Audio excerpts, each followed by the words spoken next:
Hey folks, rinimt here, and welcome to Return to Ash. Thank you, Serenity Forge, for the code. Let's just dive in. Let's just go. The hospital was empty, quiet and brighter than usual, like waking up on a snow day.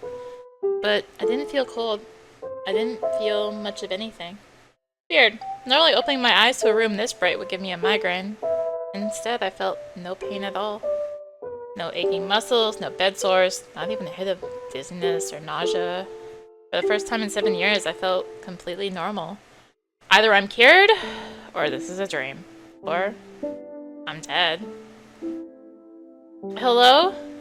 I called out, but no one came. Nurse? Searched for the call button on the side of my bed, but it wasn't there. Yep, definitely a dream then. My IV bag dripped in response. Or these are some next level painkillers. What am I supposed to do now?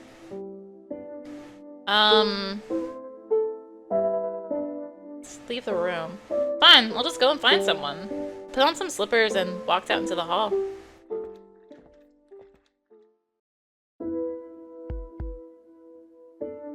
Much to my dismay, there didn't seem to be anyone here either. Something was definitely wrong. Even in the dead of night, you'd see a nurse or two scurrying these halls. Or at the very least, a janitor. But it's broad daylight and there's absolutely no one. My footsteps echoed quietly in the eerie silence. I peered around the corner to see another empty stretch... another empty stretch of hallway before me. Okay, new explanation. Time to stop. I slept through the fire alarm and everyone already evacuated. I was left behind in the confusion. Where's the rapture? This is not their fault I was left behind. A nuclear apocalypse? Isn't there a bright flash before the bomb goes off? That must be what this is. I walked steadily down the halls, coming up with more and more ridiculous theories as to what was happening. Finally, a figure appears, saving me from my madness. Hello? Hi. I'm too surprised to know how to react. This wasn't the sort of person I expected to find, and she showed up too suddenly. Instead of focusing on all the possible explanations for what was going on, I should have come up with something to say when I inevitably found someone. Stupid! I didn't think anyone else was here. She looks me up and down, glancing to my IV and then back to my face. She's expecting a response. I quickly think of something. Looking for a nurse? I'm looking for a nurse? A nurse? By her tone of voice, I can tell I've just said something ridiculous. Shouldn't it be obvious from my appearance that I need medical attention? Not that I feel sick at the moment, just in general. Besides, we're in the hospital, aren't we? There should be a nurse around here somewhere. It's more concerning if there isn't. This is St. Fellows, right? Angela usually works today. I guess I don't know what time it is either. They took the clock out of my room. More and more I realize that nothing here is adding up. The woman sighs as I struggle to get my bearings. Listen, this isn't a hospital. You died. Bah! Are you okay? You're not having a heart attack, are you? No, I was just really hoping you weren't going to say that. Ah, right, of course. Why would it matter if I was having a heart attack now? I'm apparently dead. I mean, I assumed as much. I just didn't want to face it. How could I have died so unceremoniously? Unless it's just that I don't remember the gruesome details. I guess I should be thankful for that, at least. Still, to die in my sleep at the ripe age of 22. It's not how I expected my life to come to an end. The doctors never told me I had however many weeks left to live.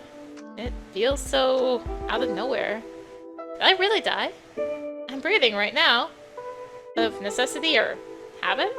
The woman clears her throat. I'm sorry. It took me some time to process my own death too. You're also dead? I've been here for about 3 months now, give or take. Wonder how she died, but it's probably rude to ask a stranger something like that. Not like I'd want to spill my life story either. So, what's your story, kid? She asked without hesitation. I'm not a kid. I'm 22? Really? You look so young. Being hospitalized stunted my growth, I guess? Why are we talking about this? I died! Who cares what I look like? Wow, only 4 years younger than me. Finally someone I can relate to a little better.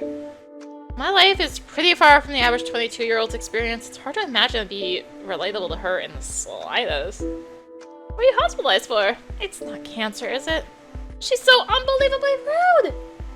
No, it's hard to explain. Was it terminal? I continue to be astounded by this woman's complete lack of tact. Can we talk about something else? Sorry, I'm asking because I want to discern what your goal might be. My goal? I'm dead! Surely there's no reason left to pursue any kind of goals. To my surprise, she laughs. This might be some kind of afterlife, but that doesn't mean we should give up on living. My name is Scarlet. I'm gonna get my second shot at life, even if it kills me. Moving words for someone who's already dead. What about you? Do you want to go back? Do I want to go back? Go back to where? Go back to where? When? To where I left off? To where before I was hospitalized? The thought of returning to my current everyday life, resuming the stasis I've been in for the past 7 years, just doesn't sound all that appealing to me. It's not that I'd rather be dead. It's more like, now that I've died, I feel like I could come to accept it. My head doesn't hurt. I've been standing here for a while now without feeling dizzy. That's huge for me. I wonder if I even need this IV anymore. Answer her honestly. I don't know.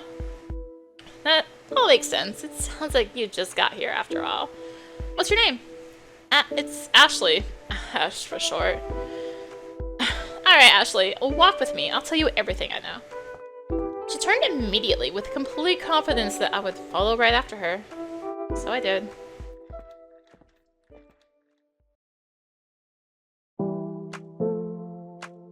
Scarlet walked at an easy pace, explaining the mechanics of this afterlife as if it were a speech she'd rehearsed and recited 20 times.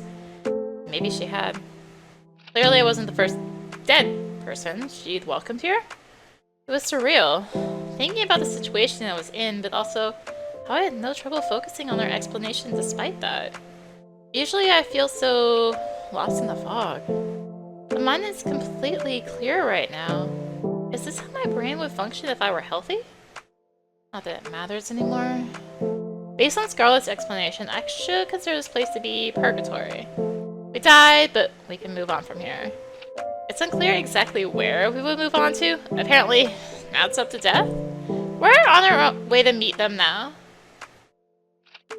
So we don't get hungry. Right. Or thirsty. There's nothing to eat or drink here anyway.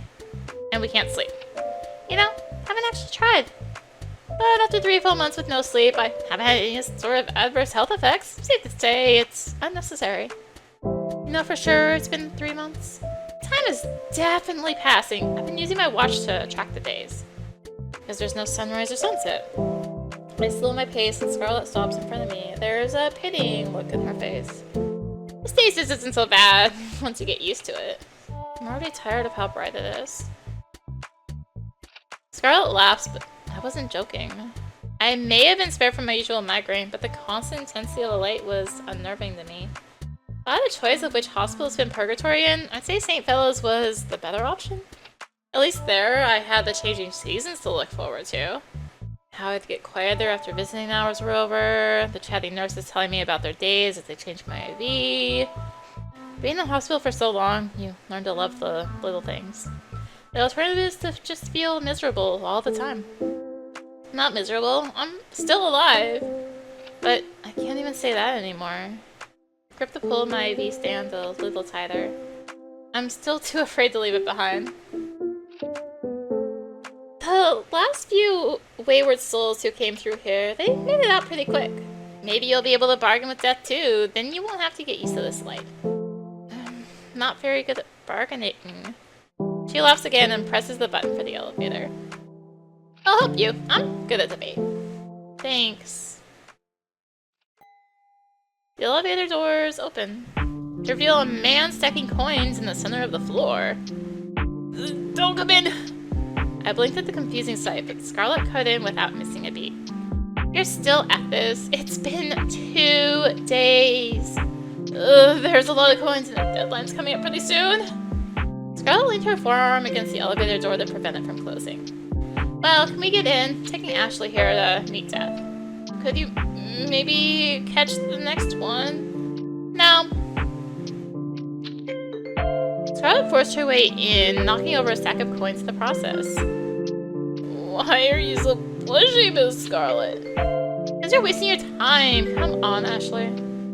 She motioned for me to follow and I stepped into the elevator. I did my best to avoid the coins at my feet. It was an awkward ride.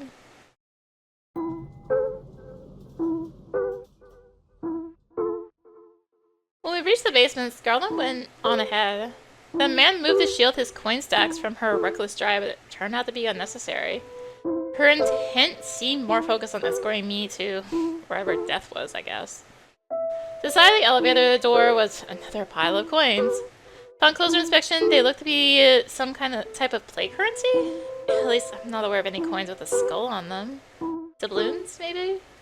Judging by the cartoony design, it seemed like something used for a board game rather than by pirates. Curious and not particularly in any rush to meet death, I stopped to talk to the man. Why are you stacking coins, Mr. Celadon? And you're Ashley, right? I prefer Ash.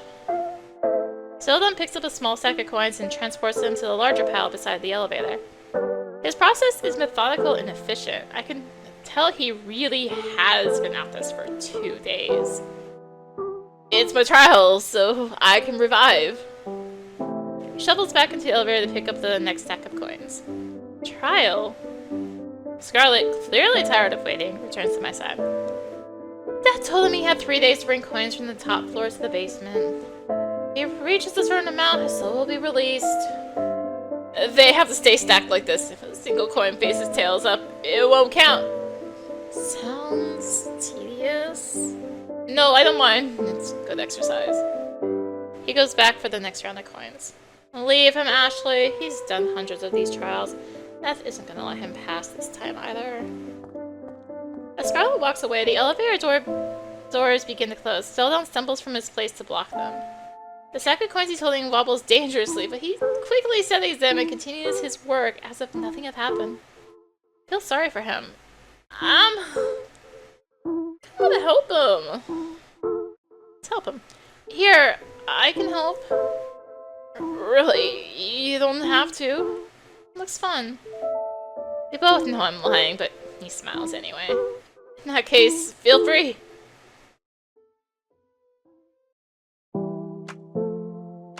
Clack, clack, clack. Carefully stack the coins of Scarlet scattered on the elevator floor, checking that each one is facing heads up. It's easy to get absorbed in the task, somewhat addictive even. Each coin I place down gives me a small sense of satisfaction. I'm not even getting sore from being hunched over. That part is nice. Can't imagine being stuck doing this for 2 full days, though. That's some serious endurance. Celadon came back and forth, carrying each stack of coins out into the hall. Every once in a while, the elevator door would try to close, and he would lean against it to keep it open. I wonder if I'd be more useful just holding the button down for him, but he seemed to have developed a rhythm around it. I didn't want to interrupt that rhythm any more than I already had. When the last of the coins were gathered in the stacks, I began carrying them out with him. It's so nice of you to lend a hand. Hopefully it's not against the rules or anything. I'm not messing things up for you, am I? Probably not. I mean, sometimes I fail my trials on a technicality. Well, anyway, Death didn't say anything about doing it all on my own, just that I had to carry them by hand. Am I doing the right thing by helping him? As long as he's fine with it, I guess. We step out of the now empty elevator and into the coin-filled hall. No one's ever helped me with my trials before. Usually people have their own things going on. Starts heading in the direction Scarlet went earlier. I follow, dragging my IV along with one hand and carrying a small stack of coins in the other. Are you sure it's okay for me to keep helping you? Yeah, I don't think it counts as cheating or anything. It's like you're part of my downline. Downline? Yeah, we're like a team. You do a bit of work for me, and we both profit. I can give you some of my coins when this is over. How does that sound? This offer catches me off guard. I wasn't doing any of this for any kind of profit. I just wanted to be nice. No thanks. I don't have any pockets. Well, let me know if you change your mind. I winced a little how enthusiastically he delivered his pun. Finally, we reached the end of the hall.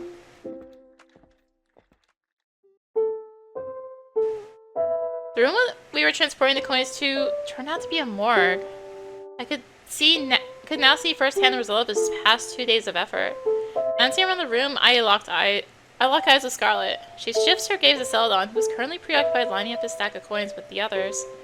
And it suddenly clicks for me. Of course the place we'd find death waiting would be the morgue.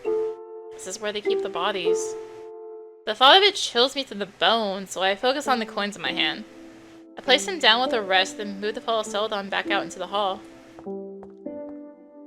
Ashley, wait. I stop in my tracks, then reluctantly turn to face the person who is supposed to be helping me negotiate my revival. You feel sorry for him, don't you? She's right, but I'm still inclined to argue. I'm just trying to help. His trial is ending soon anyway, right? There's not a lot of time left, Miss Scarlet. He shouts back at us from the hall. His footsteps echo down it as he goes back for more coins. You're a nice girl, Ashley, but don't you think you should focus on saving your own soul? She says, entirely focused on saving mine. Helping others while I'm at it doesn't hurt. You're doing it too. She doesn't say anything back. I'm already at the door, catching up to Celadon. His pace slows once he realizes I'm following him. As I close the distance, I try to make conversation. It's, kind of messed up that death is making you carry all these coins into the morgue. Morgue? We're walking together now. He blinks at me. Oh, right. You're new. What do you see this place as, Ashley? Or Ash? Hospital? It's a hospital, right? Oh, interesting. So that's why there's a morgue. I'm confused by what he's asking me. Do we all see this place differently? For me, it's kind of personal, but I don't mind telling you. This place looks like a rehab facility I was sent to in my early 20s. I was only there for a short time, but it left an impression, I guess. Rehab? We each pick up the next stack of coins. Yeah, I partied pretty hard back in college. I mean, I thought that's what you were supposed to do in college. Anyway, got so bad my family sent me to rehab for a bit. I've been sober ever since. Huh. I have no idea how to respond. So far out of my own experience, I can't imagine what it must have been like at all. Were you in college, Ash, before you got here? You're not still in high school, are you? No, I've been in the hospital since I was a teenager. Didn't actually get to go to high school. Oh, that's so sad. I'm sorry. We reached the morgue again and walked back inside.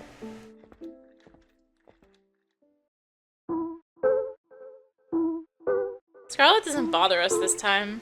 Celadon and I place coins down, ready to head back out for more. Before we leave, I reconsider this morgue. This room looks different to Celadon and to Scarlet too. She told me before that this isn't a hospital. Wonder what it looks like to her. Since it's not really a morgue, it's a lot easier to push down the anxiety I feel about being in here. This is all made up. It's all set dressing. Even the coins we're carrying aren't real. Maybe I'll wake up soon and realize it was a dream all along. Stack by stack, we carry away the coins in the hall until there are none left. When I offered to help him, I didn't think I'd get so into it, but the work was meditative and helped me keep my mind off things. I'm here because I died. I haven't been able to process that yet. I just dove into helping the stranger with his trial. A trial I don't know anything about. I don't want to think about any of that. I just want to keep focusing on the task at hand. But his trial will be over soon, and death will come to pass judgment. That's how this works, isn't it? Sure enough, as we carry in the last of the coins, we're greeted by death. A hooded figure carrying a scythe, their face hidden by a mask. The sight of them startles me, but I take care not to drop any of Celadon's coins. She's young. She doesn't belong here. Scarlet must be bargaining for my soul, like we talked about. Nice of her to do that, even though I was busy helping Celadon instead. She fits in pretty well, as far as I can see. Death stares in my direction. Are they watching me? I can't tell with the mask. Do you think we have time for one more trip up the elevator? Celadon looks antsy. I'm not sure what he's worried about, though. We've already brought so many coins. This is enough, isn't it? Maybe, but one less trip wouldn't hurt. It looks like he's asking my permission. Death walks over to us before I can respond. Time's up, Donnie. Donnie? That's kind of cute. Please stop calling me that. My mom calls me Donnie. Scarlet strides over to us, indignant. Excuse me, our conversation was not over. Schedule's full, babe. Come back with better argument tomorrow. I'm busy. Ugh, just tell me fail and get it over with already. Please don't do that. I worked really hard. So the trial really is over now. Excuse me? They'll turn to face me at once. I'm a little surprised they listen. Massively uncomfortable with the intention. Are you really gonna check through every coin? Let's just check them. There's a smirk in their voice. I'm gonna flip them. Flip! And there's the catch. For every coin you brought, we're gonna play heads or tails. Any land on tails, you lose. I thought I just had to place them here face up. Flipping every single one. That's impossible. What are the odds of getting heads so many times in a row? 50-50 for each coin. That's pretty awful RNG. If my units have a 50% chance of missing, choose another attack. If it's so low, you may as well not even try. Oh, you're a gamer. I hadn't say it out loud, but the despair of the situation really struck me. I'm so sorry, Celadon. I can't help but feel responsible for increasing his burden. Not that removing my contributions would have changed this outcome. Death flips the first coin. Heads. I pick up the next one. Ooh, heads again. They're definitely taking pleasure in this. Celadon cringes visibly at the sound of each coin being tossed. A third coin lands on heads, and then a fourth. He watches the results, unable to speak, but it can't go on forever. In fact, it might be set up to make him start to think he has a chance, only for Death to take that away. It's just a coin flip, but they managed to turn it into immense psychological torture. Bringing fewer coins would have given him better odds. But then, would he fail for not meeting the minimum requirement? That's why Scarlet didn't bother to help him before. Death's trials are made to be unwinnable. The coin flips pause and Death turns to me. Hey Ashley, heads or tails? Tails! Wasn't asking you. Death wants me to call it. Heads. Scarlet shoots me a look, but I don't budge. I have to stand up to Death somehow. They flip the coin. Tails! You lose, Celadon. Come on, that's not fair. His voice wavers. I think he might cry, which is probably Death's aim with this. Crushing his spirit, giving him hope, only to snuff it right back out. What did I gain from toying with people like that? Celadon has done a lot of these, right? Can't stop myself from speaking up. The situation is too unfair. Yeah. So why can't you just release his soul already? He's tried pretty hard, right? He's got plenty of time. What do you mean? Death mounts her scythe like a witch on a broomstick. I barely know how to react. As I followed him, I can only think of how the ceiling is higher up than I realized. They drift to a stop, then grasp a handle on one of the metal doors. Am I about to see a corpse? It's not a real morgue, but there could still be actual bodies in there. And why had I noticed that this room looked infinitely tall until now? The metal door swings open and a long drawer slides out. It's hard to tell from where I'm standing, but it seems to be lined with rows upon rows of hourglasses? His isn't here. What are those? A countdown for every soul that comes here. Countdown? Why is this the first I'm hearing of a countdown? Never asked. Like you'd have told me? This is how long you have left to live. I stand in the small hourglass full steadily, a human life measured in grains of sand. Nice try. We're already dead. Not quite. Celadon stares at the ground, wringing his hands. What do you mean? Death descends again, Celadon's hourglass in hand. Wanna see what happens when I turn this over? They say it in a teasing voice like it's a game to them. This is someone's life! No! Celadon says what we must all be thinking.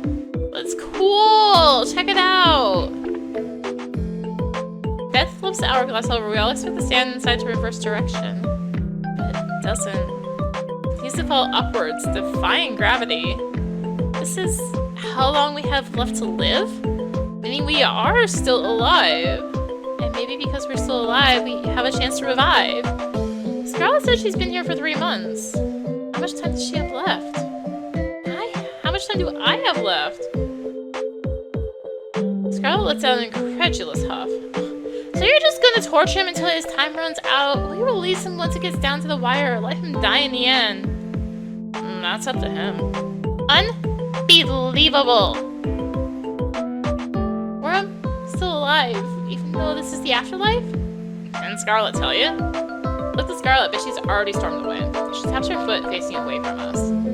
This is the afterlife for souls who died of social death. Y'all ended up here because you're miserable losers.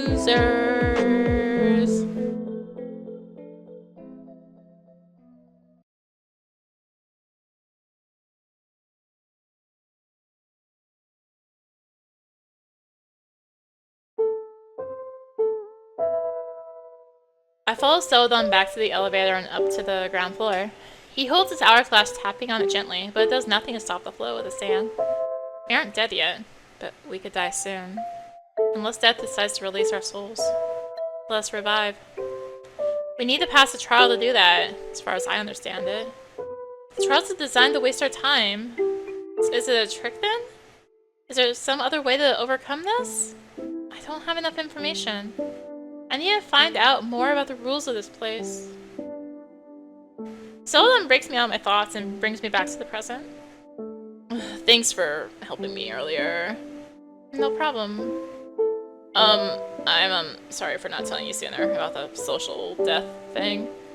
It's okay. It'd be a weird thing to explain, right? Yeah, so weird. If he was here before Scarlet, he must know a lot more about this place than she does. Maybe sticking with him was the right call. I can ask him all sorts of things. Is he the right person to talk to? Yeah, let's chat with him. Yeah, Celadon is the nicest guy here. He's not intimidating like the others. Hey, let's talk. Sure, Ash. Is there something in particular you wanted to talk about? Everything that's happened, I guess? Yeah. How are you feeling after all that? Probably a lot to take in, huh? Death called us miserable losers.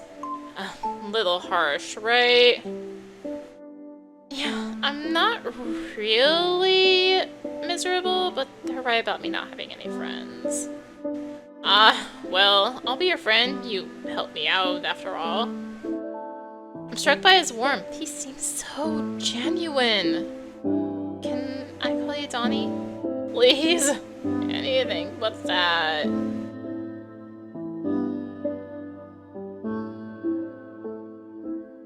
We share a laugh and continue chatting. I tell him about myself, how most of my life has revolved around my illness, being hospitalized, how I haven't had any visitors in over a year.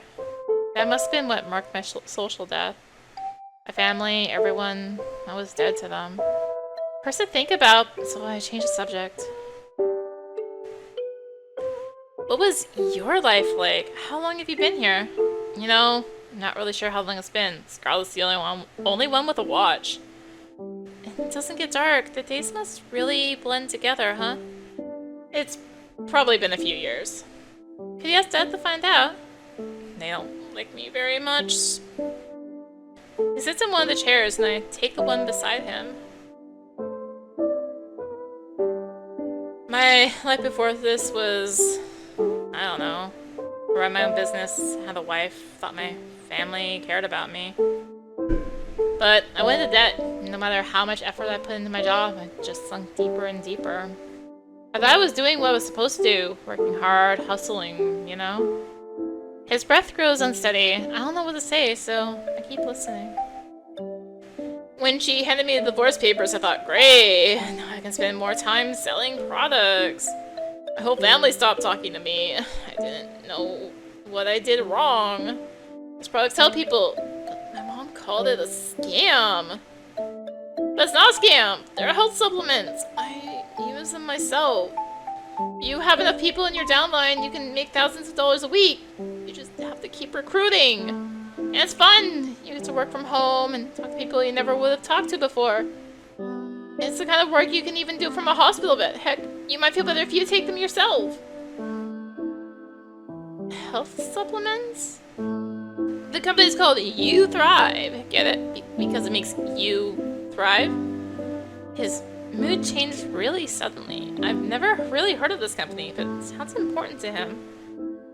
Ash, when we get out of here, I'll send you a sample kit. You can try it for yourself. That's okay. I shouldn't be taking supplements without my doctor's permission. That's what's great about You Thrive. It doesn't interfere with any medications. It just boosts your immune system along with many other benefits. This is getting weird. Why is he giving me a sales pitch when we might be stuck in the afterlife forever? Celadon, I'm healthy, so it doesn't make any sense that I died. Now he seems back to normal. So the social death thing, that must be it, because no one talks to me anymore. They all blocked my number. Do you scare everyone off with how intense he is about his job? It's pretty sad. Well, at least we have each other, right? We're not friendless losers anymore. Celadon smiles at me, then takes his hourglass from his pocket. He stares down at it with a great sadness in his eyes. The years he spent here doing this impossible trials, that must have taken its toll on him. Being this friendly, beneath this friendly exterior is a man on the verge of breaking. I've had his back, not knowing what else to do. He was to revive. Would he be able to make new friends? Would I? Maybe I can give him a bit of hope. Hey, let's help each other. The thing about social life is, it starts as soon as you make even one friend. And we're friends now! So, when we get out of here, all we have to do is stay friends in the real world. Ash. Just know I was wondering what would happen if I broke this thing. He slips his hourglass back in his pocket. Thank you, and I'll do my best to pass the next trial.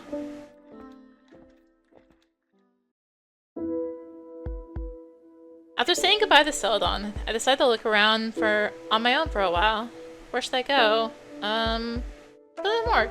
Might as well ask Death for more information on this hourglass stuff. Hydration break. I steel myself and press the button labeled B2.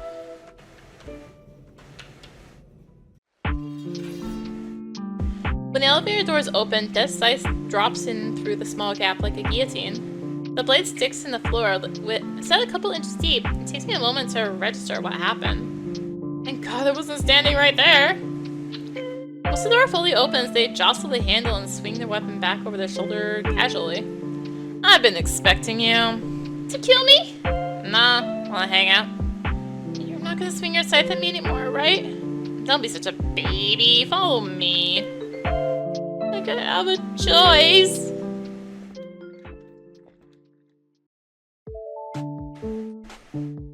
Death brings me back to the morgue, but the atmosphere has completely changed. Is this a different room?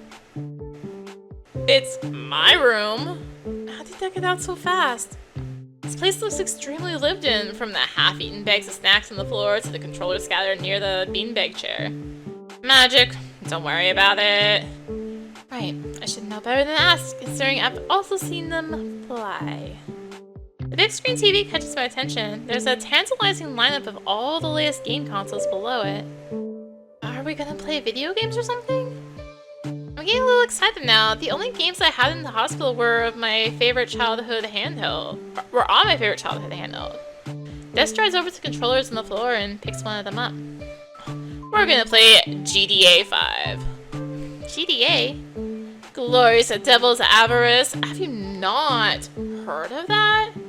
Oh, the kids on the street I grew up on had one of those games. I watched them play it. The Sin Town one, I think?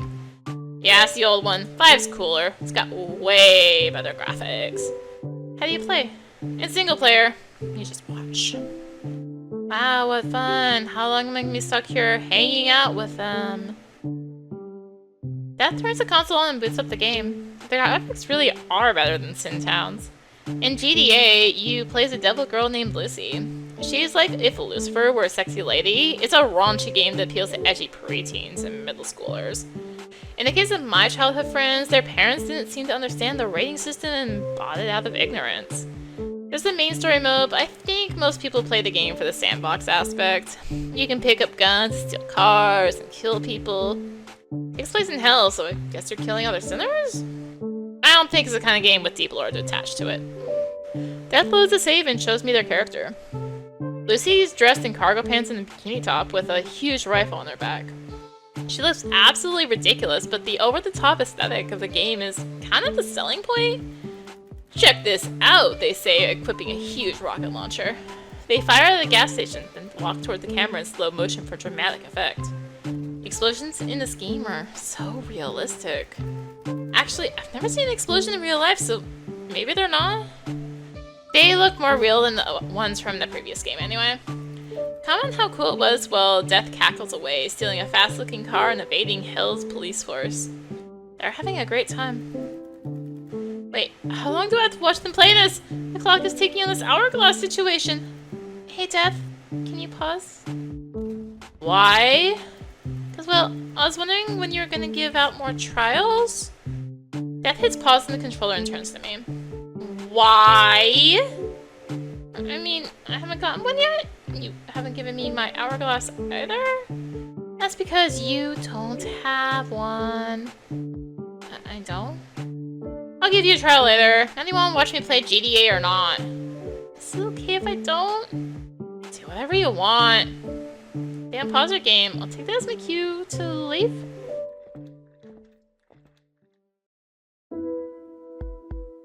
I make my way back to the elevator, feeling a bit drained. I think it's best for me to just go back to the room I woke up in this morning, if it even was morning. I press the button and the doors close.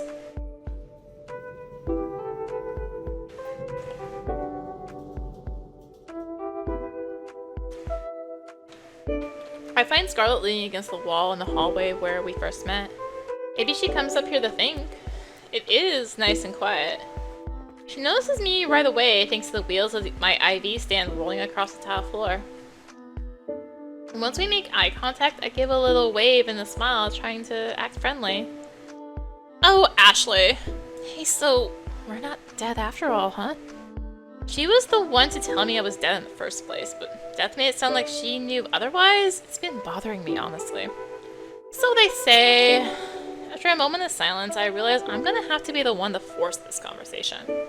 You, knew that it was a social death, didn't you? I don't believe I knew anything about this place. Her tone carries a mix of annoyance and exhaustion. You can't trust anything Death says. All they want is to keep us all under their thumb. This hourglass thing might be part of that. You think so? Maybe. She holds up her hourglass, turning it sideways. There is no way to confirm that this has anything to do with whatever life I have left. In fact, I'm certain that in my case, it doesn't. How can you be sure? I know that I'm dead, Ashley.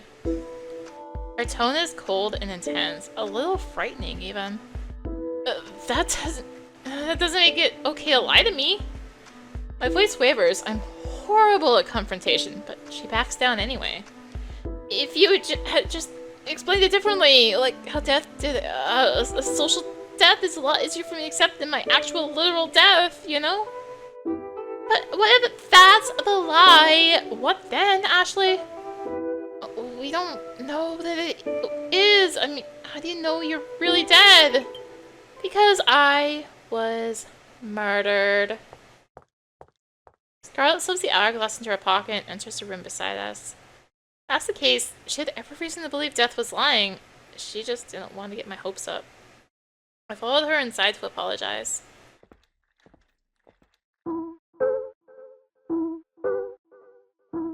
Scarlet stands at the other side of the room, gazing out the window into the endless void. Scarlet? I'm sorry. You were right about Celadon's trial, too. I should have just trusted you. You think I'm a cold-hearted bitch. What? That's not true. She can be a little mean, but a bitch? I wouldn't think that at all. I get it all the time. I'm sure people would admire my personality more if I were a man. You're not a bitch, Scarlet. Anyone who calls you that just sucks. You're a good girl, Ashley. She sighs, letting go of the tension from before. I'm sorry for making you feel like I lied to you. Let's share information. Properly this time. Yeah, whatever helps us get out of here. Scarlet starts by showing me her hourglass. It's nearly full to the top, meaning she has plenty of time to revive, according to Death anyway. I wasn't given an hourglass, there's no telling how much time I have. But if Scarlet's still doing just fine after 3 months, maybe I don't need to worry about it so soon. Knowing the deadline might only make me panic in the end, so we decided to forget about it for now. Scarlet folds her arms and leans back against the window. The other thing I should tell you is, this isn't a hospital. Oh yeah, Celadon mentioned that before, how it looks different to everyone. So then, what is this place to you, Scarlet? To me, it's an office building, the one I used to work at. Scarlet goes into another one of her speeches, although this one feels far less rehearsed. Before she was killed, she was forced to quit her job. She doesn't say what the job was exactly, but there was some kind of scandal caused by her boss, and she was unknowingly complicit in it. All she did was shred some papers like she was told. That got her stalked by journalists, and there was all this public outrage. I'm almost surprised I hadn't heard of whatever this case was, but it's not like I watched the news. Scarlet delivers her story coldly, without a hint of emotion attached. She sounds tired of it all. I don't want to push her with more questions, but I don't get this at all. So then, if your boss was the bad guy here, why were they coming after you instead?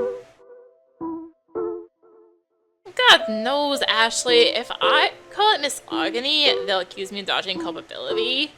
None of my friends wanted anything to do with me. They didn't want the trouble. Some of them even believed those articles. I was getting harassed on the street. I could barely leave my apartment.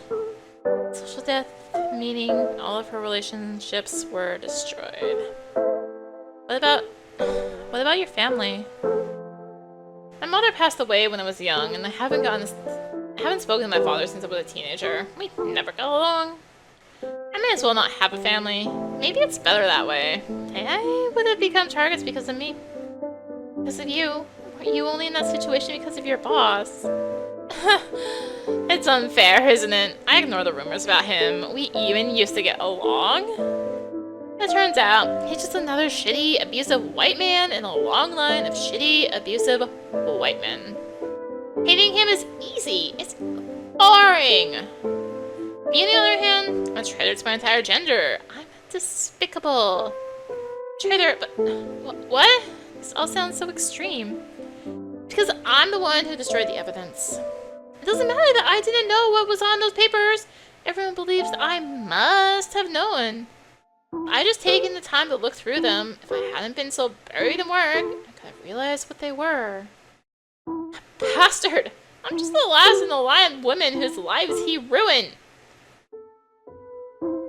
Scarlet sighs again, much heavier this time. Still so painful to think about. You'd think after a few months away from it all, I could just laugh about it. How could anyone laugh about any of that? It led to you getting killed, didn't it? Something like that. Her murder must have been related to this, right? I thought that's why she was telling me. Anyway, I'd rather not dwell on it. When I revive, I'll be starting completely over. Starting over, like a whole new life. That's the plan. There's no salvaging my old life. I'm dead. But that doesn't mean that I have to be named the Scarlet, or maybe I could change my name to Rouge or something. You should keep Scarlet. Abandon your name. That's too sad. You should keep it. I'd like to, but I don't think that's possible. I'd rather not let my old life haunt me. But I I like the name Scarlet. All that aside, let's stay focused on where we are now. Right. Finding a way to revive. Well, listen, Scarlet, Celadon and I are gonna help each other. Maybe if we work together, we can beat death. Celadon, huh? You think that earnestly doing those trials is going to get you anywhere? I mean, I know it hasn't worked for him so far, but he hasn't had any help until now. And, you know, if we're really here because our social lives were over, don't you think that making friends is the way out? No, I don't think so. Huh? Life isn't sunshine and rainbows, Ashley. The power of friendship won't save the day here. But it might. We'd be stronger as a team, and maybe we could... Did you forget I was murdered? You really think teamwork can bring back the dead? She makes it sound so childish. Am I wrong to think we can save each other? No, there has to be some secret to this afterlife that only death has access to. The source of their powers. If you want to cast your bet with Celadon, go right ahead. I'm not wasting my time on any more trials. Scarlet. She leaves the room and I'm standing alone and dejected.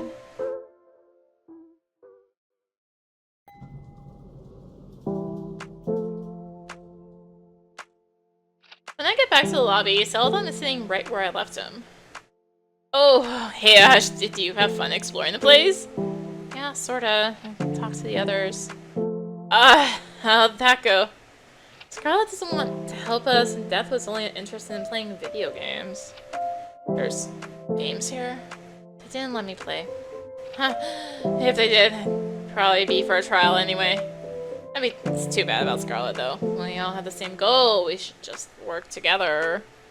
She said, the power of friendship won't save the day. She's not going to do any trials. What does she have against the power of friendship? It's helping me stay hopeful, at least. Yeah, me too. As silence hangs between us for a moment, Celadon looks to the ceiling and sighs. Can I be honest with you, Ash? Sure. Sometimes I wonder if I'd be better off staying here. What do you mean? If I woke up tomorrow and had to go back to my normal life, back to my messy apartment, frozen meals, paying bills, selling products, back to credit card debt. Oh god, it's been such a relief not having to worry about my financial situation. But you're doing the trial so you can revive, right? That's the goal? It is? Even though my life was a mess, I can't just abandon it, right? What would I do if I actually stayed here? He's really been here for years. That messy life he's talking about must feel so far away. It still feels like I only just lost it. Is there anything you miss from the real world? Miss showering? Showering? I haven't found any bathrooms at all in this place. Isn't that weird? Not that we need them. Oh, you're right. There aren't even any sinks, are there? My hair never gets greasy. I haven't felt sweaty, even with all the running I've done. But technically I haven't showered in years. I don't stink, do I? No, you don't smell like anything. Good, good. I still feel like I want to shower again. I miss that refreshing feeling of being all warm and clean. I can't relate. I've always hated showering. What, really? How come? Just sucks. Having to get used to the changing temperatures is so uncomfortable. I can't stand up for that long. Well, normally, I mean, I don't get tired here. Huh. Guess being here has its benefits. That's interesting. TV screens above us suddenly flash a bright, staticky white. Testing, testing, 1, 2, 3. Calling all losers. I thought some trials for y'all. Come downstairs to get started. Screens switch off in unison as abruptly as they turned on. Celadon and I exchanged looks. Are you ready? No, but we should probably go anyway.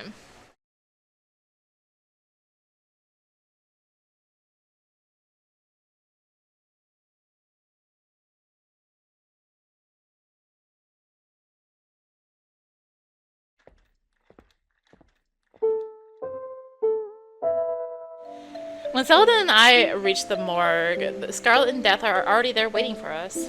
I wave to Scarlet, but she turns away. I guess she's mad at me for sticking with Celadon. Now that we've assembled, Death taps their scythe on the floor and makes their announcement. Scarlet, it's time for your next trial. Pass. She said so quickly. Death barely even had time to finish her sentence. Ash, then. They turned to me. I could feel myself starting to sweat. I made you something special. And it's a video game. A game? Like GTA or something? Nah, I can't 3D model for shit. I made you a card game. They pull out a small handheld and offer it to me. It's a retro model similar to the one I got in elementary school. This is a Pain Boy. The card's already in there, so turn it on and try it out. If you can beat my game, you'll get to revive. I have a feeling Death designed something extremely difficult. Maybe even impossible. Should I?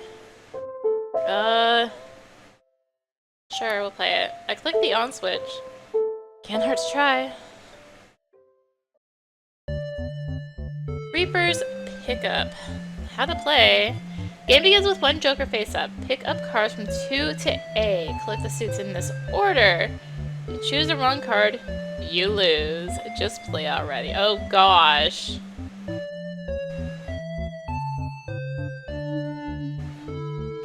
Just play already. Retry. No. Retry. Did they change? Okay. They don't. It's a big ol' game of memory. Nope. Nope.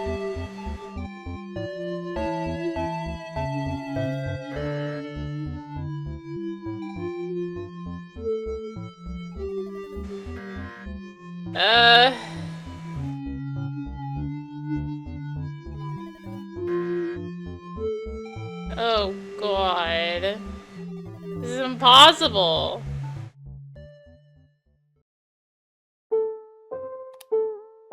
Shut the game off in defeat. I give up. I don't have the patience for this. Best Snickers taking back their Pain Boy. This was a waste of time after all. It's time for your next trial, Donnie. He stiffened in preparation. I couldn't help but feel nervous for him too. Had his arm to offer some reassurance. You can do it, buddy. Thanks, Ash. Okay, Death. What do you need me to do this time? Not much. Death stands high over our heads, just like they did before. They open a different drawer this time. When they pull out the table, it appears to be empty. This game is simple. They send back down towards us with a hint of darkness in their voice. It's called Say When. Before I knew it, my feet leave the ground. I barely have time to register what's going on before my body hits cold metal. My IV bag hits my chest and I scramble to catch it. When did it get taken off its hook? Where am I? Slam! Darkness. The blinding white I had only just gotten used to was replaced with an impressive black that turned my confusion into abject fear. I'm stunned, terrified to move an inch. All I can do is breathe while my mind searches for an explanation. Ash! Celadon's voice gets through to me. It's coming from somewhere below me, muffled slightly. What the heck are you doing? Let her out? I'm inside of something? I tentatively reach one hand and out into the darkness in front of my face. It's flat, smooth, and cold. Metal like the surface I was thrown onto. I reach the same hand to the side, more panicked this time. Clang. My worst fears are realized. I've been shoved inside one of the drawers in the wall. A drawer meant for dead bodies. Please! I don't want to be in here. Please, someone. My words come out as a whimper. I'm not sure anyone can even hear them. It's up to you to save her, Donnie. I'll let her out if you ask. Death's voice is taunting, like a playground bully. The sound of someone who isn't really going to do what they're offering. But free her too soon, you lose the trial.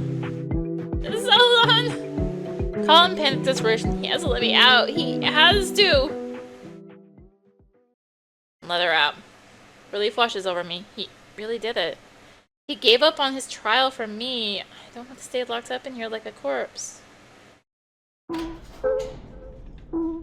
Death opens the locker and light returns to my world. This bright light that I hated.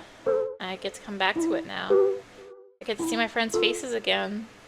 My friends, well, Celadon is definitely a friend.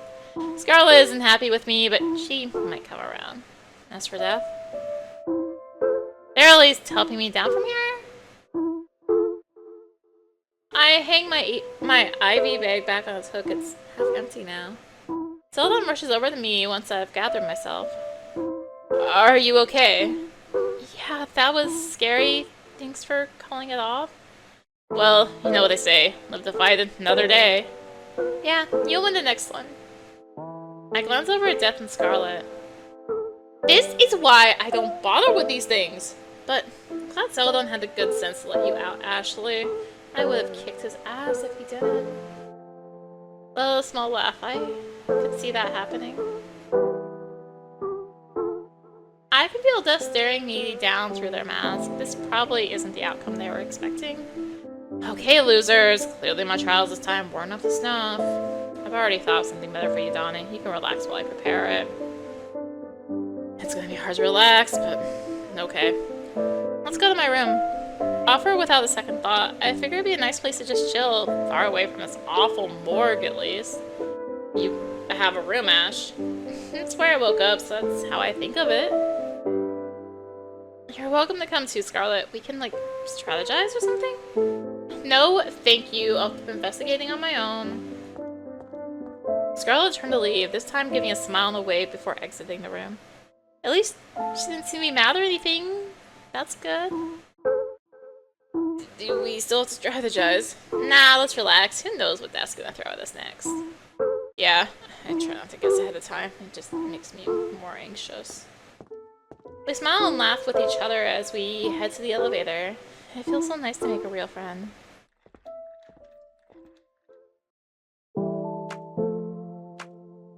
So this is your room? Yeah, my hospital room. Celadon looks around, approaching one of the empty walls. Right, these rooms are all an illusion. What do you see it as? Is my bed still a bed? Yeah, it's like a dorm room. There are nice paintings on the walls. Paintings? Yeah, nature stuff. I remember them from my time in rehab. Celadon has told me a lot of personal stuff in the short time I've known him. I wonder if I should open up more too. I guess I already told him about being in the hospital though. Is there anything else in my life really? I've had to focus on my health for so long. I don't have many options when it comes to hobbies. Mostly I just play video games. I doubt he's interested in that kind of thing though. He's much older than me, and judging by what he's mentioned so far, he spends his time out in the world, talking to people. He was even married, well, divorced now. He's lived a much fuller life than me. What's wrong, Ash? I must have let my sadness show on my face because now he's worried about me. What's rehab like? I was wondering, what was rehab like? Is it okay to ask? Oh, it was a nice place. Like I said before, I wasn't there for long. It just left a good impression. You mentioned your family sent you there. Yeah, back when they still kind of gave a damn about me. I think they were more freaked out about my bisexuality than my drinking. I mean, my father's still an alcoholic, and he never had to go to rehab. That sucks. I'm sorry. Yeah, I mean, at least they didn't put me in conversion therapy. It was just a regular 12-steps program. I like 12 steps. It's simple. You just follow the instructions and your life gets better. Well, I'm glad it helped you. Yeah, it was very stabilizing. I needed it at the time. Celadon and I take a seat on the bed and continue chatting. I tell him a little about my family. How my mom works in real estate, my dad's an IT technician. Since they both work, I've always been well provided for, but I was left on my own a lot. I always got the feeling they cared more about their jobs than me. It can't be easy having to care for a sick kid all the time though, so I guess I don't blame them. I feel like they only had me because you're kind of expected to have a kid after you get married. I'm not sure either of them were all that excited about being parents. They still took care of me though, even if it felt a little distant. I've always had trouble connecting with both of them. Someone once told me that your relationship with your parents changes a lot once you're an adult and can see them more as a person, but maybe it's just because of my circumstances. The only change in our relationship was that they weren't obligated to care for me as much anymore. It still paid for my health insurance at least. I haven't been completely abandoned. I just haven't heard from either of them in a long time. My IV drips. Oh, right. It was starting to run low, wasn't it? My IV's gonna run out. Uh-oh. That's not good. Open up the cabinets, curious to see if there are any medical supplies stored inside. But every one of them is empty. Wouldn't you need a nurse to help change the IV anyway? I've seen them do it enough times. I just need an extra set of hands. I'm bad with needles. Maybe Scarlet can help? What's in this bag anyway? If it's just saline, I'm probably fine without it, but it's my medication. If it's the reason I've been feeling so healthy, I really shouldn't risk going without it. Celadon, can you help me search for a refill? Sure, whatever you need, Ash. We make our way down opposite sides of the hall, checking each door along the way. One of these has to be a supply closet, right? That's what I expected, but it's just been identical room after identical room. What am I gonna do if we can't find the refill? Does it even matter here in the afterlife? If I don't need to eat or sleep, I shouldn't need medicine either, right? But I woke up here with the IV in. It feels important, so I keep searching. Soon we reach the end of the hall. Find anything? Sorry, they're all empty. The closets don't even have hangers in them. Let's try another floor. As we make our way to the elevator, we hear a familiar voice come through the PA system. Why are you making me? Ugh! Ashley and Celadon, you need at the front desk. Please. Her words are falsely sweet, like a customer service rep faking her way through the day. Maybe the front desk will be a good place to check anyway. His tone is hopeful, but I'm not. I can make a quick stop there anyway.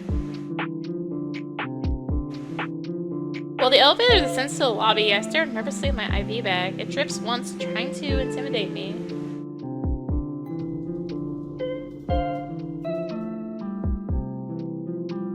Scarlet is seated behind the front desk, playing her part as a hotel receptionist. Death leans over the counter, looking into it like a delinquent, giving her a hard time. Well, that's basically what's going on here. Death is the bully giving all of us a hard time. Celadon and I walk over to the pair together.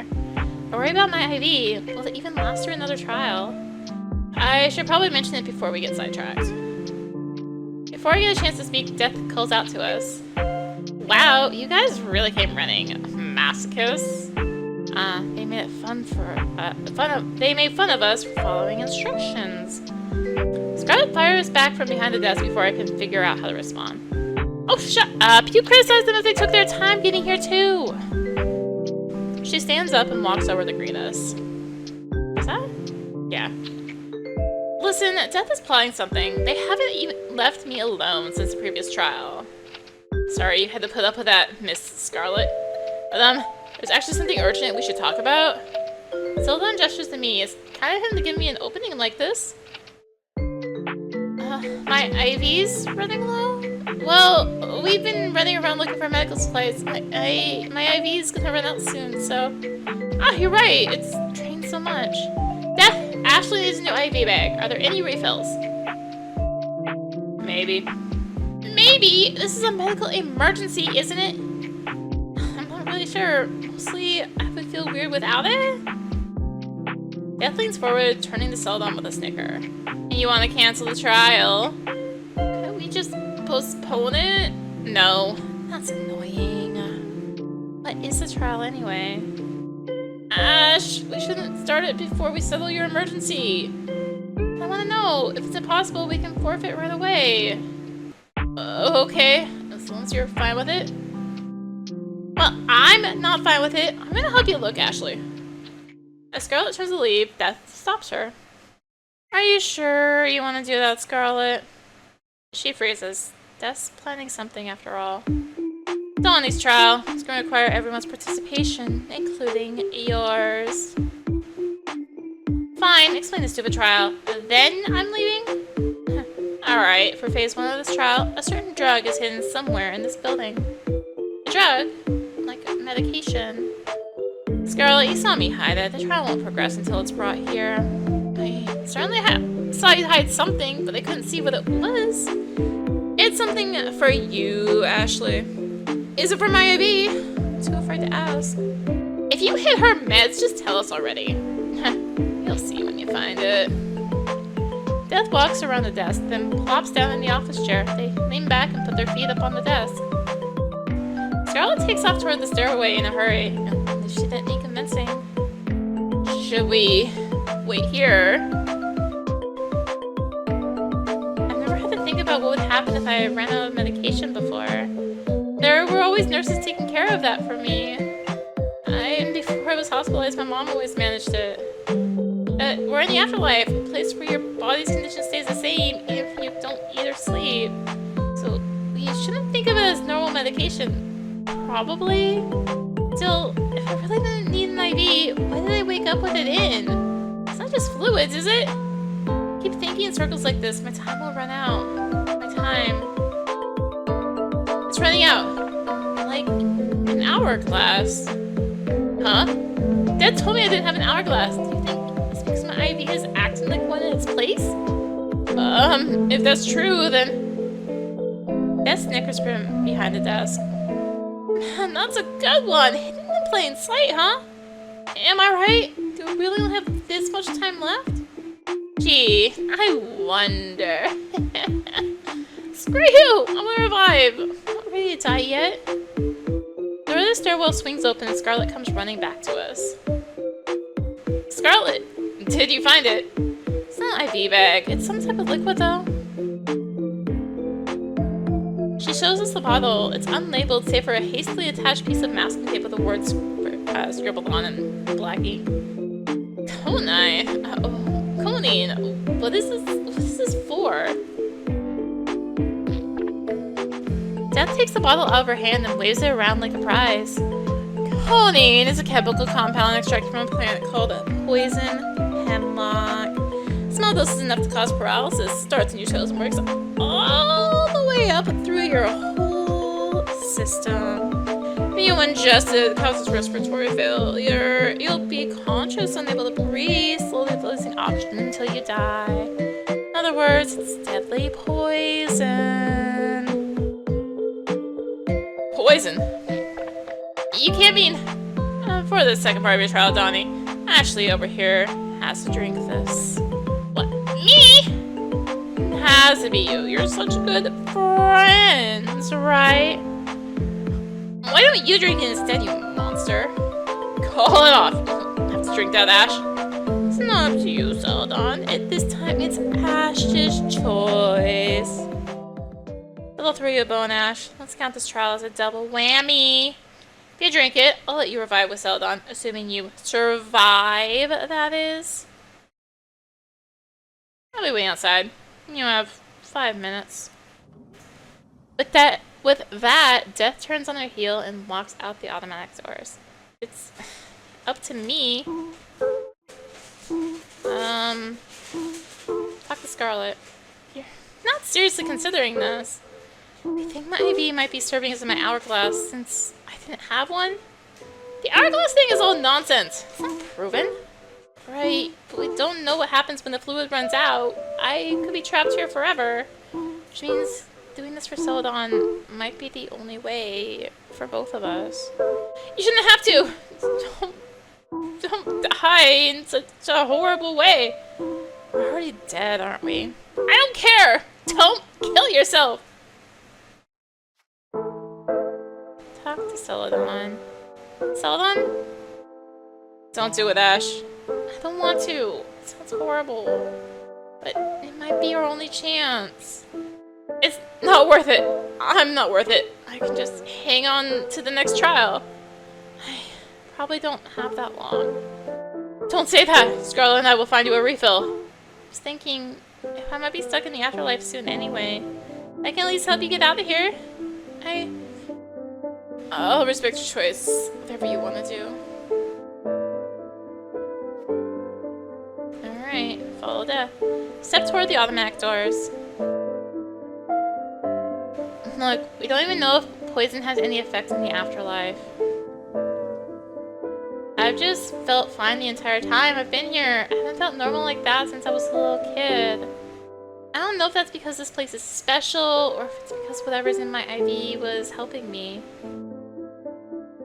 But I think think my time left to feel good is over now. It's something that should have been possible in the first place.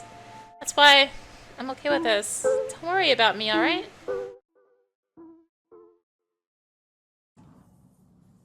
I stepped outside, letting the doors close behind me before Scarlet or Celadon could say another word. Beyond the hospital doors is an endless expanse of bright white. Hard to believe there's a place that's even brighter than the inside of that hospital. Although, I guess it's all an illusion. That's what I'm banking on. The illusion of it all. This place isn't real, my IV isn't real, and the poison isn't real. Maybe. I hope. I think Celadon is real, though. And I have a chance to help him, whether I turn out to be right or wrong. Whoa. You really came out. Yep. I'm ready. Hand me the bottle of poison. The glass is thick and heavy. Looks like you still have some time left. Any last words? Not really. Twist open the cap. There isn't any particular smell to the liquid. Seriously? You're ready to sacrifice yourself just like that? You said I can revive if I drink it too. You're willing to die horribly for a chance to go back to the real world? To go back to pain and suffering every single day of your life? Well, I made a friend, so maybe I won't have to suffer alone anymore? You're nuts, you know that? You're the one who came up with the trial. Yeah, and it's an insane one. Who the hell would choose to drink lethal poison for some schlub they just met? They're right. I don't have to do this. I could probably get used to things here in the afterlife. Being stuck here might not be so bad. There are so many things I don't know about this place. It's a little fun trying to learn about it all. Death is okay living here. Maybe I could be too, if you can call this living. But I'm not really doing this for my own revival. I like Celadon. He deserves a win. The open bottle weighs heavily in my hands. Well, I only have one choice, which is to drink it. I chug the entire thing in one go. It's disgusting, but I've taken worse tasting medicines before. Keep my eyes shut tight as I wait for the effects of the poison to hit. I don't feel anything. How long is this supposed to take anyway? Damn it! You guys win. Death walks back toward the hospital doors.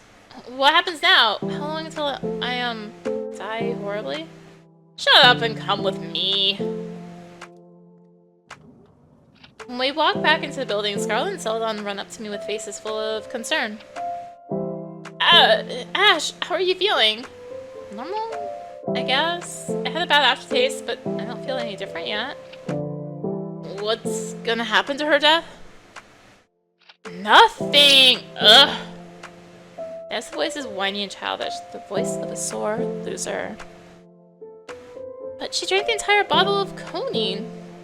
It's a tincture! Like those health products you use to sell, Donnie. I've never sold poison. That's what I'm saying. It was a conine tincture. I started with hemlock, then diluted it down until there isn't a single molecule of hemlock left. They say it keeps a memory of the plant, but it's mostly water. It's water, but then the healthy tinctures I sold, also a scam. Shit's called homeopathy. Learned about it on a podcast. So that's the catch. I called her bluff.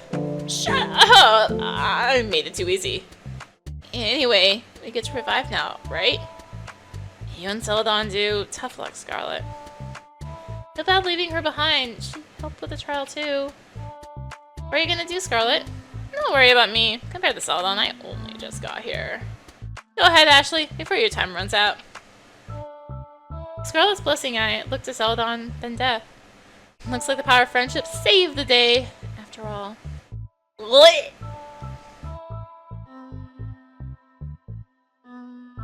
Death walks us over to the elevator. They tell us that no one's ever won a trial before, so they aren't sure exactly how the whole process works. It's weird. I thought they knew everything about this place. Maybe it's all a front? As fake as the poison they made me drink? Either way, it's just me and Celadon now. This elevator is apparently the way out of here, the only way, aside from walking out those front doors and wandering into the void. This is the only place in the building that death can't see inside. So if there really is a way to revive, it's through here. All we need to do now is figure out how. Celadon and I look around at the walls and ceiling inside the elevator. Each surface is smooth with no sign of any hidden doors or compartments. Been in this elevator so many times. Can we really leave from here? Death said they saw people go in and out. In and not come out. They had to have gone somewhere. I've seen a lot of people come and go during my time here. They always just disappeared one day. I guess I've always been too focused on my trials to really pay attention to that kind of thing. I don't know if I would have noticed it either. My eyes fall on the panel of buttons. There's something odd about them. Oh! This wasn't here before. Celadon leans in close, pointing to a button with a 0 on it. Or with an O on it. Or maybe a 0? This must be... Oh, we found the ash! Should I press it? Let him press it. Go ahead. You earned this. Even though this was the trial where I did the least. Celadon presses the button. The elevator doors close.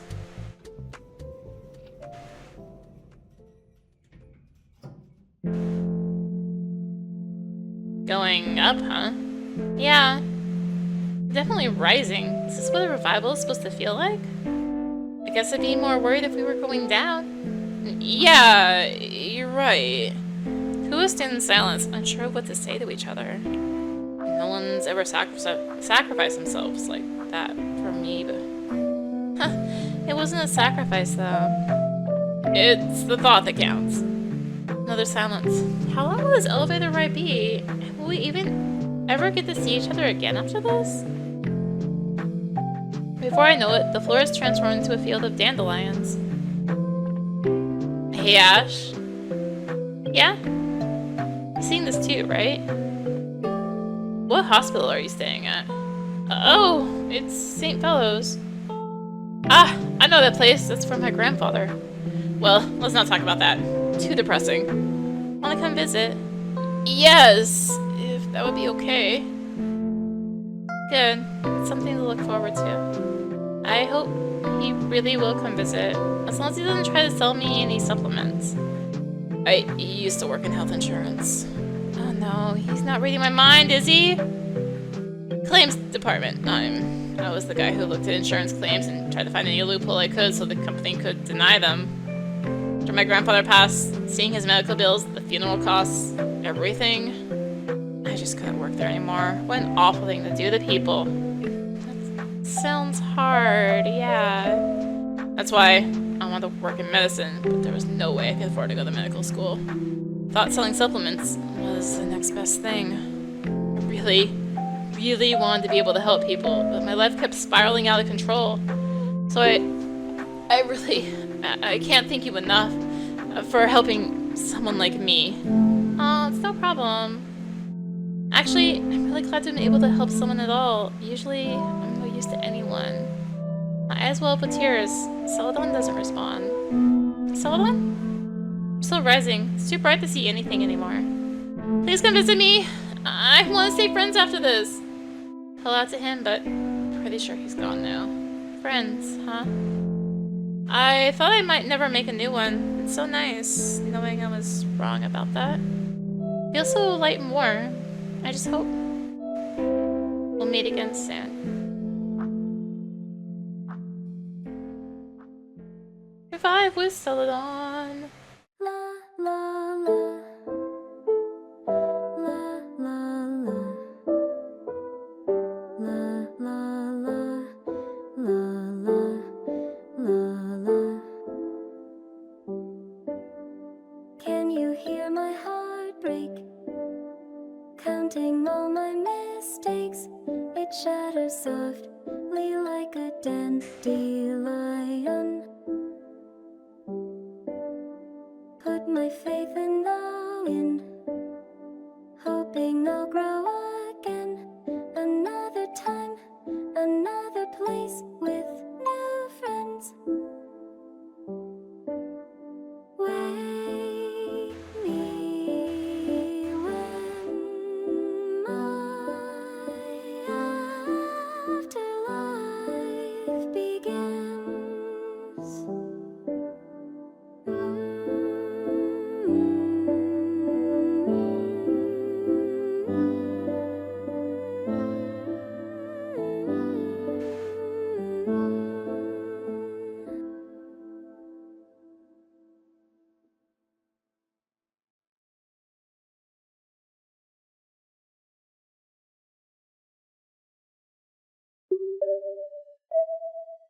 extras.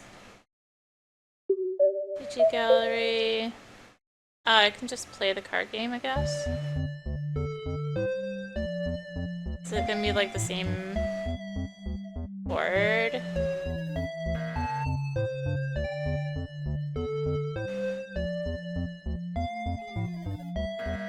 I wonder, is this... Oh yeah, this is a lot easier with the mouse. Okay, yeah, so this is the same board, so you can just like learn this. Ah, I found it!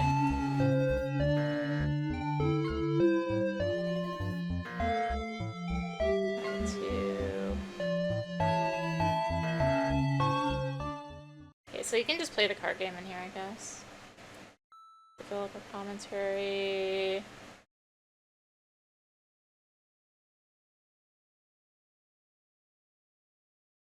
So...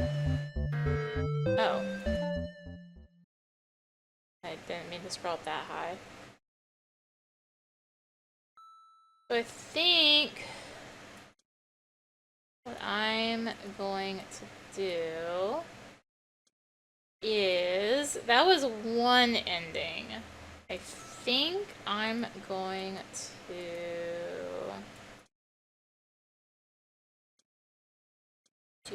try and get all the endings? Yeah, here we go. 1 of 6 endings collected. Yeah, so I'm gonna try and aim for all the endings. I'm gonna try and go for some of these.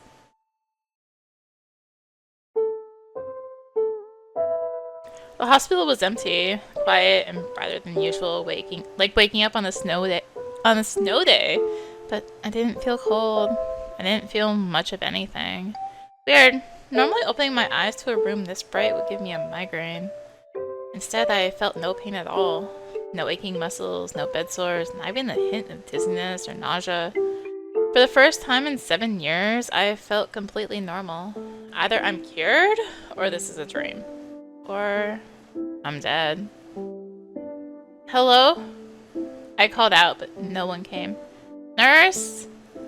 I searched for the call button on the side of my bed, but it wasn't there. Yep, definitely a dream then. My IV bag dripped in response. Or these are some next level painkillers. What am I supposed to do now? Wait. I decided to wait patiently. There are 3 options. 1, I'm dreaming and I'll wake up soon. 2, I'm dying and this part is supposed to be my life flashing before my eyes. Just that I've spent so much of that life in the hospital room, there's nothing else to show. Or hopefully 3, someone will come to check on me sooner or later. A nice doctor will reassure me that everything is normal and there's nothing to worry about. Someone please come, I don't like the other options. Leave the room. Fine, I'll just go and find someone. Put on some slippers and walked out into the hall.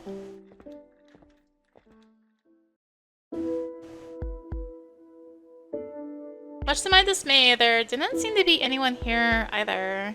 Something was definitely wrong. Even in the dead of night, you'd see a nurse or 2 scurrying these halls. Or at the very least, a janitor. But it's broad daylight and there's absolutely no one. Footsteps echo quietly in the eerie silence. I peered around the corner to see another empty stretch of hallway before me. Okay, no explanation. Time has stopped. I slept through the fire alarm and everyone already evacuated. I was left behind in the confusion. Or it's a rapture, so it's not their fault I was left behind. Nuclear apocalypse? Isn't there a bright white flash before the bomb goes off? That must be what this is. I walked steadily down the halls, coming up with more and more ridiculous theories as to what was happening. Finally, a figure appears, saving me from my madness. Hello? Hi. I was too surprised to know how to react. This wasn't the sort of person I expected to find, and she showed up too suddenly. Instead of focusing on all the possible explanations for what was going on, I should have come up with something to say when I inevitably found someone. Stupid! I didn't think anyone else was here. She looks me up and down, glancing to my IV and then back to my face. She's expecting a response. Looking for a nurse? Nurse? By her tone of voice, I can tell I've just said something ridiculous. Shouldn't it be obvious that from my appearance that I need medical attention? Not that I feel sick at the moment, just in general. Besides, we're in the hospital, aren't we? There should be a nurse around here somewhere. And it's more concerning if there isn't. This is St. Fellows, right? Angela usually works today. I guess. I don't know what time it is either. They took the clock out of my room. More and more I realize that nothing here is adding up. I'm sighs as I struggle to get my bearings. Listen, this isn't a hospital. You've died. Ah! Are you okay? You're not having a heart attack, are you? No, I was just really hoping you weren't going to say that. Ah, right, of course.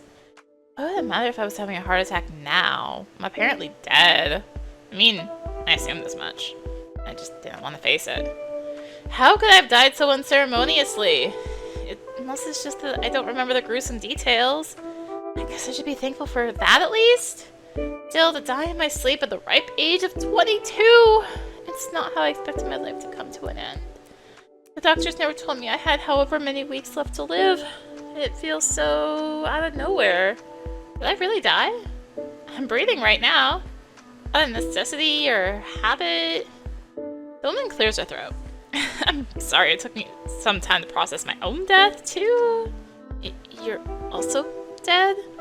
I've been here for about 3 months now, give or take.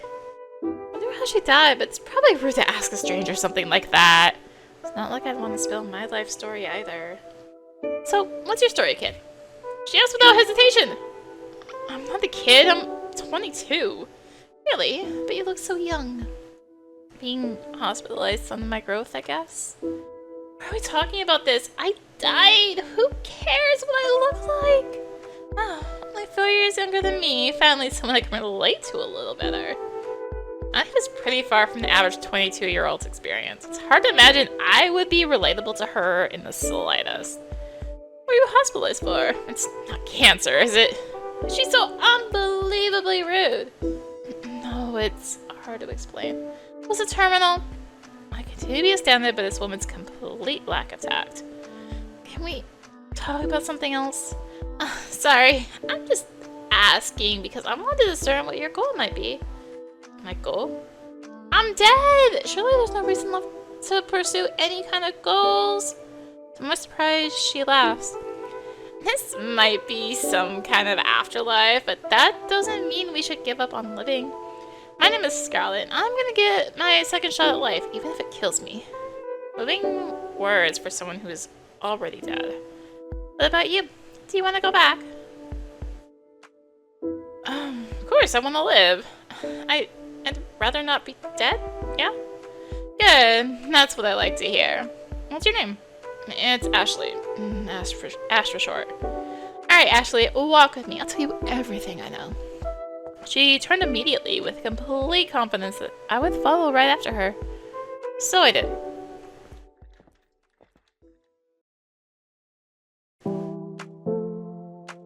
Scarlet walked at an easy pace, explaining the mechanics of this afterlife, as if it were a speech she'd rehearsed and recited 20 times. Maybe she had. Clearly I wasn't the first dead person she'd welcomed here. It was surreal. Thinking about the situation I was in, but also how I had no trouble focusing on her explanation despite that. Usually I feel so lost in the fog, but my mind is completely clear right now. Is this how my brain would function if I were healthy? Not that it matters anymore. Based on Scarlet's explanation, I should consider this place to be purgatory. We die, but we can move on from here. It's unclear exactly where we would move on to. Apparently that's up to death. We were on our way to meet them now. So we don't get hungry. Right. Or thirsty. There's nothing to eat or drink here anyway. And we can't sleep. You know, I haven't actually tried. But after 3 full months with no sleep, I haven't had any sort of adverse health effects. Safe to say it's unnecessary. You know for sure it's been 3 months. Time is definitely passing. I've been using my watch to track the days. Because there's no sunrise or sunset. I slow my pace and Scarlet stops in front of me. There's a pitying look on her face. This days isn't so bad once you get used to it. I'm already tired of how bright it is. Scarlet laughs, but I wasn't joking. I may have been spared from my usual migraine, but the constant intensity of light was unnerving to me. If I had a choice of which hospital to spend purgatory in, I'd say St. Phil's was the better option. At least there, I had the changing seasons to look forward to. How would it get quieter after visiting hours were over? The chatty nurses telling me about their days as they changed my IV. Being in a hospital for so long, you learn to love the little things. The alternative is to just feel miserable all the time. I'm not miserable. I'm still alive. But I can't even say that anymore. Grip the pull of my IV stand a little tighter. I'm still too afraid to leave it behind. The last few wayward souls who came through here, they made it up pretty quick. Maybe you'll be able to bargain with death too. Then you want to get used to this light. I'm not very good at bargaining. She laughs again and presses the button for the elevator. I'll help you. I'm good at debates. Thanks. The elevator doors opened to reveal a man stacking coins in the center of the floor. Don't come in! I blinked at the confusing sight, but Scarlet cut in without missing a beat. You're still at this. It's been 2 days! There's still a lot of the coins. Deadline's coming up pretty soon. Scarlet leaned her forearm against the elevator door to prevent it from closing. Well, can we get in? Taking Ashley here to meet death. Could you maybe catch the next one? No. Scarlet forced her way in, knocking over a stack of coins in the process. Why are you so pushy, Miss Scarlet? Because you're wasting your time! Come on, Ashley. She motioned for me to follow and I stepped into the elevator. I did my best to avoid the coins at my feet. It was an awkward ride.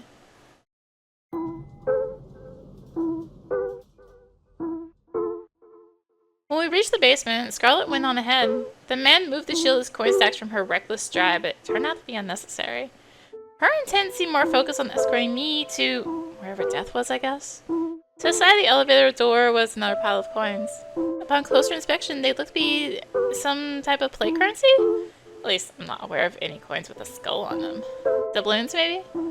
Judging by the cartoony design, it seemed like something used for a board game rather than by pirates. Curious not particularly in any rush to meet death, I stopped to talk to the man. Why are you stacking coins, Mr. Celadon? And you're Ashley, right? I prefer Ash. Celadon picks up a small stack of coins and transports them to the larger pile beside the elevator. His process is methodical and efficient. I can tell he really has been at this for 2 days. It's my trial, so I can revive? He shuffles back into the elevator to pick up the next stack of coins. Trial? Scarlet, clearly tired of waiting, returns to my side. Death told him he had 3 days to bring coins from the top floor to the basement. If he reaches a certain amount, his soul will be released. They have to stay stacked like this. If a single coin faces tails up, it won't count. Sounds tedious. No, I don't mind. It's a good exercise. He goes back for the next round of coins. I'll leave him, Ashley. He's done hundreds of these trials. Death isn't going to let him pass this time either. As Scarlet walks away again, the elevator doors begin to close. Celadon stumbles from his place to block them. The sack of coins he's holding wobbles dangerously, but he quickly steadies them and continues his work as if nothing had happened. I feel sorry for him. Let's just follow Scarlet. Not wanting to be left behind, I back away from Celadon and leave him to his trial. Scarlet turns back to me, tapping her foot as I catch up. She's grinning. You know, there isn't a volunteer to bargain with death for you. It's because I don't want to see you end up like Celadon. In other words, she took pity on me. I really wish I'd had a mentor when I first got here. Maybe things would have gone more smoothly. Thanks for your help, Miss Scarlet. You don't need to call me Miss, Ashley. We're equals here. It's funny. I don't feel like I'm being treated as an equal at all. Still, I can't help smiling back. If she wants to take me under her wing, that's a net positive for me, isn't it? Scarlet motions for me to follow again, and I obey. Best not to overthink it. I steel myself as she escorts me further down the hall, toward death.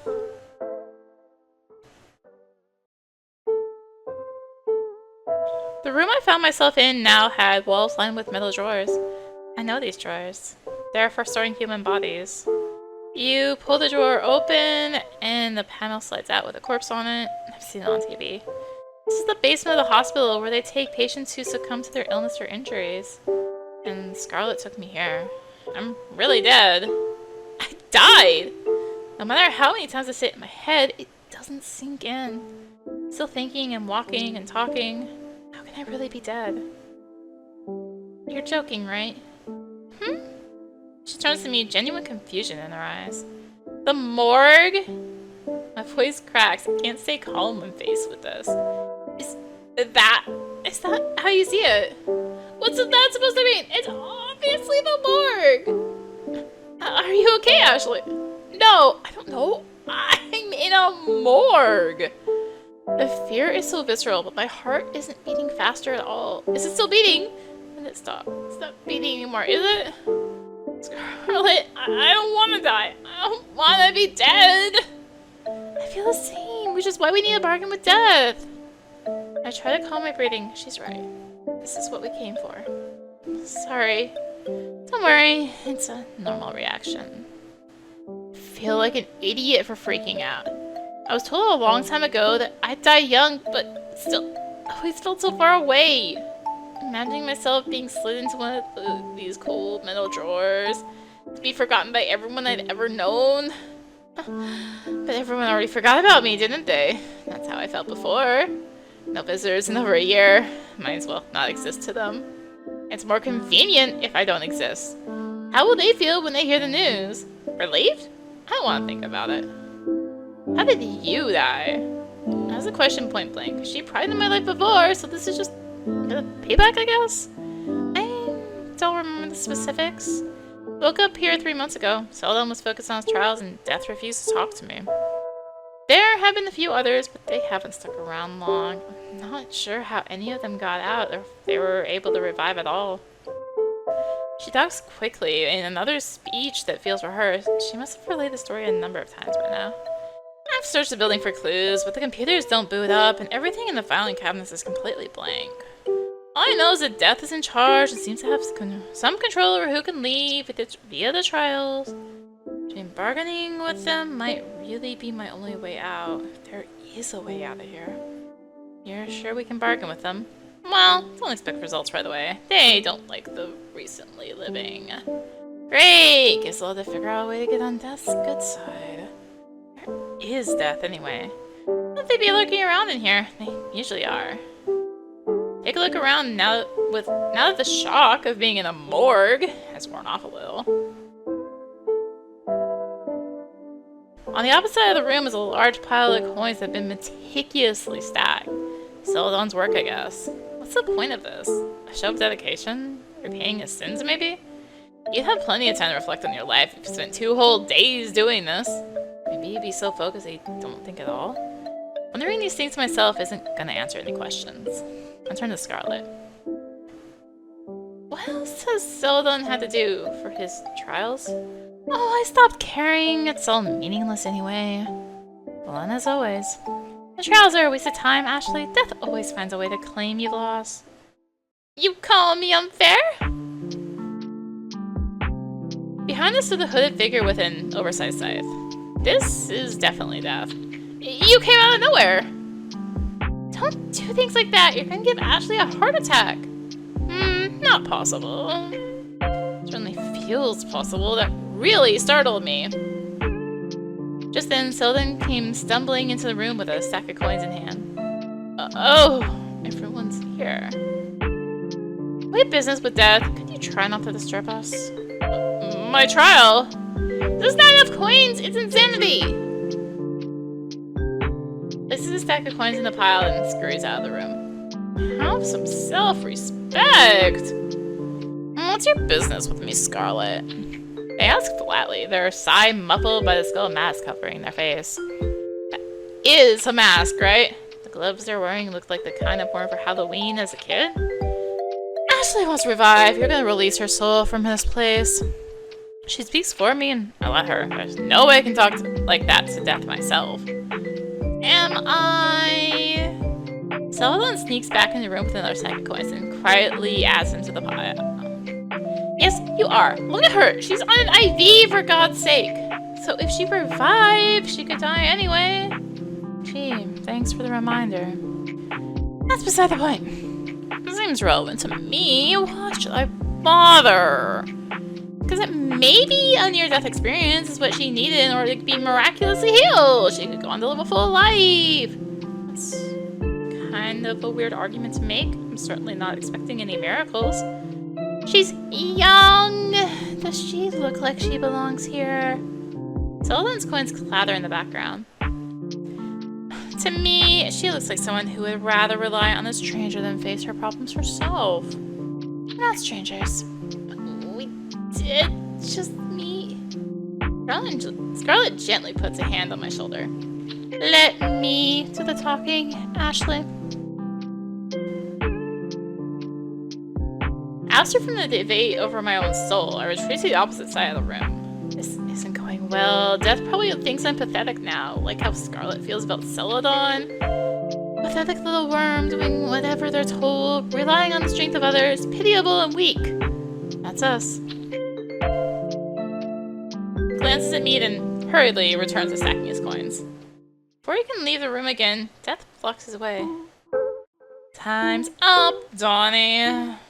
Donnie? That's kinda cute. Please stop calling me that. Only my mom calls me Donnie.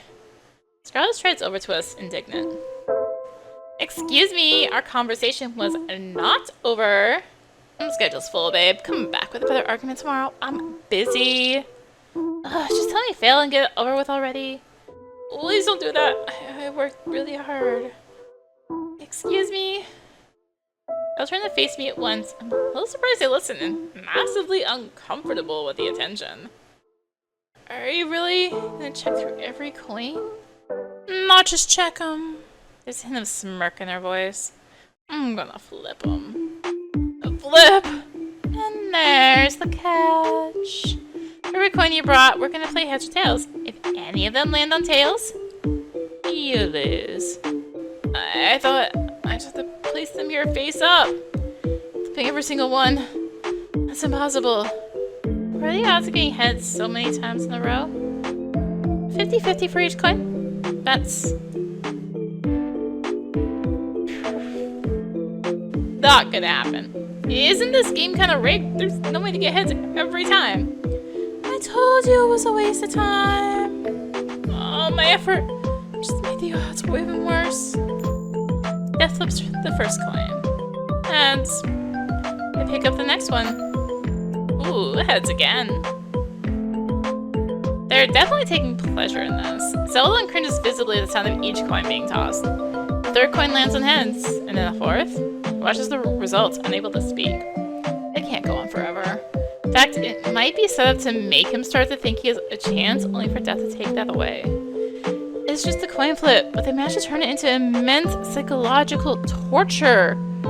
Bringing fewer coins would have given him better odds. But then would he fail for not meeting the minimum requirement? Let's see why Scarlet didn't bother to help him before. Best trials are made to be unwinnable. The coin flips pause and Death turns to me. Hey Ashley, heads or tails? Tails. I wasn't asking you. Death wants me to call it. Tails. Like Scarlet said. I just want this to be over. It's too cruel. They flip the coin. Tails. You lose at Celadon. Come on. It's not fair. His voice wavers. I think he might cry, which is probably Death's aim with this. Crushing his spirit, giving him hope. Only to snuff it right back out. What did it gain from toying with people like that? Celadon has done a lot of these, right? Can't stop myself from speaking up. This situation is too unfair. Yeah. So why can't you just release his soul already? He's tried pretty hard, right? He's got plenty of time. What do you mean? Death mounts her side like a witch on a broomstick. I barely know how to react. As my eyes follow them, I can only think of how the ceiling is higher up than I realized. They drift to a stop, then grasp a handle on one of the metal doors. Am I about to see a corpse? Have we been standing in a room lined with bodies? Why do the walls look infinitely tall, and how would I not notice that until now? Metal door swings open, a long drawer slides out. It's hard to tell from where I'm standing, but it seems to be alive with rows upon rows of hourglasses. His is in here. What are those? Countdown for every soul that comes here.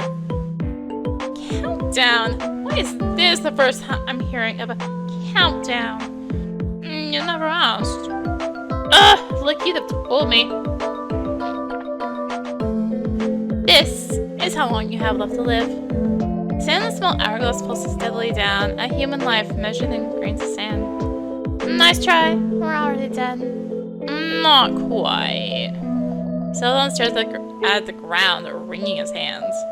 What do you mean? Best to sense again, Celadon's hourglass in hand. Want to see what happens when I turn this over? I say it in a teasing voice, like it's a game to them. This is someone's life. No? Celadon says what we must all be thinking. But it's cool. Check it out. When death flips the hourglass over, we all expect the sound inside to reverse direction. But it doesn't. It continues to fall upward, defying gravity. This is how long we have left to live? Meaning we are still alive? And maybe because we're still alive, we have a chance to revive. Scarlet said she'd been here for 3 months. How much time does she have left? How much time do I have left? Scarlet lets out an incredulous huff. So you're just going to torture him until his time runs out? Will you release him once it gets down to the wire, or let him die in the end? That's up to him. Unbelievable. We're still alive, even though this is the afterlife? And Scarlet tell you? Wait, did I miss a line there? Oh, yes. I looked at Scarlet, but she's already stormed away. She taps her foot, facing away from us. This is the afterlife for souls who died a social death. Y'all end up here because you're miserable losers.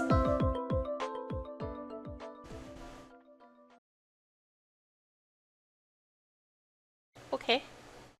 So a lot of this is going to be repeat from the previous one, but we're running again.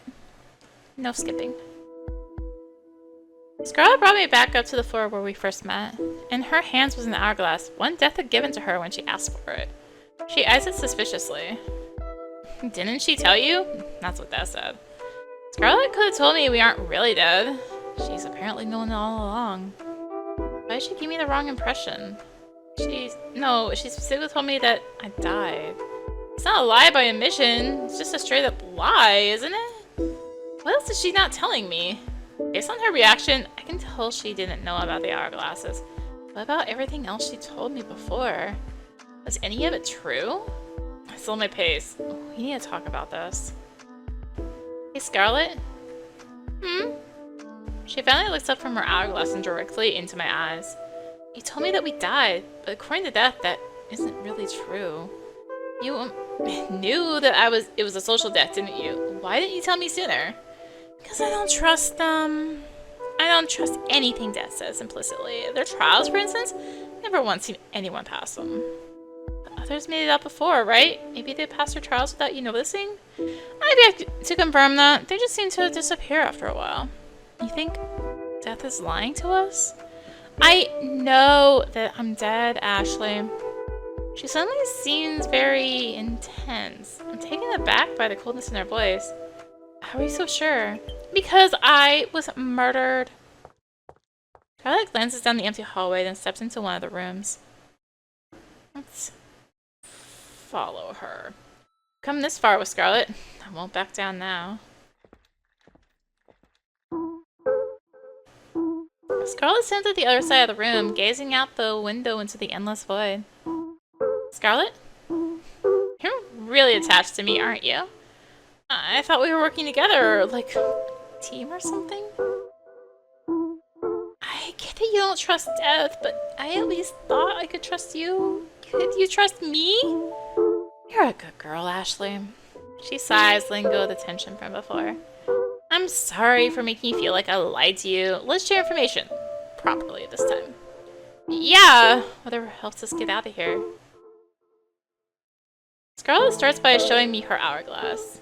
It's nearly full at the top, meaning she has plenty of time to revive, according to Death anyway. I wasn't given an hourglass, so there's no telling how much time I have. But if Scarlet's still doing just fine after 3 months, maybe I don't need to worry about it so soon? Knowing the deadline might only make me panic in the end, so we decided to forget about it for now. Scarlet pulls her arms and leans back against the window. The other thing I should tell you is, this isn't a hospital. Yeah, it's the Afterlife. You told me that already. What I mean is, that morgue we were in before? That's the mailroom. Mailroom? It isn't really a mailroom, of course. That's just what it looks like to me. It's different for everyone, like a dream. Your mind fills in the blanks using a place from your own memories. So it's like a memory. That's why the details are missing. So then, what is this place to you, Scarlet? To me, it's an office building, the one I used to work at. Scarlet goes into another one of her speeches, although this one feels far less rehearsed. Before she was killed, she was forced to quit her job. She doesn't say what that job was exactly, but there was some kind of scandal caused by her boss, and she was unknowingly complicit in it. All she did was shred some papers like she was told. That got her stalked by journalists, and there was all this public outrage. I'm not surprised I hadn't heard of whatever this case was, but it's not like I watched the news. Scarlet delivers her story coldly, without a hint of emotion attached. She sounds tired of it all. I don't want to push her with more questions, but I don't get this at all. So then, if her boss was the bad guy here, why were they coming after you instead? God knows, Ashley, if I call it misogyny, they'll accuse me of dodging culpability. None of my friends wanted anything to do with me. They didn't want the trouble. Some of them even believed those articles. I was getting harassed on the street. I could barely leave my apartment. My social death, meaning all of my relationships were destroyed. What about your family? My mother passed away when I was young, and I haven't spoken to my father since I was a teenager. We never got along. I may as well not have a family, and maybe it's because better that way. They would have become targets because of me. So were you only in that situation because of your boss? Unfair, isn't it? I ignore the rumors about him. We even used to get along. It turns out he's just another shitty, abusive white man in a long line of shitty, abusive white men. Hating him is easy. It's boring. On the other hand, I'm a traitor to my entire gender. I'm despicable. A traitor? What? That sounds so extreme. Because I'm the one who destroyed the evidence. It doesn't matter that I didn't know what was on those papers. Everyone believes I must have known. If I'd just taken the time to look through them, if I hadn't been so buried at work, I could have realized what they were. A bastard. I'm just the last in a line of women whose lives he's ruined. Scarlet sighs again, much heavier this time. It's still so painful to think about. You'd think after a few months away from it all, I could laugh about it.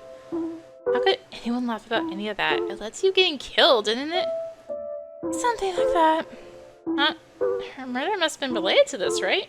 I thought that's what she was telling me. Anyway, I'd rather not dwell on it. When I revive, I'll be starting completely over. Starting over, like a whole new life.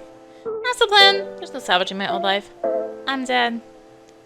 But maybe that doesn't have to mean the end of Scarlet, or maybe I can change my name to Rouge or something. Double check.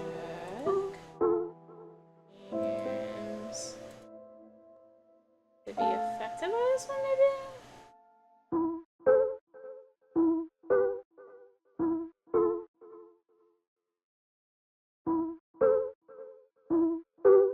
Alright, you should keep Scarlet. A pen in your name, that's too sad. You should keep it. I'd like to, but I don't think that's possible. I'd rather not let my old life haunt me. I like the name Scarlet. All that aside, let's stay focused on where we are now. Right, funny way to revive. I think our next step is to try to get more information out of the others. They're probably more willing to talk to you than me, so I think you'd better be the one to do it. Yeah, sure, yeah, makes sense. Scarlet needs my help. She's relying on me for this. Just make sure to take everything Des says with a grain of salt. Celadon too, honestly. That man is beyond help. I'll let you know what I find out. Thanks, Ashley. I promise we're gonna make it out of here together. Yeah, we can do it. As I leave the room, I couldn't help but feel giddy with pride. I'm gonna be useful to Scarlet. We're a real team now. I hurried down the hall toward the elevator, my IV bag swinging along behind me as I walked.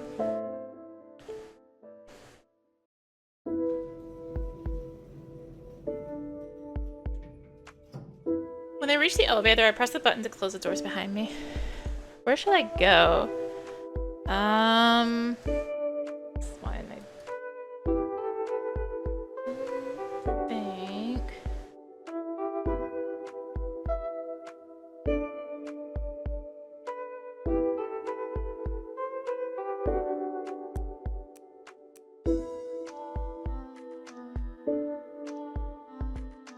We'll just go to the entrance. Celadon might be hanging around the first floor. Talking to him seems like a good place to start.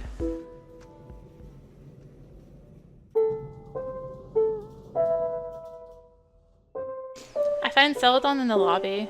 He is turning his hourglass over in his hands, the sand still steadily flowing in one direction. I'm sure he's thinking about the trial. At least I would be if I had just wasted the past couple days going up and down an elevator carrying coins around for no reason. Now I know I made the right decision leaving him to it before. My help would have only made it worse. Celadon has been here the longest, aside from death, of course. Celadon? I need to learn more about his situation so I can report back to Scarlet. Hey, let's talk. Sure, Rash. Is there something in particular you want to talk about? Everything that happened, I guess? Yeah, how are you feeling after all that? Probably a lot to take in, huh? Let's call us miserable losers. A little harsh, right? Yeah, not really miserable, but they're right about me not having any friends. Well, I'll be your friend. Everyone needs a pal, after all. I'm struck by his warmth. He seems so genuine. Can I call you Donnie? Please, anything but that. We share a laugh and continue chatting. I tell him about myself. How most of my life has revolved around my illness, being hospitalized, how I hadn't had any visitors in over a year. That must have been what marked my social death. My family, everyone, I was dead to them. It hurts to think about, so I changed the subject. What was your life like? How long have you been here? You know, not really sure how long it's been. Scarlet's the only one with a watch. It doesn't get dark. The days must really blend together, huh? It's probably been a few years. You just have to find out. They don't like me very much. He sits in one of the chairs and I take the one beside him. My life before this was, I don't know. I ran my own business, I had a wife, I thought my family cared about me. But when did that, no matter how much effort I put into my job, I just sunk deeper and deeper. I thought I was doing what I was supposed to do, working hard, hustling, you know? His breath grows unsteady. I don't know what to say, so I keep listening. When she handed me the divorce papers, I thought, great, now I can spend more time selling products. My whole family stopped talking to me. I don't know what I did wrong. Is there a... Oh yeah, there is a button to hide the dialogue. This products help people, but my mom called it a scam. But it's not a scam, they're health supplements, I use them myself. If you have enough people in your downline, you can make thousands of dollars a week. You just have to keep recruiting. It's fun. You get to work from home and talk to people you never would have talked to before. It's kind of work you could even do from a hospital, but you might feel better if you take them yourself. Health supplements? The company is called You Thrive. Get it? Because it makes you thrive. His mood changed really suddenly. I've never really heard of this company, but it sounds important to him. When we get out here, I'll send you a sample kit. You can try it for yourself. That's okay. I shouldn't be taking supplements without my doctor's permission. That's what's great about You Thrive. It doesn't interfere with any medications. It just boosts your immune system along with many other benefits. This is getting weird. Why is he giving me a sales pitch of when we might be stuck in the afterlife forever? Celadon. I'm healthy, so it didn't make any sense that I died. And now he seems back to normal. So this social death thing, that must be it. Because no one talks to me anymore. They all blocked my numbers. Did he scare everyone off with how tense he is about his job? That's pretty sad. Well, at least we have each other, right? We're not friendless losers anymore? Celadon smells at me and takes his hourglass from his pocket. He stares down at it with great sadness in his eyes. I don't have the heart to tell him Death's probably lying about the hourglass stuff. Not sure it'd make any difference. Years he spent here, doing Death's impossible trials. It must have taken its toll on him. Beneath this friendly exterior is a man on the verge of breaking. I pat his back, not knowing what else to do. If he was to revive, would he be able to make new friends? Would I? Well, at least I have Scarlet now. Hey, good luck on the next trial. I'm sure he'll pass one eventually. Celadon? Right, yeah. Slips his hourglass back in his pocket. Thank you. I'll do my best to pass the next trial. Good. I found a lot about Celadon's background. It doesn't seem like he remembers dying, but possibly could have passed in his sleep, like probably happened to me. Scarlet could be right about the hourglass stuff being made up. I never even got mine. But I guess I could go see about that next.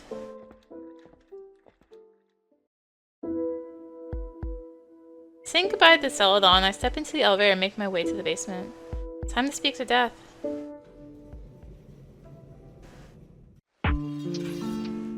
When the elevator doors open, Death's scythe drops in through the small gap like a guillotine. The blade sticks in the floor, so a couple inches deep. It takes me a moment to register what happened. Thank God it wasn't standing right there! Once the door is fully open, they jostle the handle and swing their weapon back over their shoulders casually. I've been expecting you. To kill me? No, I wanna hang out. You're not gonna swing your scythe at me anymore, right? Don't be such a baby. Follow me. You have a choice!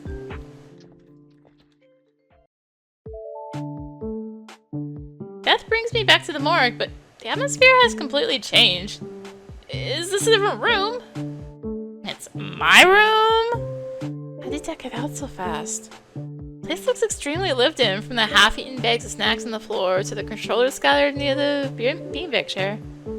Magic! Don't worry about it. Right, I should know better than to ask, considering I've also seen them fly. The big screen TV catches my attention. There's a tantalizing lineup of all the latest game consoles below it. Are we playing video games or something? I'm getting a little excited now. The only games I had in the hospital were on my favorite childhood handheld. Death strides over to the controllers on the floor and picks one of them up. We're gonna play GTA 5. GTA? Glorious Devil's Avarice. How have you not heard of that? Oh, well, the kids down the street I grew up on had one of those games. I watched them play it. The Sintown one, I think? Yeah, it's the old one. 5's cooler. It's got way better graphics. How do you play? It's single player. You just watch. Wow, what fun. How long am I stuck here hanging out with them? Death turns the console on and boots up the game. The graphics really are better than Sintown's. In GTA, you play as a devil girl named Lucy. She's like if Lucifer were a sexy lady. It's a raunchy game that appeals to edgy preteens and middle schoolers. In the case of my childhood friends, their parents didn't seem to understand the rating system and bought it out of ignorance. There's a main story mode, but I think most people play the game for the sandbox aspect. You can pick up guns and steal cars and kill people. It takes place in hell, so I guess you're killing other sinners? I don't think it's the kind of game with deep lore attached to it. Death loads the save and shows me their character. Lucy's dressed in cargo pants and a bikini top with a huge rifle on their back. She looks absolutely ridiculous, but the over-the-top aesthetic of the game is kind of the selling point. Check this out, they say, equipping a huge rocket launcher. They fire at a gas station and walk toward the camera in slow motion for dramatic effect. The explosions in this game are so realistic.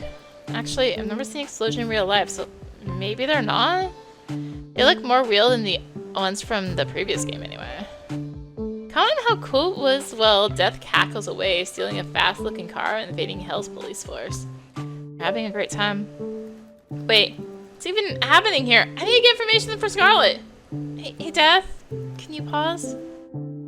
Why? Because it's hard to have a conversation over all the gunfire and explosions. Then yell! I'd rather not. Ugh, boring. Death pauses the game and leans towards me. So you're like, Scarlet's a lackey now, or whatever. Scarlet's my friend! Saying it out loud makes me feel good inside. It's nice to have a friend, even if we're in the afterlife. I need water. Damn, well, guess it's too late for you then. Too late? For what? You don't care about GDA, and you're happy being someone's puppet. We'll never get along. I'm not a puppet. Why'd you come here, Ash? You dragged me here! You came down the elevator to talk to me, right? You never gave me my hourglass. You don't have one. I don't? I'm unpausing now. Death resumes our grand escape from Hell's police force, driving down the blood-soaked highway as helicopters riddle Lucy's car with bullets. I don't have an hourglass. What does that mean? I guess if it was something they made up just to put pressure on Scarlet and Celadon, it makes sense that they wouldn't care to give me one. Maybe Scarlet's right then. That's just playing games with us to keep us from reviving.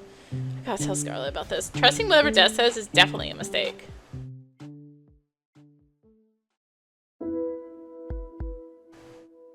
I knew it! Scarlet paces back and forth across the room. So hourglasses are a distraction, just like the bogus trials. We can't trust anything Death says. Who knows if they have the power to revive any of us at all? That was probably a lie, too.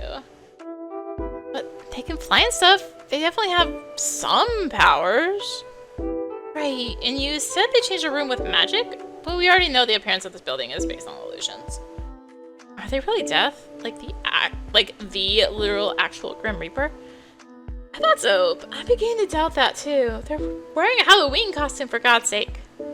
They're supposed to be our only way out of here, unless even the possibility of reviving was a lie. Well, it doesn't do us any good to believe that. Let's think about the things we know for sure. I'm not sure I know anything for sure. I don't even know if I'm really dead. Well, I know I am, so we can start there at least. Everyone who's been able to leave this place so far, that was because they passed their trials. But I didn't actually see anyone pass anything. I only heard about it from Celadon after the fact. Right, and he believes in the trials a little too much. I watched him fail again and again the entire time I've been here. He won't stop, no matter how many times Death humiliates him. And now you tell me he was in an MLM? Seems like he's as gullible as they get. Wait, what's an MLM? A multi-level marketing scheme. It's a business model that preys on desperate people, wreaking havoc on their finances while the owner of the company. TV in a corner room suddenly switches on. The screen is bright white. And testing. 1, 2, 3. Calling all losers. 1,000 prowls for y'all. Come downstairs to get started. TV switches off as abruptly as it turned on. Scarlet and I exchange looks. Should we? They'll come to us if we don't go to them. Might as well get it over with.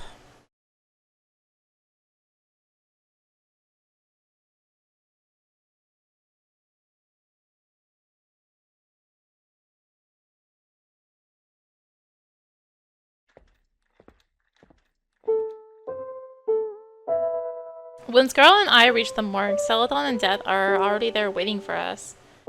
I glance at Celadon, but he looks away. I wonder if he's nervous about the trial. Now that we've assembled, Death taps her scythe on the floor and makes their announcement. Scarlet, it's time for your next trial. Pass. She said it so quickly, Death barely even had time to finish the sentence. Mash then.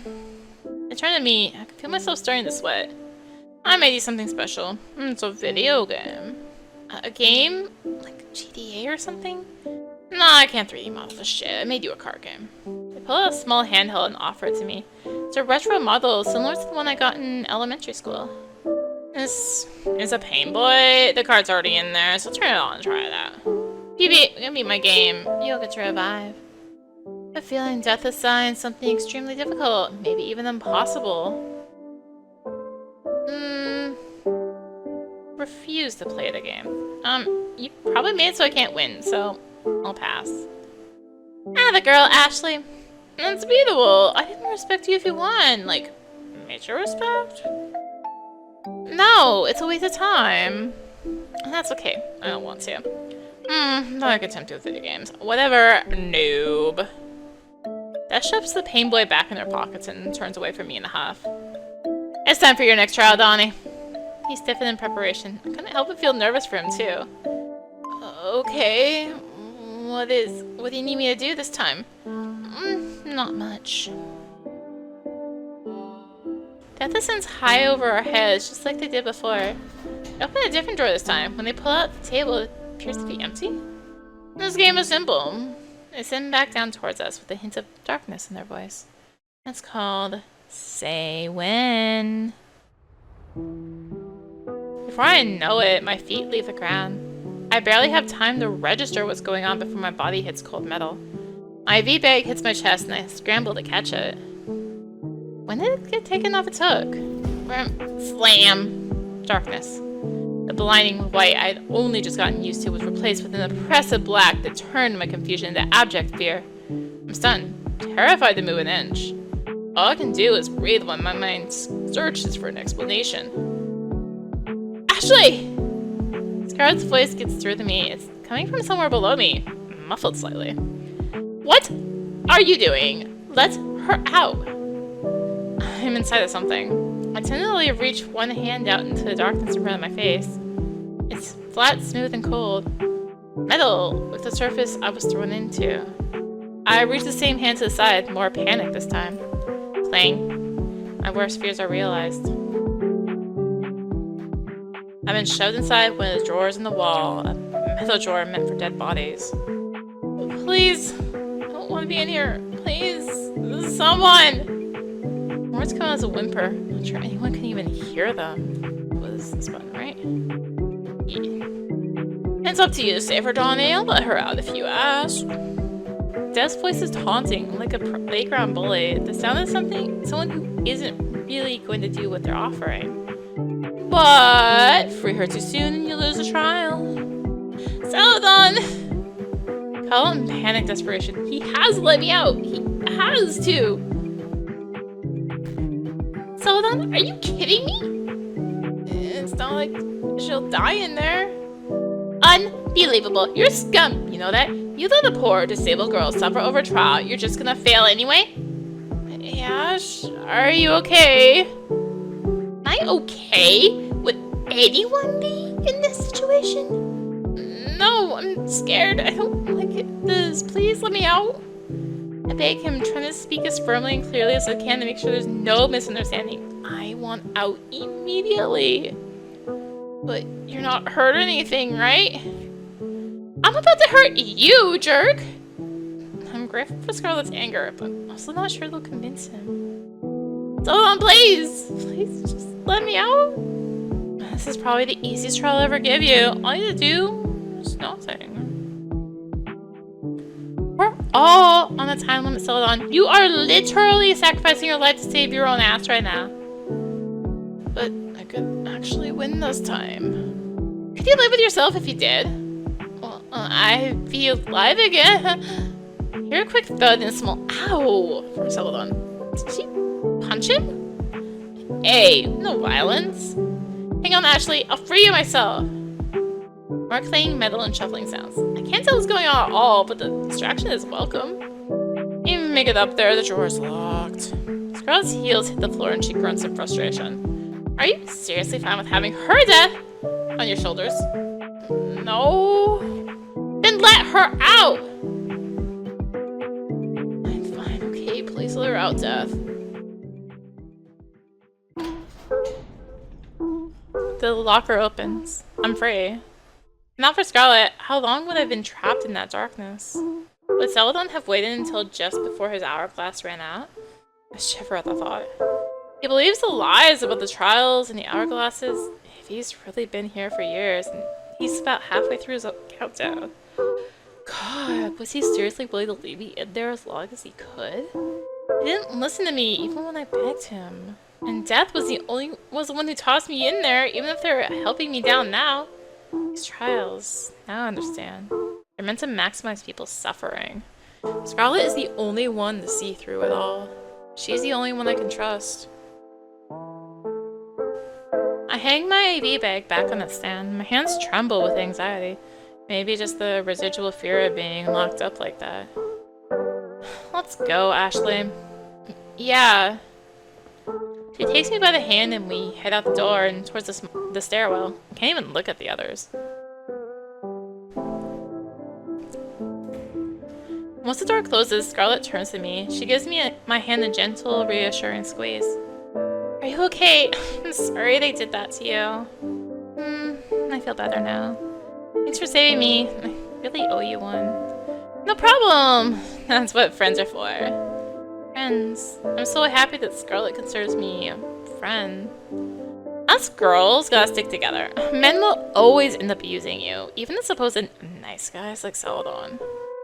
Words give me pause. Something feels wrong about them. I guess it's true that Celadon was using me. We don't trust anyone and we don't play by the rules. That's the only way to come out on top. The only way, huh? What's wrong, Ashley? You sure you're okay? No, I mean... You're right. Going through along with the trials just makes you do awful things. If we weren't there to stop him, Celadon would have made me cough. Because of lack of water.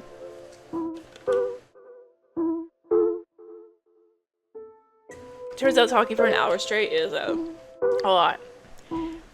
It's hard for me to get the words out, thinking of being trapped in that dark place with no one coming to save me. He didn't care what happened to me, did he? No, he didn't, but I do. Scarlet looks me in the eye, and I feel all my anxiety drift away. We're in this together, Ashley. Let's think about what we can do next. She leads me upstairs, my heart filled with a sense of purpose. I'm so grateful Scarlet is here to protect me.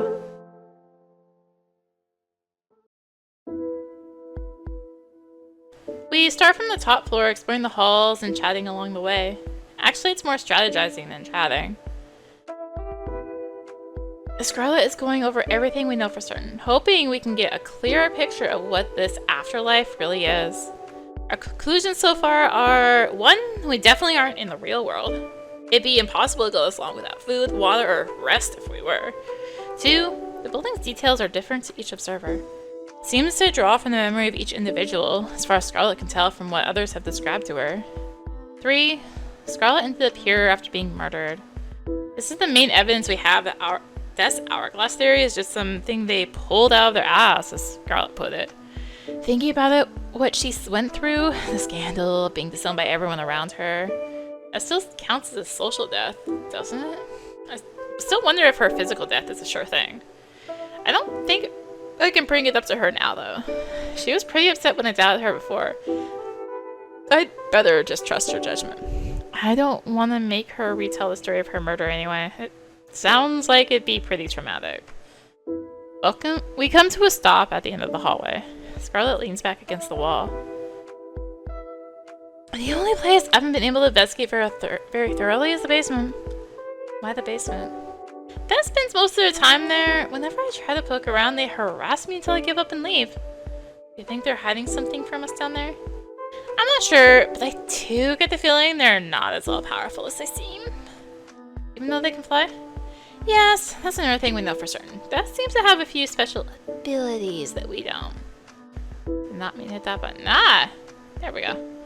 Scarlet paces back toward me, staring at the tiles on the floor as she walks. With how often I've seen them flying around here on that side, it's unlikely there are invisible wires involved. You never know. One time I played a game where the plot twist was that there were all these mechanical structures made of special material the characters couldn't see. What? That sounds like a cheap twist. Yeah, I was just thinking, since this place is like an illusion, could be something like that? If it is, we're screwed. Scarlet groans in frustration, lightly kicking the wall with the side of her foot. This is impossible! If the whole building is an illusion, can we even trust anything we find here? Poor Scarlet. She's been here for months trying to figure things out all on her own. Someone who only just got here, I doubt I can really do much to help. Feeling hopeless, I'd take a seat on one of the spare beds in the hallway. Oh hey, new picture. What are you doing? I'm resting. Wanna join me? Ashley, we can't rest here. Sure we can. Here, lie down on that gurney. It's a table, sweetheart. Whatever, just lay with me. Why? I was gonna try to take a nap. Maybe you should too? How is taking a nap going to help us? I always take a nap when I don't know what else to do. Or I'm trying to avoid something, I guess. Anyway, it'll help clear our minds. Come on. Yay. Despite her protest, Scarlet gets comfortable on the bed next to mine. I see, so it's like meditation? I'm generally trying to sleep here. I really don't think that's possible. You said you hadn't tried. I hadn't. I can hear the smile in Scarlet's voice, even without looking at her. It makes me feel warm inside. It's so nice having a female friend around. Huh? At work, well, my former workplace, all the people handing out promotions were men. I spent so much time trying to curry favor with them, I never really got the chance to know my female coworkers. That's why I'm happy to get to spend time with a girl like you, Ashley, even under these circumstances. Yeah, girl power. Yeah, just like a pair of girl bosses here. Damn straight we are! 2 girl bosses who are going to revive and go on to lead brand new girl boss lives. Sounds nice, doesn't it? Not really. I'd rather just be a regular person. I don't know. Never related to femininity. I've never related to femininity even once in my entire life. I'm not sure how to explain that to her. I guess I could start with something that's been bothering me. Hey, Scarlet. Yeah? Could you maybe call me Ash instead of Ashley? What's that? You're mumbling. Nothing. Never mind. Can't do it. It's way too late to bring up something like that now. Scarlet sits up, peering down at me from over the plastic bed frames between us. Are you getting sleepy? No, don't really feel tired at all. See, that's why I never bothered to do this before. It's so weird. I feel like I spent my whole life being tired, and now I'm in this place with different rules. Different rules. Yes. Maybe we're thinking too heavily in terms of the real world. Why should the laws of physics exist in the afterlife? Our bodies don't even need fuel to survive. Scarlet's body begins rising off the bed. What if anything is possible here? As long as you imagine it. Scarlet, how are you doing that? I get it now. Actually, I've solved it. None of this is real. It's only our preconceptions holding us back. Scarlet drifts around the hall effortlessly, flying about exactly as I'd seen Death do. This must be something any of us can do. Come on, try it. Okay. I must imagine my body rising out the bed like Scarlet's, but I feel as heavy as ever. It's just like lucid dreaming. Why didn't I figure that out sooner? Dreaming, huh? I did think this might be a dream when I woke up here, but I've never flown in my dreams before. Yeah, so there's no way I can imagine this body of mine being so agile and weightless. My shoulders slump in defeat. I can't do it, Scarlet. That's alright. We won't be trapped here for much longer. Now that Death and I are evenly matched, I'm gonna confront them. Scarlet giggles as she dashes to the other side of the hall, shooting through the air like a falcon. I scramble to my feet, lugging my IV stand along with me. I can barely manage a jog.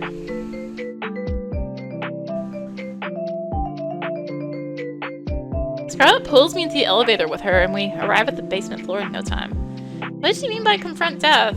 Evenly matched? They aren't gonna fight, are they? I wanna revive. It'd be best to do that peacefully. Scarlet probably feels the same, right? She's like a battle of wits kind of lady. Everything's happening too fast. Are we really gonna be able to escape this place soon? I'm worried it won't be that simple. As we enter the morgue, a glint of metal passes over Scarlet's head. Before I know it, she's throwing herself out of the way, and Death is picking their scythe out of the floor where she once stood. I knew you were coming for me. I've got eyes and ears all over this place. That's fine. I'm used to being surveilled. Scarlet shrugs it off with this confident laugh. How can she be so calm about this? Death seems surprised too. When Scarlet takes a step forward, they take 2 steps back. We're afraid I came here to hurt you. Death keeps her scythe raised, letting out a small growl in response. Scarlet takes another step toward them. I just came to talk. There's no need for violence. Back off! Death swings at Scarlet, and she dodges again. Please don't bite! I'm so scared they'll hurt each other. Can we get hurt in the afterlife? Can we bleed? Death, you're scaring Ashley. Put the scythe down so we can talk like grown-up. Skirt off! I've been through this shit before. Y'all get so cocky once you realize you can fly. Death circles Scarlet, taking slow, cautious steps. They're moving toward me. Toward the door. You've been lying to us, Death, keeping us busy with your silly games. You know the way out of here, don't you? You've kept it to yourself, all because you just love toying with others too much. Am I wrong? There's a smile on her face and sweetness in her voice, but something about it sounds so dangerous. Death swings her scythe again, but Scarlet doesn't move this time. Scarlet! I opened my eyes. I expected to see something horrible. Instead, I saw the blade of the scythe pressed against Scarlet's skin. Despite the impact, she hadn't budged an inch. Shit! Death drops the scythe, scrambling toward me like a scared animal. Scarlet grabs him by the hood, yanking them back. Then throwing them across the room, they slam against the wall, hitting the metal drawers with an upsetting sound.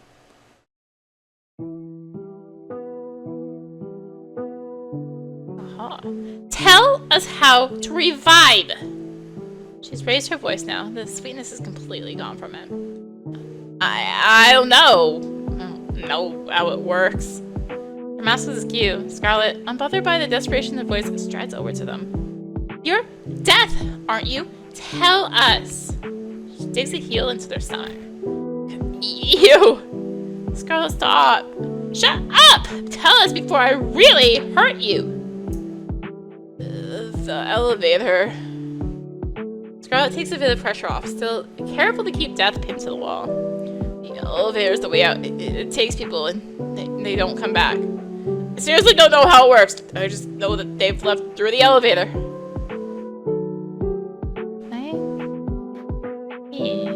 Get a better look.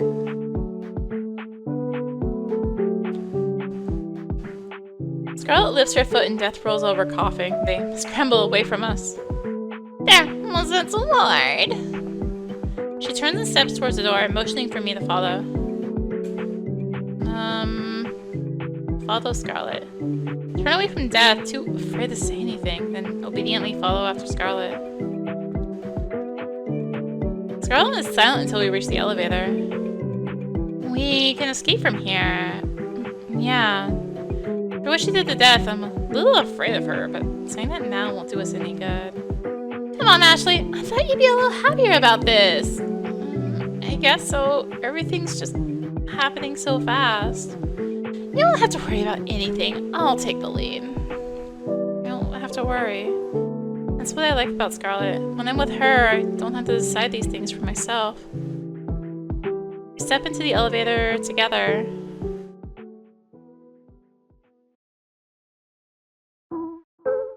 This is the way out. Next question is, how exactly do we escape from here? Is there a hidden compartment?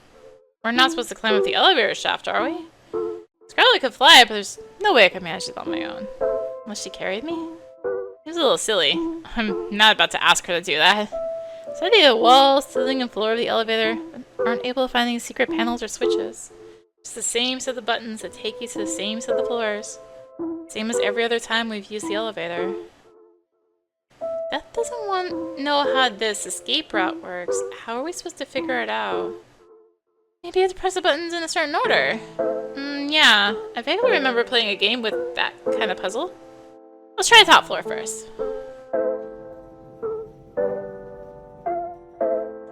We pressed every button, stopping at each floor along the way. The doors open and close. But nothing special happens.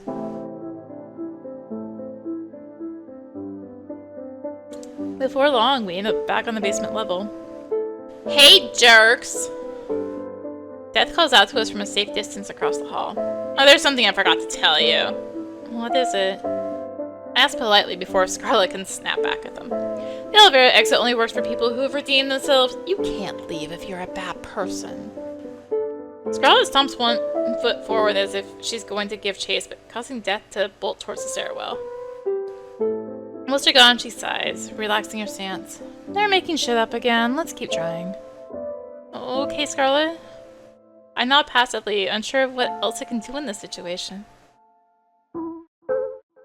It's been a long time exhausting every idea we can think of to crack the elevator's code.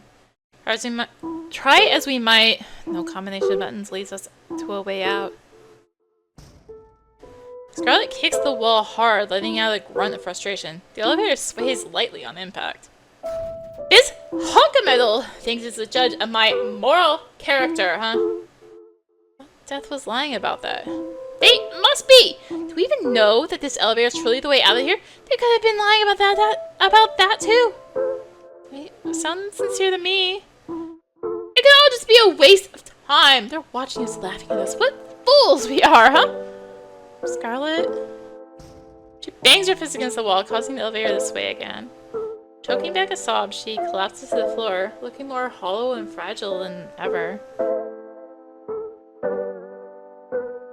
More pictures. What if it's true? That this is hell and I'll never be able to leave because I'm a horrible person? Whether Death was lying or not doesn't seem to matter to her anymore. The idea of it clearly struck a nerve. What if I belong here? What if I deserve everything that's happened to me? Hey, let's take a break, okay? All my life, I've tried so hard to prove I'm a good person. I want to help marginalized people, the ones left behind by society, like you, Ashley. She isn't listening to me. We're treated poorly just for being women. You've got it even worse, being disabled. Isn't fair. Anything we do is scrutinized to hell and back. Meanwhile, men get away with anything they want. Is this even about the elevator anymore? I'm a good person. I'm not racist. I support LGBTQ rights. I give to charity for God's sake. Okay. The way she's talking about these things is so... And yet, the drop of a hat, everyone was ready to think of me as some villain. It isn't fair. She crumples into a ball on the floor. Gently, I put a hand on her shoulder. Scarlet. She looks up at me. Finally, she's looking at me. Please don't take this the wrong way, but she needs to hear this. Are you doing all these things to make yourself look good? Because you genuinely care about people. What? You say you want to help people like me, but you don't really listen to me. It's true that you've done a lot to help me, and I'm grateful for that, but I feel more like an accessory than a person, than a friend. Like, when have you ever asked me about me and my life, aside from my illness? Do you even know anything about me? You like video games?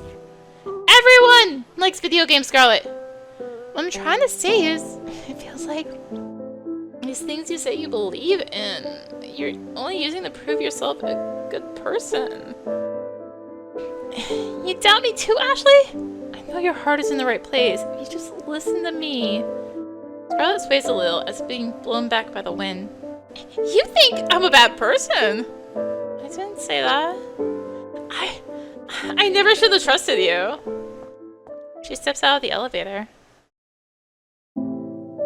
I hurry after Scarlet, but she doesn't go far. Just a couple of steps before turning back toward me. You know what, Ashley? I think you're right about me.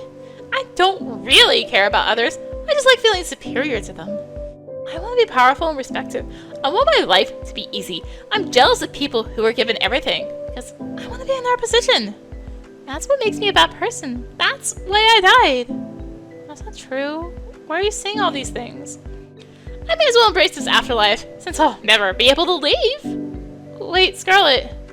Scarlet is dead. Be Rouge. Yes, Rouge, the angel of death. Has a nice ring to it, don't you think? Flash of light, her appearance changes completely. Into a being that could be called nothing other than an angel of death. Ashley, what happened to you? I'm certain the elevator will work for you. You haven't done anything wrong. You're a good person. I'm sorry that Scarlet held you back before. You don't have to worry about her anymore. What do you mean? You weren't holding me back. We can still go on and revive. I'm going to help every last soul that comes through here. I'll show them the way out. This will be my repentance. The angel who calls herself Rouge disappears through the ceiling. I can't follow her anymore. What do I do now? Stand there in the empty hallway at a complete loss. Oh, I did this to her. She changed into this because of what I said. We're supposed to revive together. The elevator. Wonder if I really am a good person after all that. I step back into the elevator and check the panel of buttons by the door. To my surprise, there's a new one. A circle is printed on its surface. Is that really it?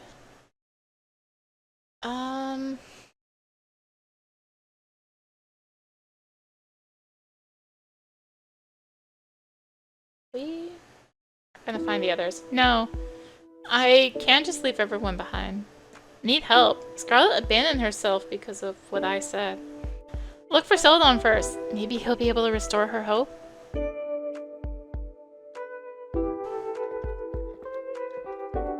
I walk out of the elevator and into the lobby. It doesn't take me long to spot Celadon. He's staring absent-mindedly out of a large window near the entrance. When I call out to him, he's surprised to see me. I quickly catch him up on the situation, telling him how Scarlet had attained special powers, attacked death, and became the angel of death Rouge. It occurs to me as I explain it all how unbelievable this story is.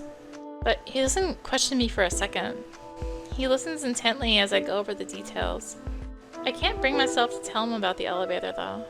Much to my relief, he seems more concerned about Rouge than questioning me about this escape route. When I finish my story, Celadon scratches his chin, considering what to say. I've been reflecting over what happened in the last trial. I want to make it up to you.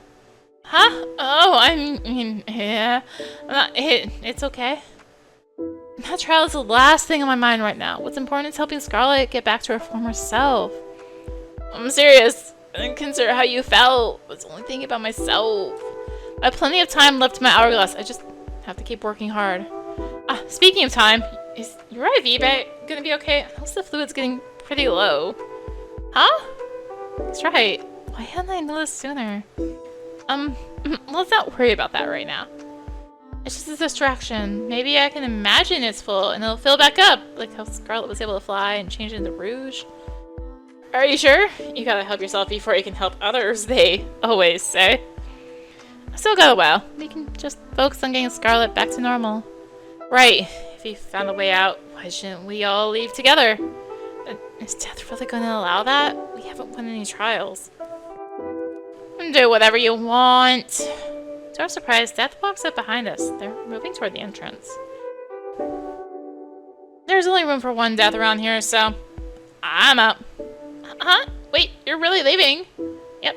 I'd say it was nice knowing you, but it was whatever. Bye. Celadon and I watch in stunned silence as Death walks out the front door and into the blank white void.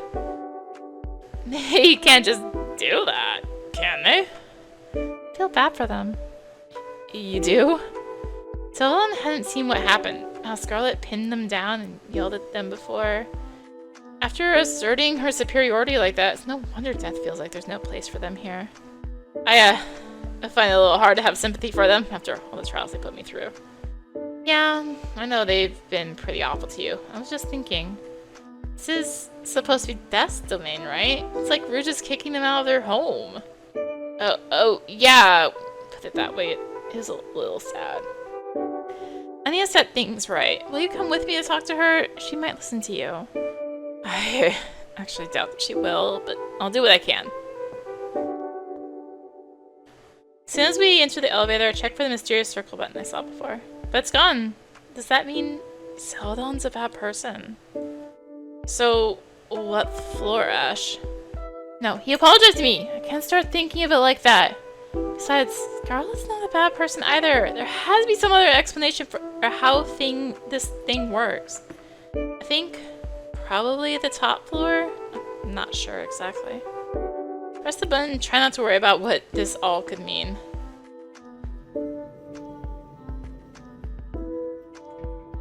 After searching the upper floors, we were unable to find Rouge anywhere. Definitely saw her face through the ceiling.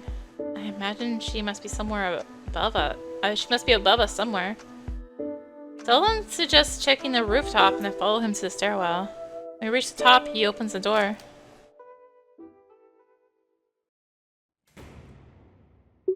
Rouge is there waiting for us. Her dress billows lightly, even in the absence of wind.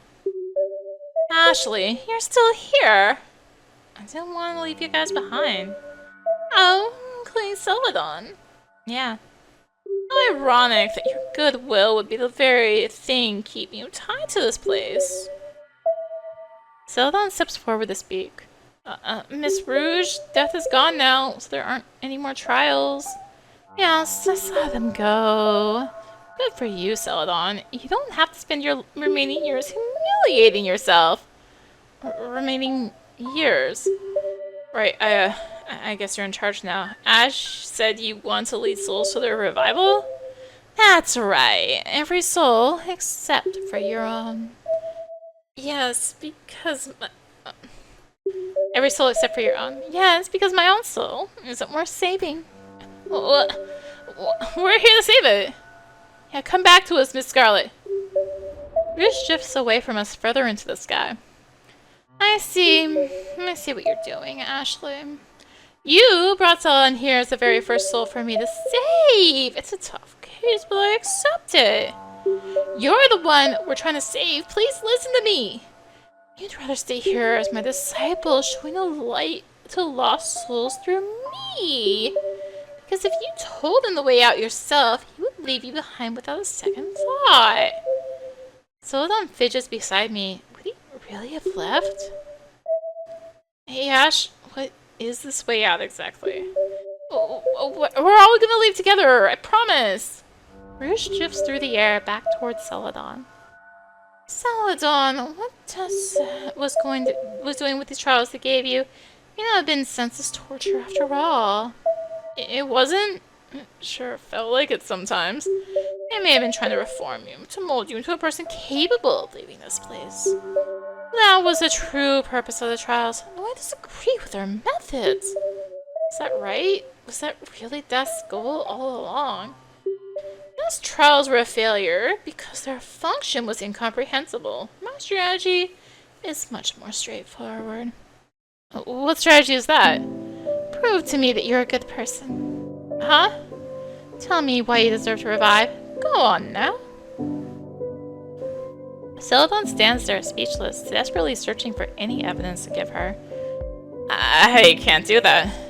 My ex-wife, she knew better than anyone. I'm not a good person. That's why she left. The man collapses to his knees, sobbing.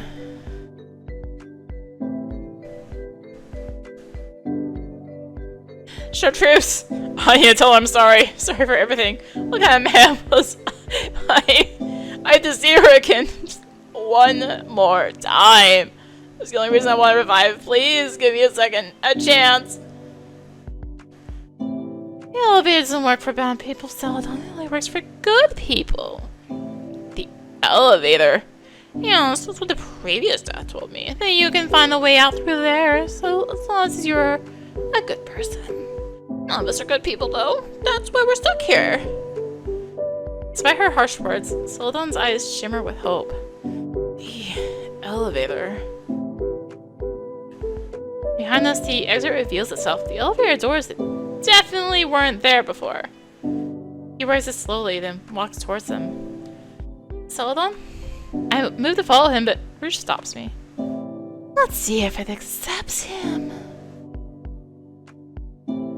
Celadon enters the elevator and the doors close behind him. Moments later, the doors open once more. It's empty. He's really gone. That's impossible! Bruce glides over to the elevator, then sinks through the floor in search of the missing man.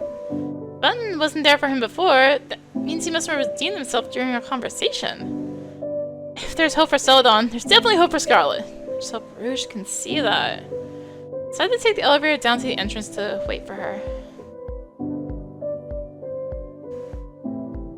When I walk out into the lobby, Rouge is already there. He's gone! He's really gone! Why did they accept him? Because he's better than me? Him?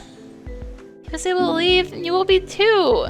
No, I'm worse than Celadon? Celadon, who was ready to leave you to die? I'm a good person! I'm a good person! I'm not some villain. Please, won't someone believe me? It's not too late. Huh? I'm worried about death, so I'm gonna go search for them now. Out there? Yeah, out there. Actually, you can't. It's Ash. Play Scarlet. Call me Ash. Ash! I want to bring death back here, so I'll be back when I find them. Ash! Don't leave me here alone! Ash! The door's closed behind me. I hope this will be enough to convince her.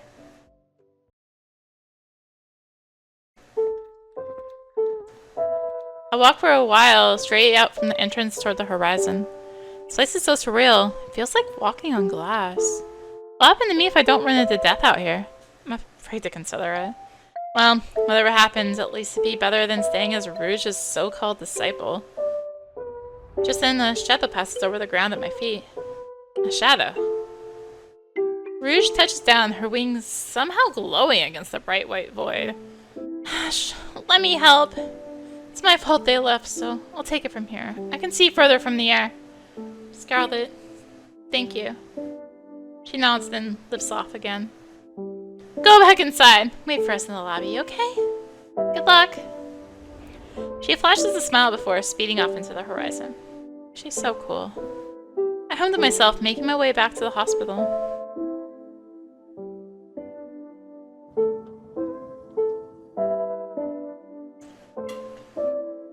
The automatic doors open for me, and I step into the empty lobby. It's odd. I almost feel refreshed coming back through these doors.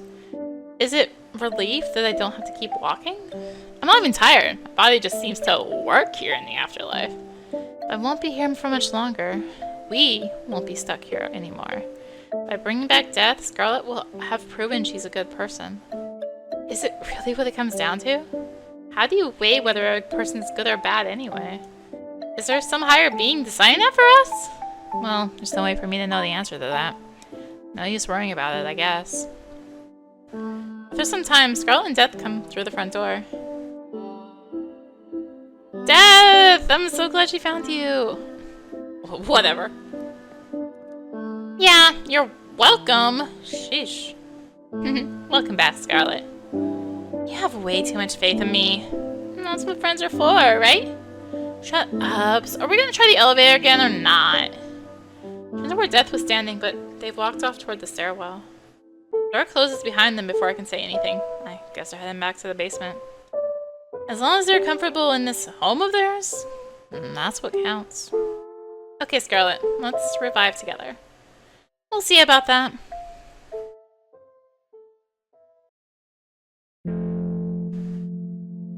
I step back into the elevator and check the panel by the door. That circle button is back again. Come on in. I can't. What if it still thinks I'm a bad person? It won't. But what if it does? Then I know how to make it think you're a good person. Promise to come visit me in the hospital once we revive. Sure. Okay. Scarlet steps into the elevator with her eyes shut tightly. Well, button's still there. That's it? We can revive now. Just have to press it, I think. Wait! What now? Which hospital did you say you were staying in? I want to make sure I can find you. St. Fellows? Okay, St. Fellows. I know where that is. Press the button, Ash. Let her do the honors. No, you go ahead. You've got seniority and all. Fine, I'll press it then. Rising. That'd be funny if it just took us back up to the roof. No, it wouldn't! I'd seriously never recover. I was just kidding. Well, I'm not laughing. She says it with a smile on her face. I'm gonna miss being with Scarlet. Ah, wait, I'll miss her? We'll see each other again, won't we? She promised. I'm so scared about all of a sudden. You'll really come visit me? Of course, Ash. It's not like I'd expect you to come and visit me. Right. We're silent for a moment. My vision blurs, and when I refocus, the floor beneath my feet has changed. Instead of an elevator, we're standing in a field of dandelions. Hey, there's something I should tell you. Is she seeing this too? What is it, Scarlet? When I said I was murdered, it's certainly how I feel about what happened, but it isn't the whole truth. Huh? Scarlet takes a deep breath and exhales slowly, shakily. I tried to kill myself. I'm sorry. I couldn't bring myself to say it before. I should have just been more honest. No, it's okay. Sorry you went through that. Scarlet cries silently beside me. I don't know what to say. Everyone in my life was telling me I was the horrible, evil person, and so I started to believe them. Maybe I really had done something unforgivable. Maybe I didn't deserve to live. I felt so much grief with the women who were hurt by that bastard. I was so angry with myself for missing the signs. Being unable to help them really hurt. And knowing that I didn't have the right to feel the pain over it as the one who had done wrong, it was crushing. That night, I never felt more alone. I thought no one even understand me. That's why I could never be trusted again. Not even by myself. Ash, you shouldn't have trusted me either. Take Scarlet's hand in mine. Of course I trust you. Because look, we got to revive together. It's all because I had you looking out for me. You're a good person, Scarlet. You don't need a stupid elevator to tell you that. There'll be lots of things to look forward to now that I can't feel her beside me anymore. Scarlet? She rather see anything. Did my words reach her? It's alright either way. Because we promised that we'd see each other again. Right, Scarlet? Thank you, Ash, for everything.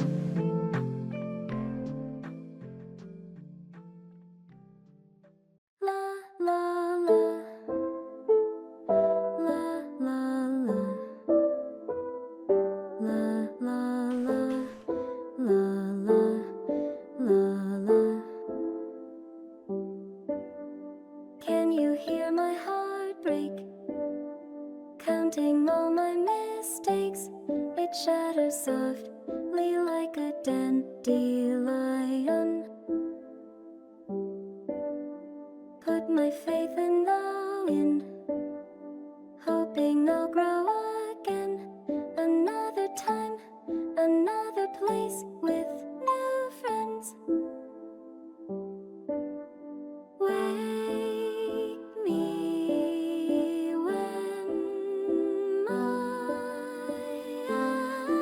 afterlife begins.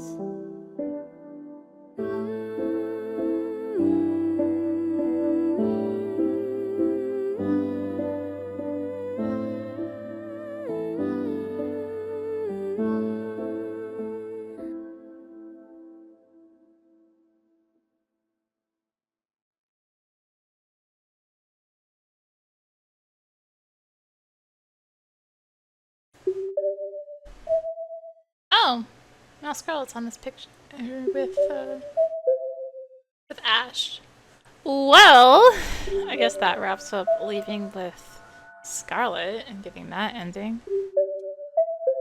Which leaves, well, two bad endings, leaving alone and reviving with death. The hospital was empty, quiet and brighter than usual, like waking up on a snow day. But I didn't feel cold. I didn't feel much of anything. Weird. Normally opening my eyes to a room this bright would give me a migraine. Instead, I felt no pain at all. No aching muscles, no bed sores, not even a hint of dizziness or nausea. For the first time in 7 years, I felt completely normal. Either I'm cured, or this is a dream. Or I'm dead. Hello? I called out, but no one came. Nurse? I searched for the call button on the side of my bed, but it wasn't there. Yep, definitely a dream then. My IV bag dripped in response. These are some next level painkillers. What am I supposed to do now? I guess leave the room. Fine, I'll just go and find someone. Put on some slippers and walked out into the hall.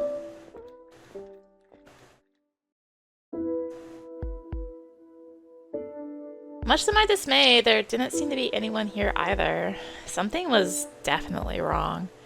Even in the dead of night, you'd see a nurse or two scurrying these halls, or at the very least a janitor. But it's broad daylight and there's absolutely no one. My footsteps echo quietly in the eerie silence. I peered around the corner to see another empty stretch of hallway before me. Okay, new explanation. Time has stopped. I slept through the fire alarm and everyone already evacuated. I was left behind in the confusion. Or it's the Rapture! So it's not their fault I was left behind. A nuclear apocalypse? Isn't there a bright flash before the bomb goes off? That must be what this is. I walked steadily down the halls, coming up with more and more ridiculous theories as to what was happening. Finally, a figure appeared, saving me from my madness. Hello? Hi. I was too surprised to know how to react. This wasn't the sort of person I expected to find, and she showed up too suddenly. Instead of focusing on all the possible explanations for what was going on, I should have come up with something to say when I inevitably found someone. Stupid! I didn't think anyone else was here. She looks me up and down, glancing to my IV and then back to my face. She's expecting a response. Cool tie. That's a cool tie? Thanks. Are you feeling okay? I couldn't help but notice you're on an IV. Well, I'm in the hospital for a reason. Smile falls. Sorry for being a depressing person, lady. She gives me a pitying look, then pauses to consider her next words. Listen, this isn't a hospital. You died. Ah! Are you okay? You're not having a heart attack, are you? No, I just really hoping you weren't gonna say that. Ah, right, of course. Why would it matter if I was having a heart attack now? I'm apparently dead. I mean, I assumed as much. Just didn't want to face it. How could I have died so unceremoniously? Unless it's just I don't remember the gruesome details. I guess I should be thankful for that at least? Still, to die in my sleep at the ripe age of 22. It's not how I expected my life to come to an end. The doctors never told me I had however many weeks left to live. It feels so out of nowhere. Did I really die? I'm breathing right now. Out of necessity or habit. The woman clears her throat. I'm sorry. It took me some time to process my own death too. You're also dead? I've been here for about 3 months now, give or take. Wonder how she died, but it's probably rude to ask a stranger something like that. It's not like I'd want to spill my life story either. So, what's your story, kid? She asked without hesitation. I'm not a kid, I'm 22. Really? But you look so young. Being hospitalized stunted my growth, I guess. Why are we talking about this? I died. Who cares what I look like? Oh, only 4 years younger than me. Finally someone I can relate to a little better. My life is pretty far from the average 22-year-old's experience. It's hard to imagine I would be relatable to her in the slightest. What were you hospitalized for? It's not cancer, is it? She's so unbelievably rude! No, it's hard to explain. Was it terminal? I continue to be astounded by this woman's complete lack of tact. Can we talk about something else? Sorry, I'm asking because I want to discern what your goal might be. My goal? I'm dead! Surely there's no reason left to pursue any kind of goals. To my surprise, she laughs. This might be some kind of afterlife, but that doesn't mean we should give up on living. My name is Scarlet. I'm gonna get my second shot at life, even if it kills me. Moving words for someone who's already dead. What about you? Do you want to go back? I mean... of course, I want to live. I'd rather not be dead, yeah? Good, that's what I like to hear. And what's your name? It's Ashley. Ash for short. Alright, Ashley, walk with me. I'll tell you everything I know. She turned immediately with complete confidence that I would follow right after her. So I did.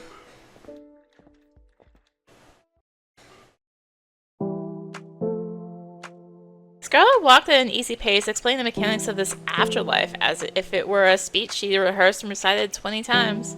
Maybe she had. Clearly I wasn't the first dead person she'd welcomed here. It was surreal. Thinking about the situation I was in, but also I had no trouble focusing on her explanation despite that. Usually I feel so lost in a fog, but my mind is completely clear right now. Is this how my brain would function if I were healthy? Not that it matters anymore. Based on Scarlet's explanation, I should consider this place to be purgatory. We died, but we can move on from here. It's unclear exactly where we would move on to. Apparently, that's up to death. We were on our way to meet them now. So we don't get hungry. Right. Or thirsty. There is nothing to eat or drink here anyway. And we can't sleep. You know, I haven't actually tried. But after 3 full months with no sleep, I haven't had any sort of adverse health effects. Safe to say it's unnecessary. No, for sure, it's been 3 months. Time is definitely passing. I've been using my watch to track the days. Because there's no sunrise or sunset. I slow my pace and Scarlet stops in front of me. There's a pitying look on her face. The sneeze isn't so bad once you get used to it. I'm already tired of how bright it is.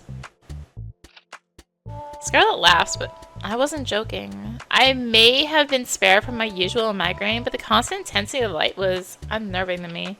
If I had a choice of which hospital to spend purgatory in, I'd say St. Fellows was the better option. At least there I had the changing seasons to look forward to. How I get quieter after visiting hours were over. Chatty nurses telling me about their day as they changed my IV. Being in the hospital for so long, you learn to love the little things. The alternative is to just feel miserable all the time. I'm not miserable. I'm still alive. But I can't even say that anymore. I grip the pull of my IV stand a little tighter. Still too afraid to leave it behind. The last few wayward souls who came through here, they made it out pretty quick. Maybe you'll be able to bargain with death too. Then you won't have to get used to this light. I'm not very good at bargaining. She laughs again and presses the button for the elevator. I'll help you. I'm good at debate. Thanks. The elevator doors opened to reveal a man stacking coins in the center of the floor. Don't come in! I blinked at the confusing sight, but Scarlet cut in without missing a beat. You're still at this? It's been 2 days. There's a lot of coins. The deadline's coming up pretty soon. Scarlet leaned her forearm against the elevator door to prevent it from closing. Well, can we get in? I'm taking Ashley here to meet Dad. Could you maybe catch the next one? No.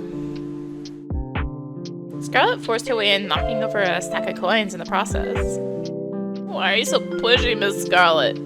Because you're wasting your time. Come on, Ashley. She motioned for me to follow and I stepped into the elevator. I did my best to avoid the coins at my feet. It was an awkward ride.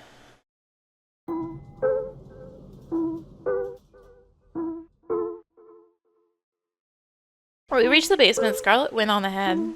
The man moved to shield his coin stacks from her reckless drive, but it turned out to be unnecessary. Her intent seemed more focused on escorting me to wherever death was, I guess. To the side of the elevator door was another pile of coins. Upon closer inspection, they looked to be some type of play currency.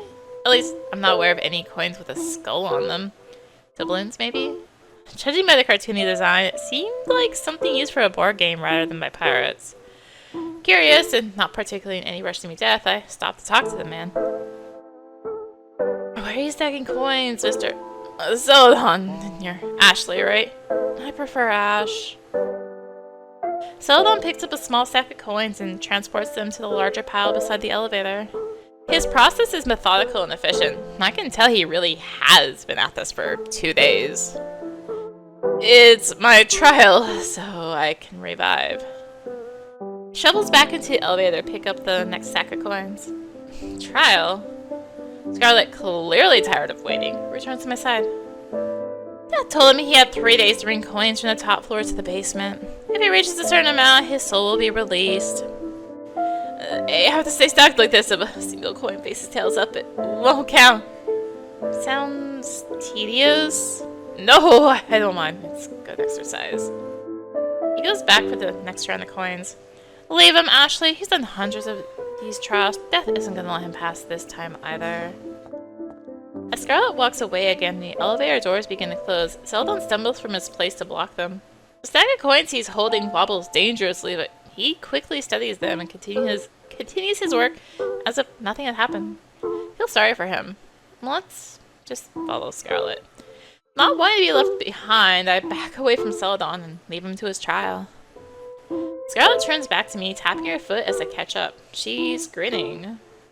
You know, the reason I volunteered the bargain with Death for you is because I don't want to see you end up like Celadon. In other words, she took pity on me. I really wish I'd had a mentor when I first got here. Maybe things would have gone more smoothly. Thanks for your help, Miss Scarlet. You don't need to call me Miss Ashley. We're equals here. It's funny, I don't feel like I'm being treated as an equal at all. Still, I can't help smiling back. If she wants to take me under her wing, that's a net positive for me, isn't it? Scarlet motions for me to follow again, and I obey. Best not to overthink it. I steel myself as she escorts me further down the hall. Toward Death.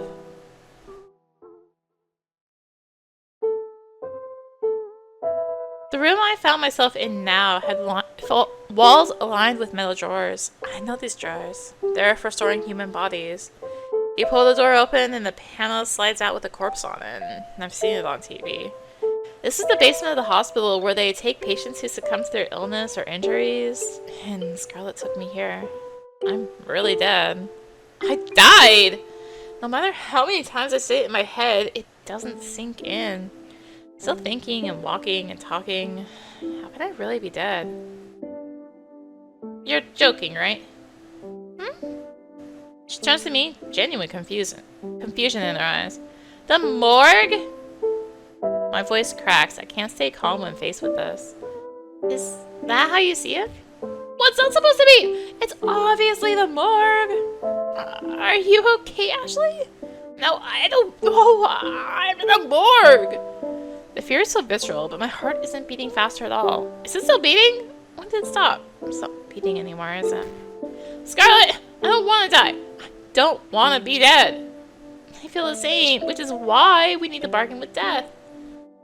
I try to calm my breathing. She's right. This is what we came for. Sorry. Don't be. It's a normal reaction. You're like an idiot for freaking out. I was told a long time ago that I'd die young, but still always felt so far away. Imagining myself being slid into one of these cold metal drawers to be forgotten by everyone I'd ever known. But everyone already forgot about me, didn't they? That's how I felt before. No visitors in over a year. I might as well not exist to them. It's more convenient if I don't exist. How will they feel when they hear the news? Relieved? I don't want to think about it. How did you die? I asked the question point blank. She pried in my life before, so this is just a bit of payback, I guess. I don't remember the specifics. I woke up here 3 months ago. Celadon was focused on his trials, and Death refused to talk to me. There have been a few others, but they haven't stuck around long. I'm not sure how any of them got out, or if they were able to revive at all. She talks quickly in another speech that feels rehearsed. She must have relayed the story a number of times by now. I've searched the building for clues, but the computers don't boot up, and everything in the filing cabinets is completely blank. All I know is that Death is in charge and seems to have some control over who can leave via the trials. Which means bargaining with them might really be my only way out. There is a way out of here. You're sure we can bargain with them? Well, I don't expect results right away. They don't like the recently living. Great! Guess I'll have to figure out a way to get on Death's good side. Where is Death, anyway? I thought they'd be lurking around in here. They usually are. Take a look around now that the shock of being in a morgue has worn off a little. On the opposite side of the room is a large pile of coins that have been meticulously stacked. Celadon's work, I guess? What's the point of this? A show of dedication? repaying his sins, maybe? You'd have plenty of time to reflect on your life if you spent 2 whole days doing this. Maybe you'd be so focused that you don't think at all? Wondering these things to myself isn't going to answer any questions. I turn to Scarlet.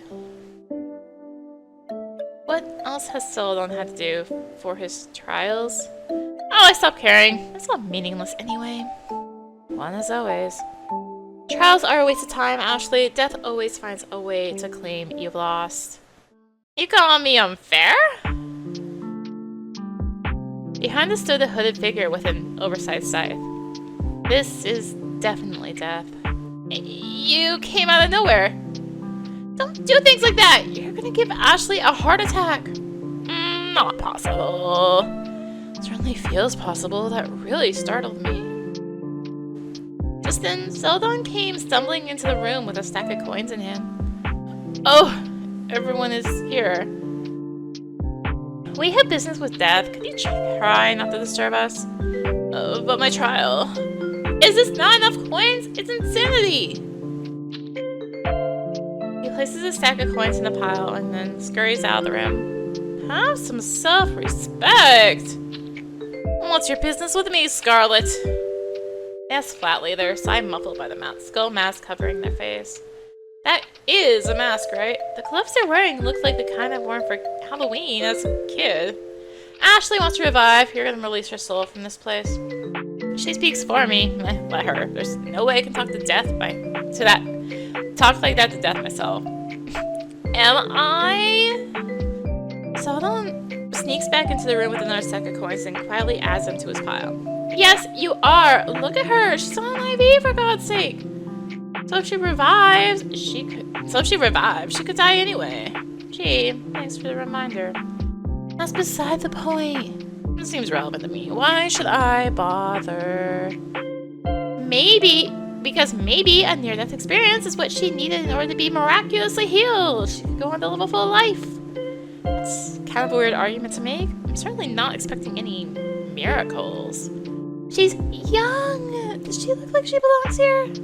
Celadon's coins clatter in the background. To me, she looks like someone who would rather rely on a stranger than face her problems herself. We're not strangers. We did just meet. Scarlet gently puts a hand on my shoulder. Let me do the talking, Ashley.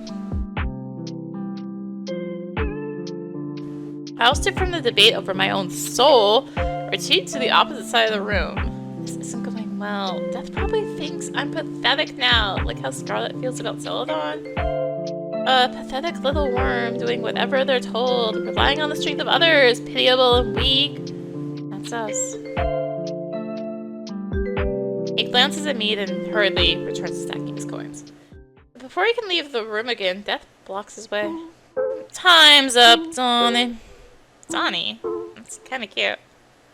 Please stop calling me that. Only my mom calls me Donnie. Scarlet strides over to us, indignant. Excuse me, our conversation was not over. The schedule's full, babe. Come back with a better argument tomorrow. I'm busy. Just tell me failed and get it over with already. Please don't do that. I worked really hard. Excuse me. They all turn to face me at once. I'm a little surprised they listen. I'm massively uncomfortable with the attention. Are you really gonna check through every coin? Not just check them. There's a smirk in her voice. I'm gonna flip them. Flip. And there's the catch. For every coin you brought, we're gonna play heads or tails. If anyone land on tails, you lose. I thought I just had to place him here face up. Flipping every single one, that's impossible. What are the odds getting heads so many times in a row? 50-50 for each coin. That's not gonna happen. Isn't this game kind of rigged? There's no way to get heads every time.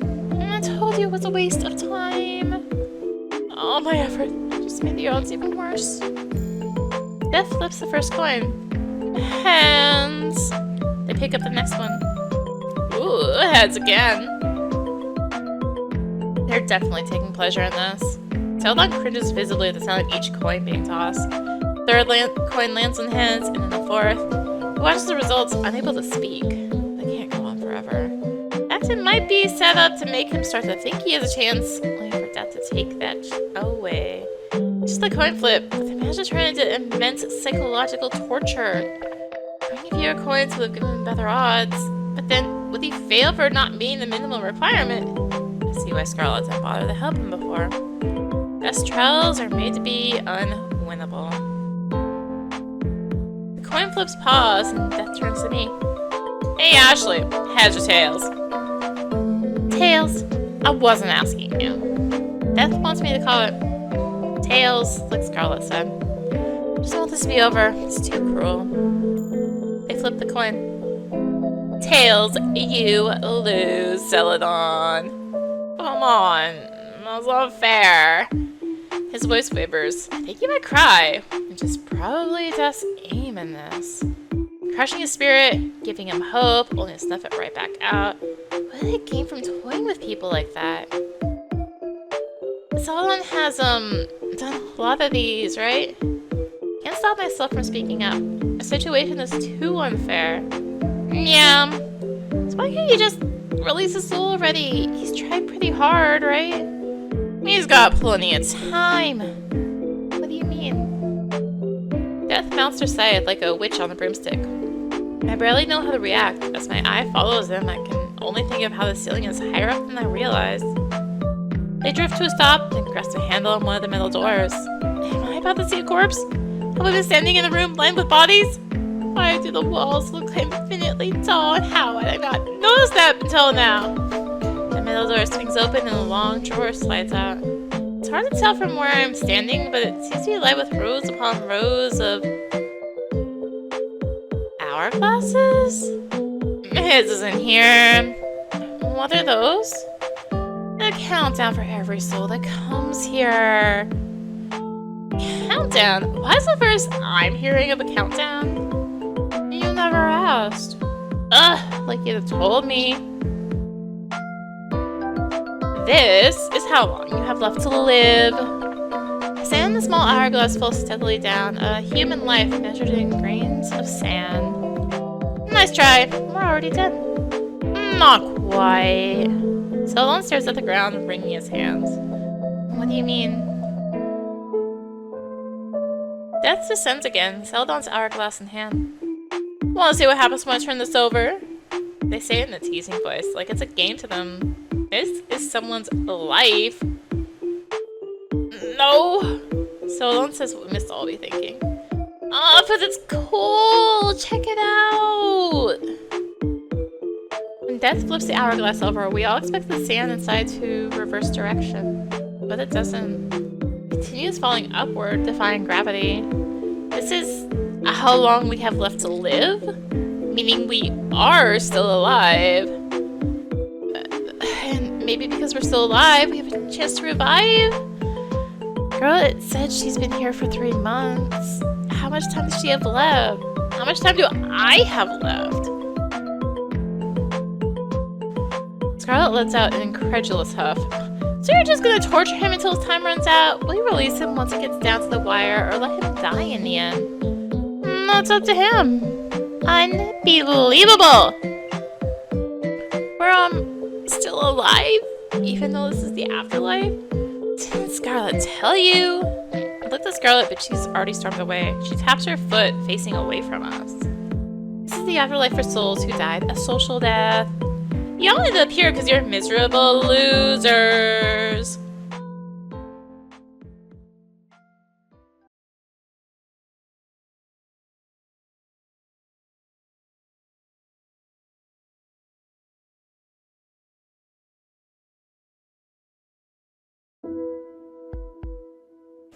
Scarlet brought me back up to the floor where we first met. In our hands was an hourglass, one Death had given to her when she asked for it. She eyes it suspiciously. Didn't she tell you? That's what Death said. Scarlet could have told me we aren't really dead. She's apparently known it all along. So why did she give me the wrong impression?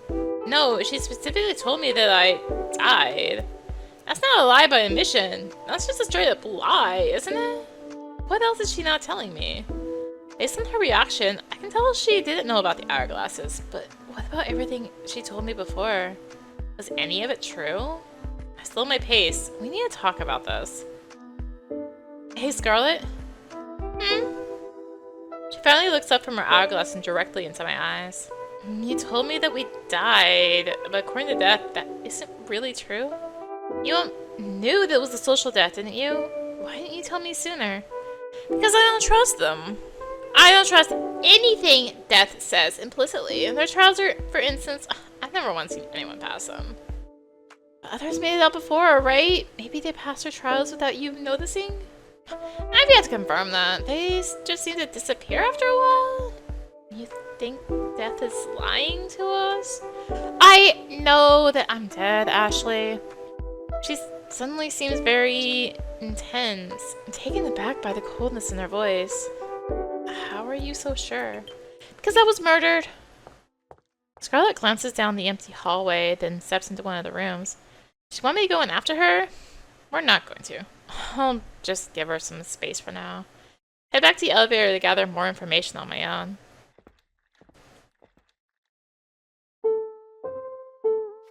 Where should I go? The morgue. I might as well ask Death for more information on this hourglass stuff.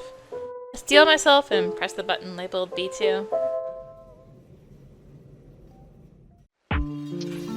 When the elevator doors open, Death's sight drops in through the small gap like a guillotine. The blade sticks in the floor, set a couple inches deep. It takes me a moment to register what happened. Thank God I wasn't standing right there!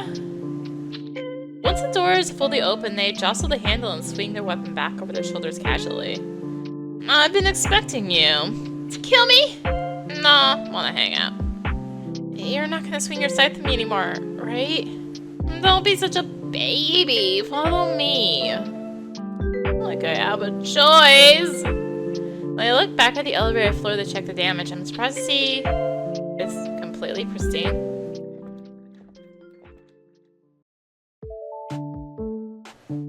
Death brings me back to the morgue, but the atmosphere has completely changed. Is this a different room? It's my room. How'd you deck it out so fast? This place looks extremely lived in, from the half-eaten bags of snacks on the floor to the controller scattered near the beanbag chair. Magic, don't worry about it.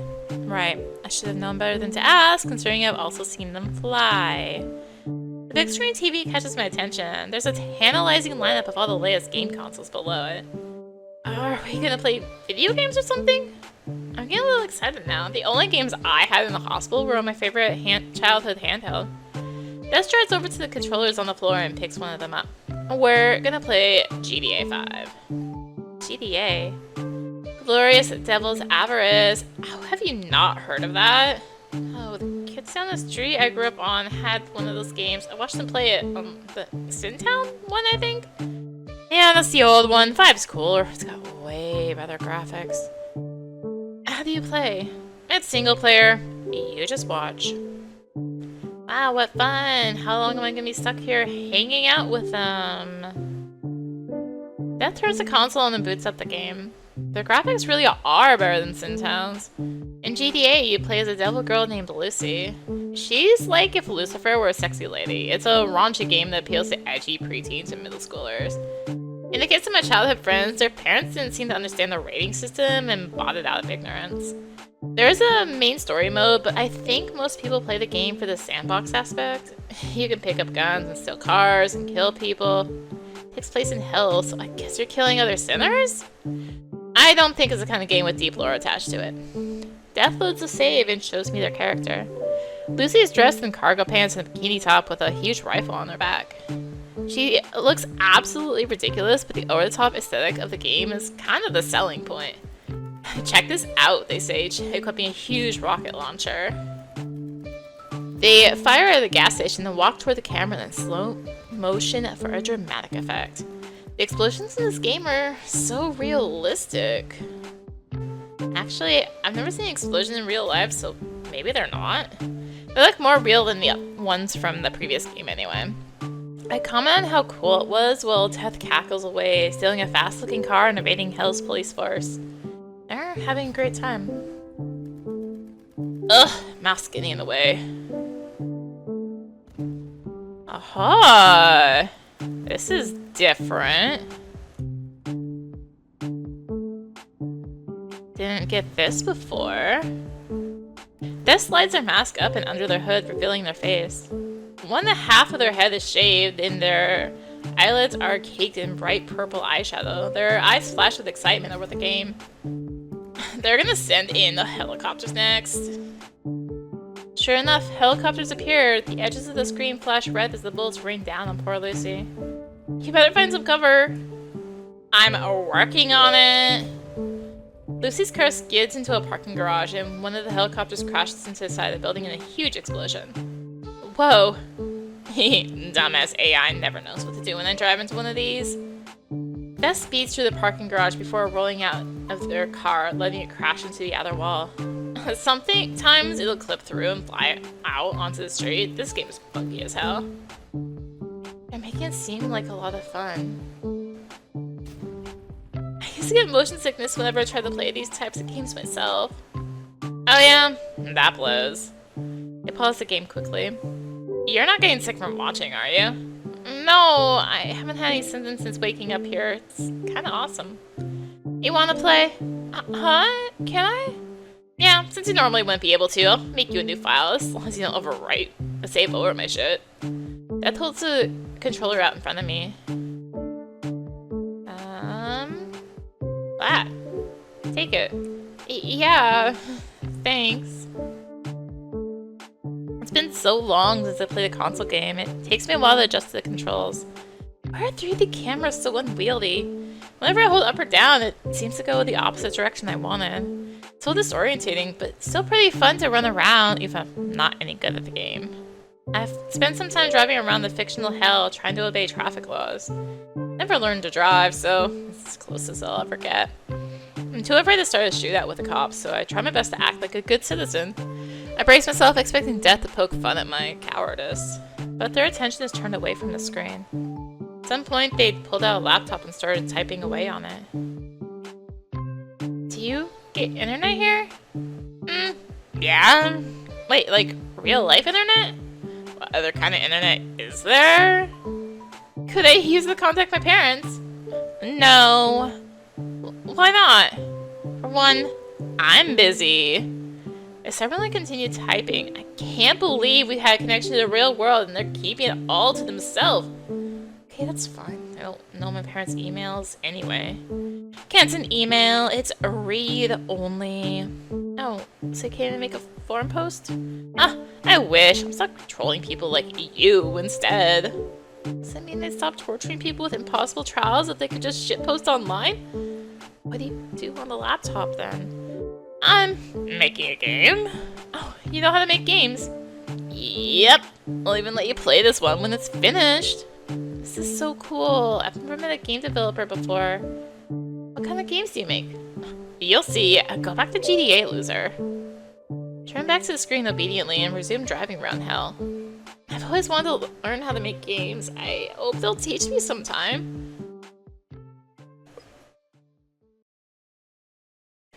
I lose myself in the game for a long time. The sound of the laptop shutting beside me brings me back to reality. That's enough of that. Beth stops what they're doing to pick up their scythe again. The room transforms back to normal around us as if it were only an illusion. I thought some good trials. Run and get togethers, will ya? Sure.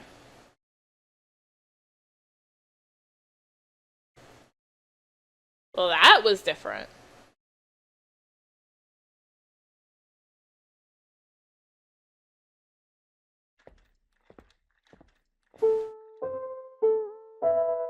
Now that we've assembled, Death taps her scythe on the floor and makes their announcement.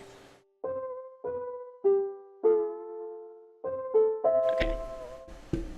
Scarlet, it's time for your next trial. Pass. She said so quickly, Death barely even had time to finish her sentence. Ash, then. They turn to me. I can feel myself starting to sweat. I made you something special. It's a video game. Oh, you finished the one you were working on? Yep, it's a card game. So that's what they were making on their laptop. kind of excited to see it. They pull a small handheld and offer it to me. It's a retro model, similar to one I got in elementary school. This is a Pain Boy. The card's already in there, so I'll turn it on and try it out. Right, this game was made for my trial, which means if you can beat my game, you'll get to revive. I have a feeling Death designed something extremely difficult, maybe even impossible. Should I? Yeah, let's play it. Click the on switch. Can't hurt to try. Alright, so we need to make an actual effort here. Retry. And do.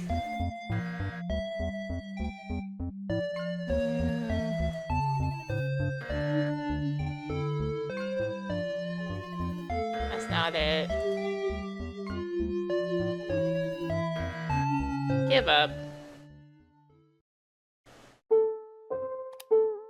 I shut the game off in defeat. I give up. I don't have the patience for this. Death snickers, taking back their Pain Boy. This is a waste of time after all. It's time for your next trial, Donnie. He stiffened in preparation. I couldn't help but feel nervous for him too. Okay, Death, what is it? What do you need me to do this time? Not much. Death ascends high over our heads, just like they did before. They open a different drawer this time. When they pull out the table, it appears to be empty. This game is simple. They send back down towards us with a hint of darkness in their voice. It's called Say When. Their movement is swift. Too swift for us to really do anything, but before Scarlet is hoisted up by the collar of her jacket and shoved into the open drawer. Well, this is also different. I see, I see. Even Scarlet could hardly fight back. A shriek and some startled flailing, but what could have prepared her for this? The metal door makes a horrible echoing clang when Death slams it shut behind her. Celadon and I can only stare up in shock as Death snickers down at us from on high. Aha. New picture. It's up to you to save her, Celadon. I'll let her out if you ask. But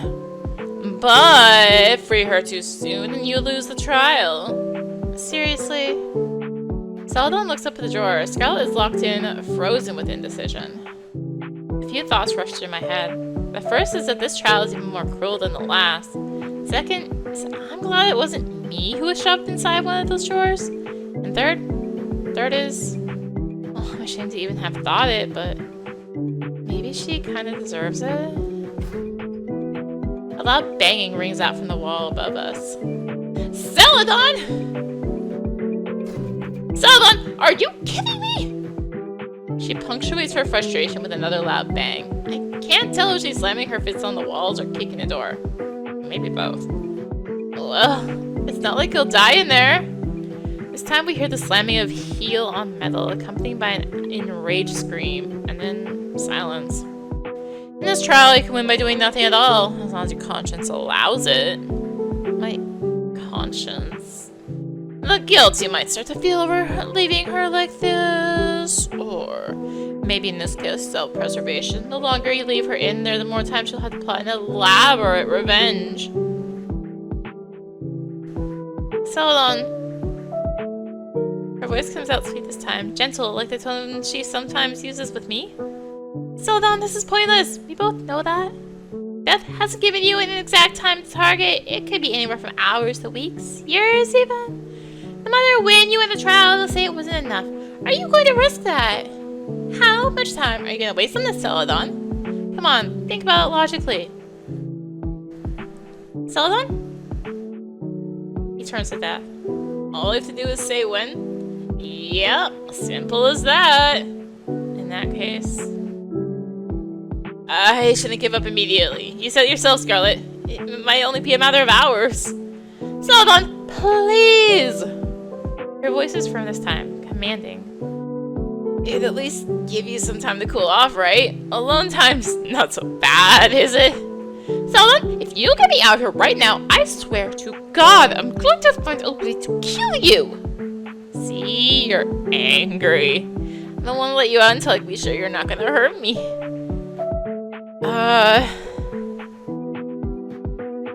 Say nothing.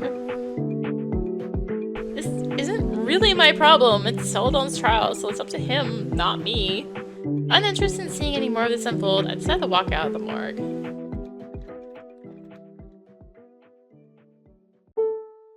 I take the elevator to the upper floors.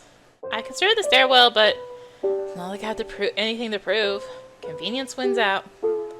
I know I should probably feel bad leaving Scarlet locked up like that, but I genuinely doubt there's anything I can do about it.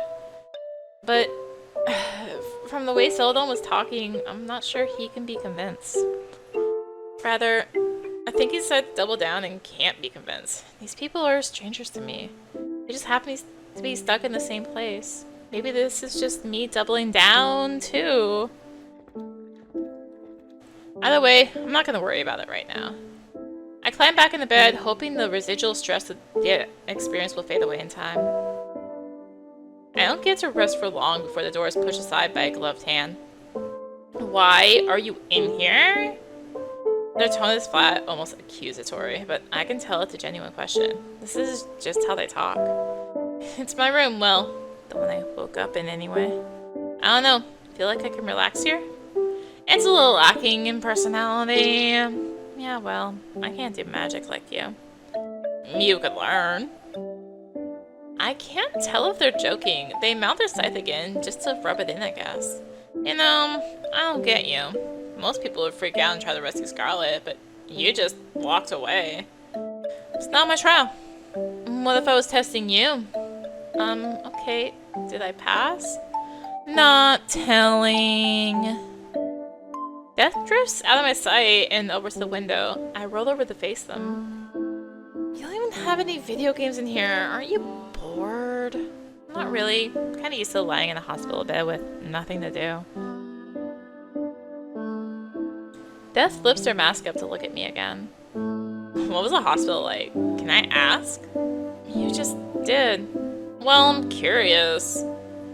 Hospital was a mixed bag. Kind of mixed. Some days were nice and quiet, some were miserable. I don't have much to say about it. Were you always antisocial, or did being in the hospital make you that way? Good question. I wonder if I would have had a normal social life had I at least gotten to go to high school. There's no way I would have been popular, but I probably would have had a best friend or two. That's what happens on TV, at least.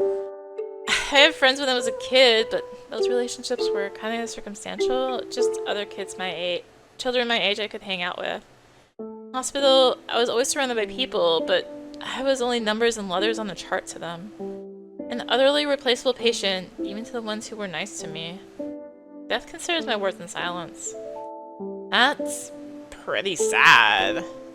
You didn't ask just to make fun of me, did you? Nah, just curious, like I said. Death always seems to come looking for me whenever I go off on my own. Are they really just curious, or do they only want someone to gawk at? They let me play GDA though. Can't imagine they ever did that for Scarlet or Celadon. Actually, do those two even know about Death's room? Maybe I'm the only one who's seen it.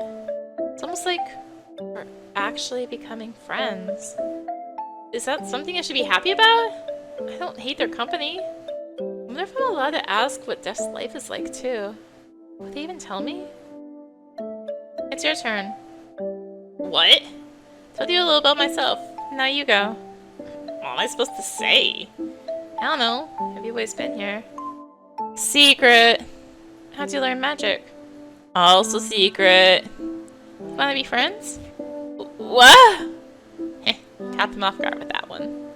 Must be pretty desperate if you're trying to befriend death itself. You're the one who followed me to my room. Are you sure you don't want to be friends? What? I'm just... Celadon's trial is going on in my room, so I don't have anything better to do. Okay, I'll hang out with you. Death walks around the side of the bed and takes a seat at the end, facing the window. They're like a cat. I imagine if they had a tail, it'd be thumping the sheet slightly with annoyance. What should we do? Keep trying to beat Reaper's pickup. Anything but that. Saying the game I made you wasn't any fun. I guess I'd give it a chance if there was room for error. Losing after one mistake is brutal. Gotta believe in the heart of the cards, man! You could give me a cheat button? What? If the order's the same every time, I'd be showing you the answer. Well, if you showed me a few cards? But if I make it too easy, it loses replayability. Just randomize the card order. That would make it more balanced. We weren't trying to make a game that was fair and balanced in the first place, though, were you? Not for a trial, I wasn't. We continue laughing and chatting together for a while. Death is starting to seem like kind of a normal person to me. I pull out the paintball and we take turns picking out cards in order to try to complete a run together. It's pretty fun as a co-op game, especially when you know your partner is about to pick the wrong card. I never had anyone to play games with me like this in the hospital. Well, when I look around, I'm still in a hospital room. But it feels kind of warm and friendly now. I'm grateful to have this experience. We suffer devastating loss after finally reaching the last suit. Death stuffs the game back in her pocket, promising me they'll add new game modes next time. What should we do now? I know, what do people normally do the pastime? You're asking me? Why do I gotta come up with everything around here? Technically a guest. That means it's your job to entertain me, right? You said this was your room. Yeah, but I still say I'm your guest.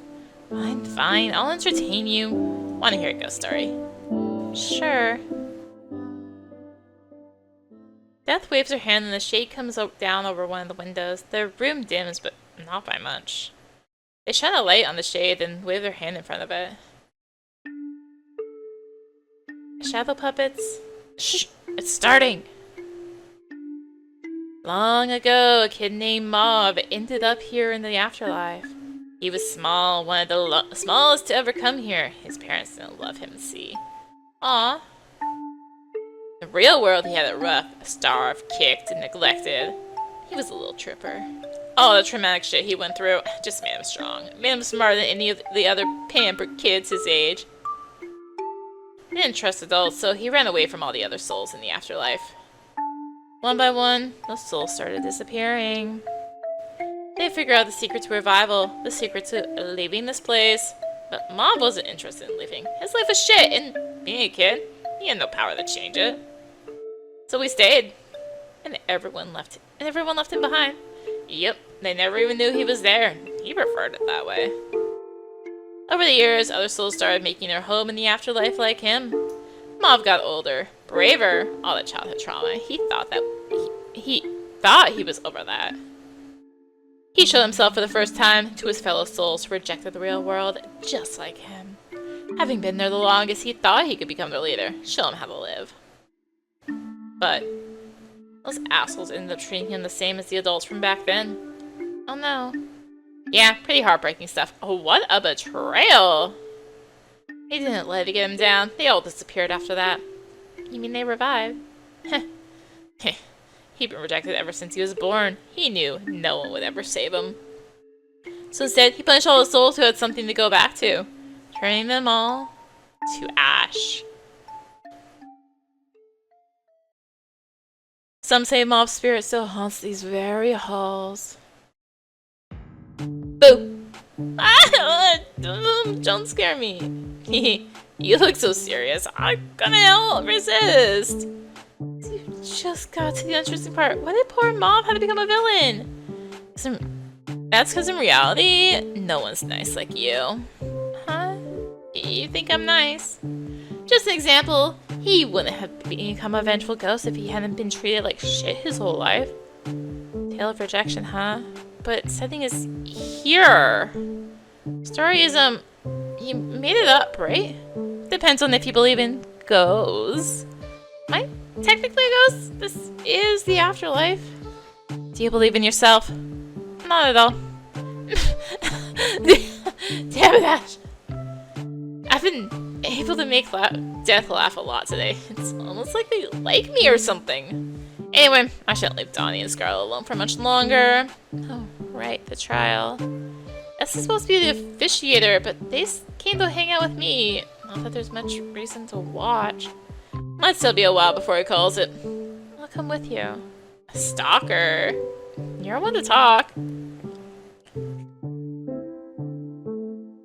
Death continues to poke fun at me the entire way to the elevator. I must be fun to scare because every corner we turn, they do something to make me jump. Sudden movements, yelling, goes, pointing down the hall each time we turn the corner. Like, did you see that? I wish I could say they didn't get me every time, but I'm pretty easy to startle. Not that I'm all that afraid of ghosts or anything. I'm just messing around. I think Death hasn't really had anyone to hang out with like this, so they might be a little excited. I know because that's how I feel too. I would have given anything to have a friend my age to run around the hospital at night with when there was no one else around. Imagine the mischief I could have gotten up to if I was a little healthier, less surrounded by elderly folk. Then again, if I was healthier, I wouldn't have need to stay in the hospital in the first place.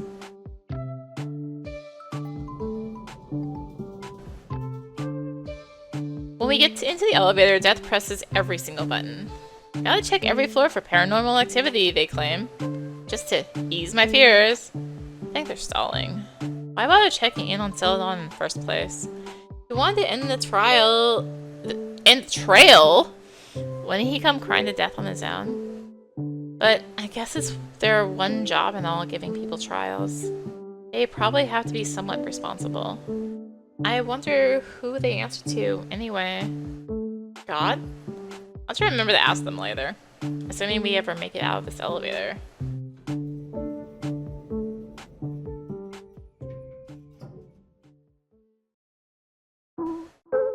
When we finally reach the morgue, Celadon is staring up at the wall of metal drawers where Scarlet is.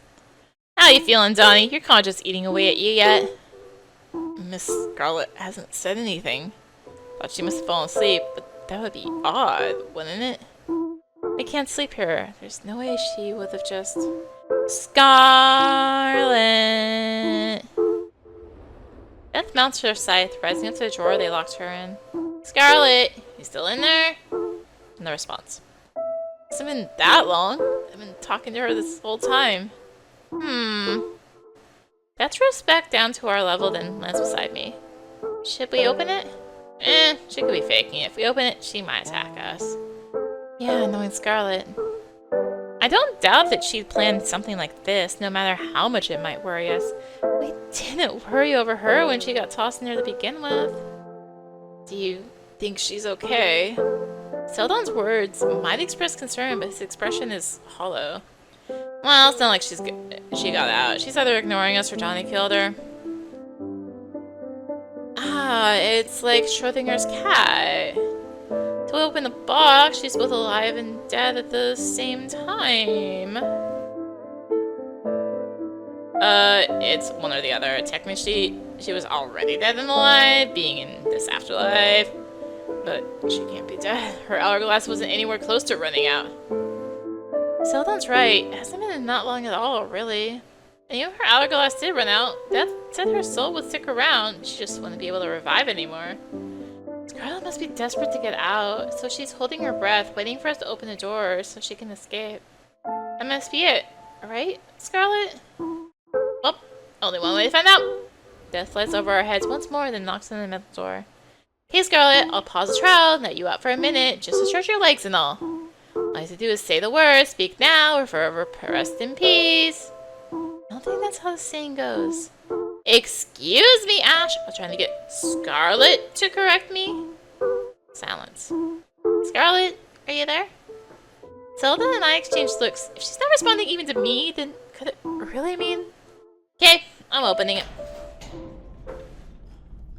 When Death opened the drawer, dark black flecks of dust rained down, scattering on the pristine white floor, and Scarlet was nowhere to be seen.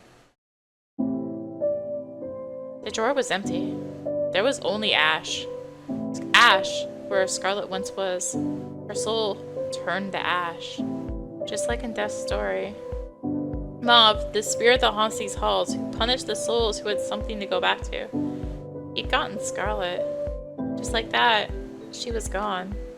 Scarlet, who I'd only just met this morning. Scarlet, who'd taken the time to explain what this place was. She had tried to help me. I ignored her. I turned away from her when she needed help. That was none of my business. I don't know. I didn't know. I didn't know that she...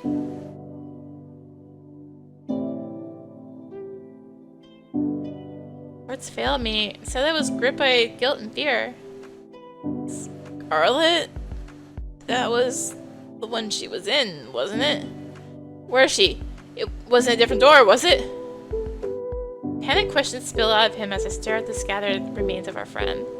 No, this isn't something you'd let happen to a friend. None of us have the right to call ourselves Scarlet's friend. Congratulations, Celadon. There's a waver in their voice. I guess you win. You're giving it to him? What else am I supposed to throw at him? He really went through with this one to the end. It's only fair, right?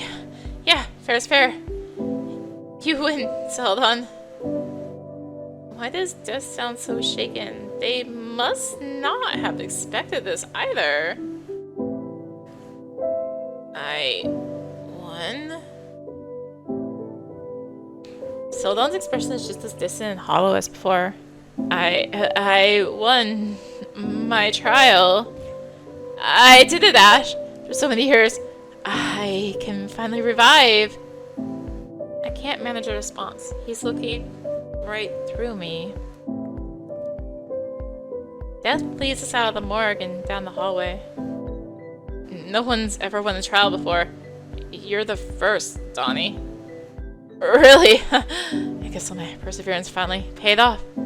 He's smiling, but Scarlet is dead. The elevator will take you out of here. I don't know exactly how it works, so good luck figuring it out. What? The elevator, huh? Never would have guessed. He's really leaving. He'll really get to revive. Even though Scarlet's soul ended up like that, Celadon is leaving with a smile on his face. Celadon steps into the elevator with the same vacant, hollow stare. I can get back to my own life now. And then he was gone.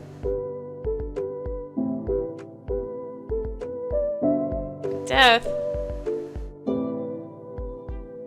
Scarlet, Mauve got her, didn't he? That was just a story. Their tone is dark and assertive. I don't really believe in ghosts, dude. Come on, I made that shit up. What happened to her? Why won't you answer me? Is this something you're not supposed to say? Is it against the rules? Are you following orders from God? There is no God. Huh? Look around, Ash. It's just you and me now. We're the only ones here. Oh, yeah. I guess that was silly of me. Think something like God exists.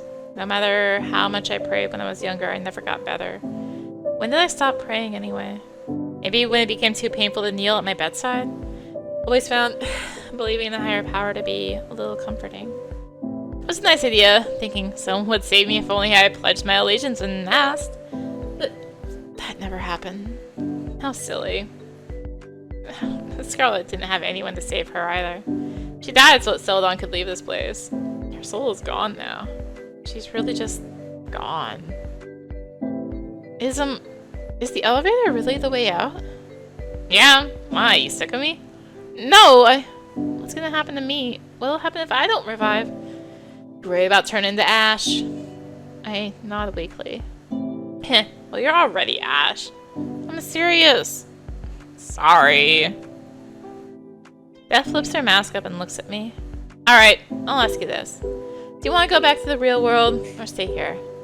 I want to... I don't know what to choose for here. I'm going to save it. Say stay here. I like it here. can move around, I have energy, I'm not in pain. And I made a friend. I don't want to leave you behind. Shut up! Don't say such embarrassing shit. But I'm scared. If I stay, will I end up like Scarlet? I don't want that. I can't take it. I don't know what I should do. In that case, let me ease your fears. Come with me. Confused, I followed them out of the morgue and toward the stairwell.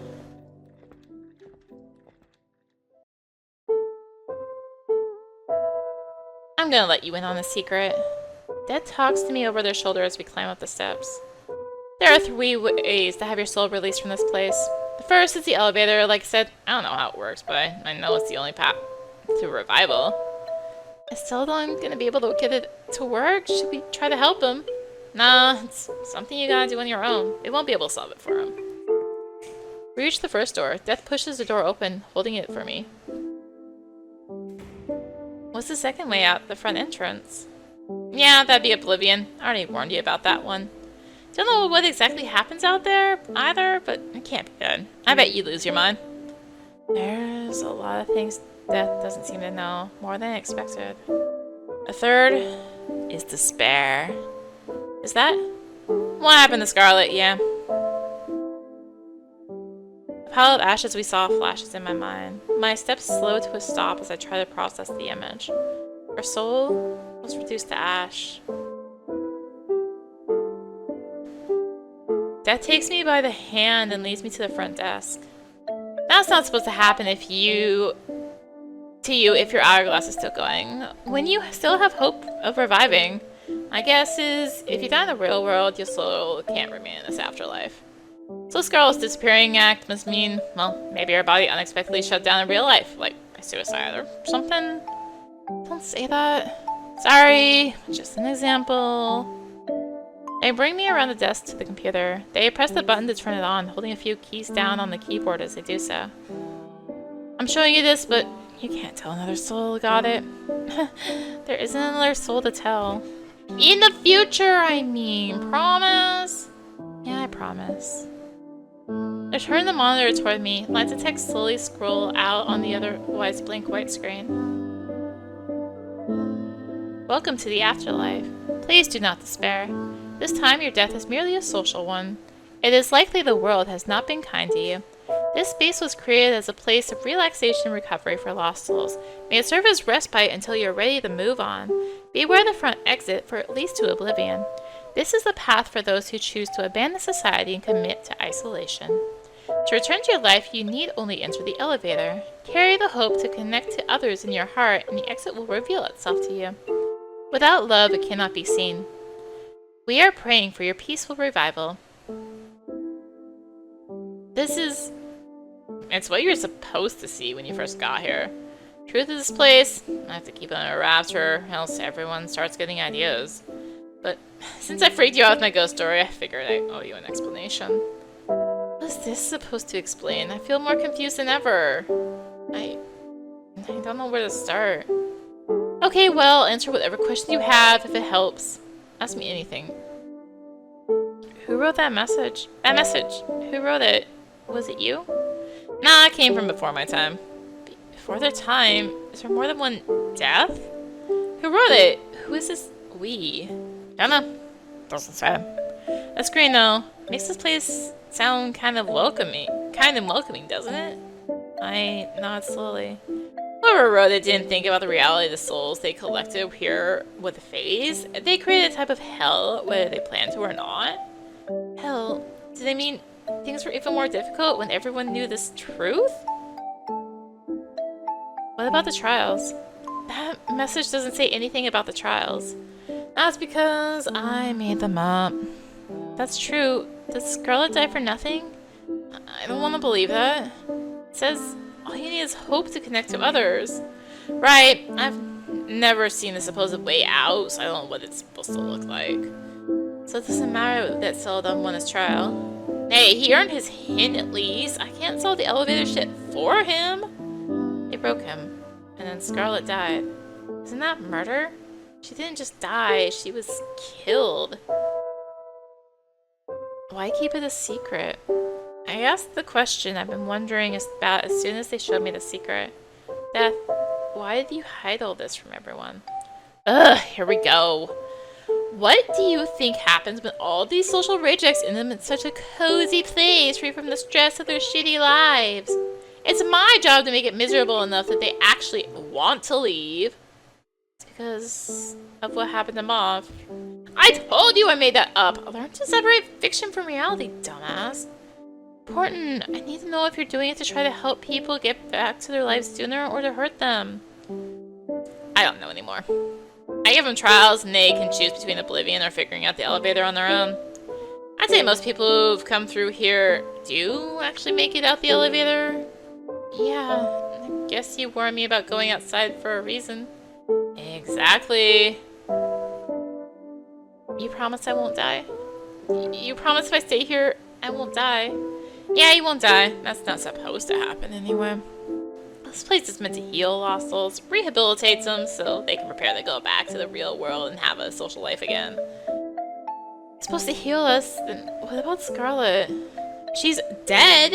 Why do you care so much about her all of a sudden? Because she died! I could have helped her. I should have done something. I acted like it wasn't my problem. What's done is done. She sucked anyway. Why are you acting like you don't care? You've been nice to me. I know you're not a heartless person. Well, maybe you're wrong about me. I'm deaf. I can't relate to humans. I don't believe you. Why are you being so damn stubborn? Show me that message so that I'd be able to leave if I wanted to. Because you knew I was scared. If you were a heartless person, you would have kept the truth to yourself. If there's some other reason you decided to tell me, I mean, why would you care about someone like me anyway? To be honest, I'm kind of sick of coming up with trials all the time. You are? Yeah, there's only so many torture scenarios I can come up with before I start repeating myself. That Donnie was a tough nut to crack. I ended up giving him longer, more tedious trials, but that bastard never knew when to quit. Pain in the ass. I'd rather just chill and play games with someone, and I don't know, you seem like the kind of person who'd be down for that. Oh, yeah.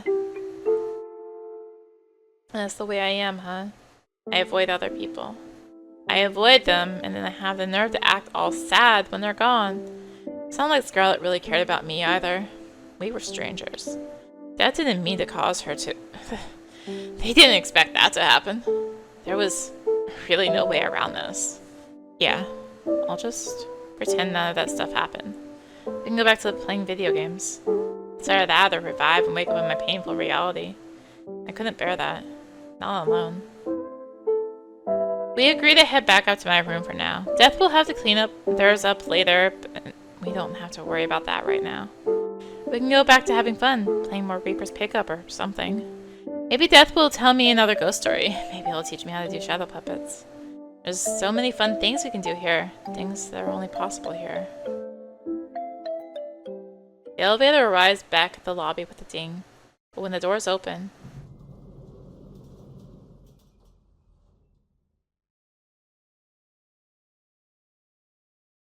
we're met with another pile of ashes. Celadon. He didn't revive? Can't pull my way from Celadon's remains. When people leave through the elevator, they haven't left anything behind before. Novice punishing everyone. I told you that's not real! How do I know that? How do I know you're not just saying whatever you think will keep me from leaving? It's not Mauve! Turning souls to ash, you said that's not supposed to happen!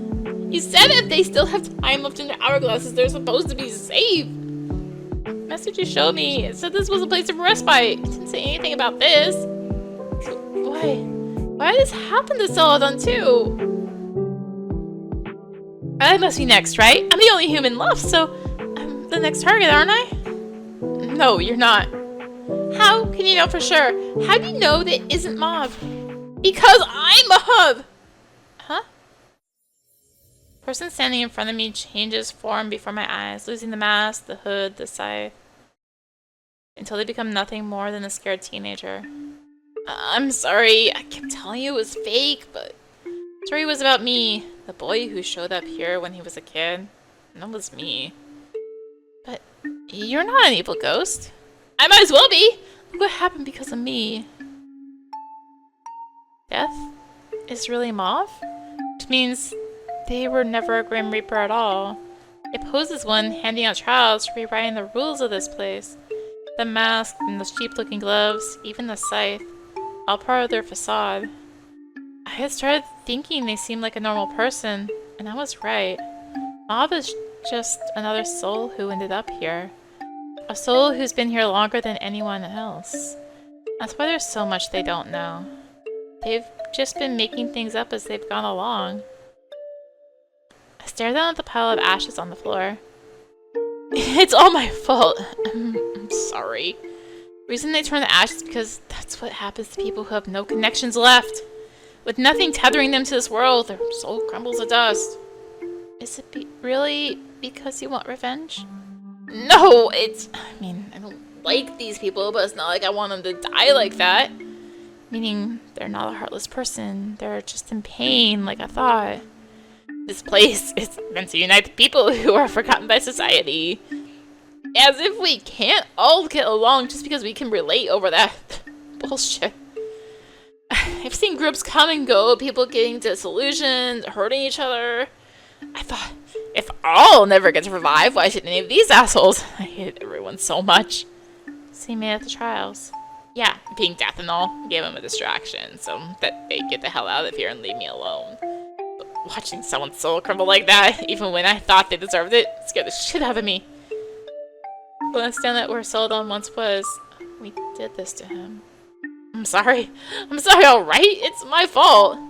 Let's take the stairs. Huh? We were going to my room, remember? We don't have to take the elevator.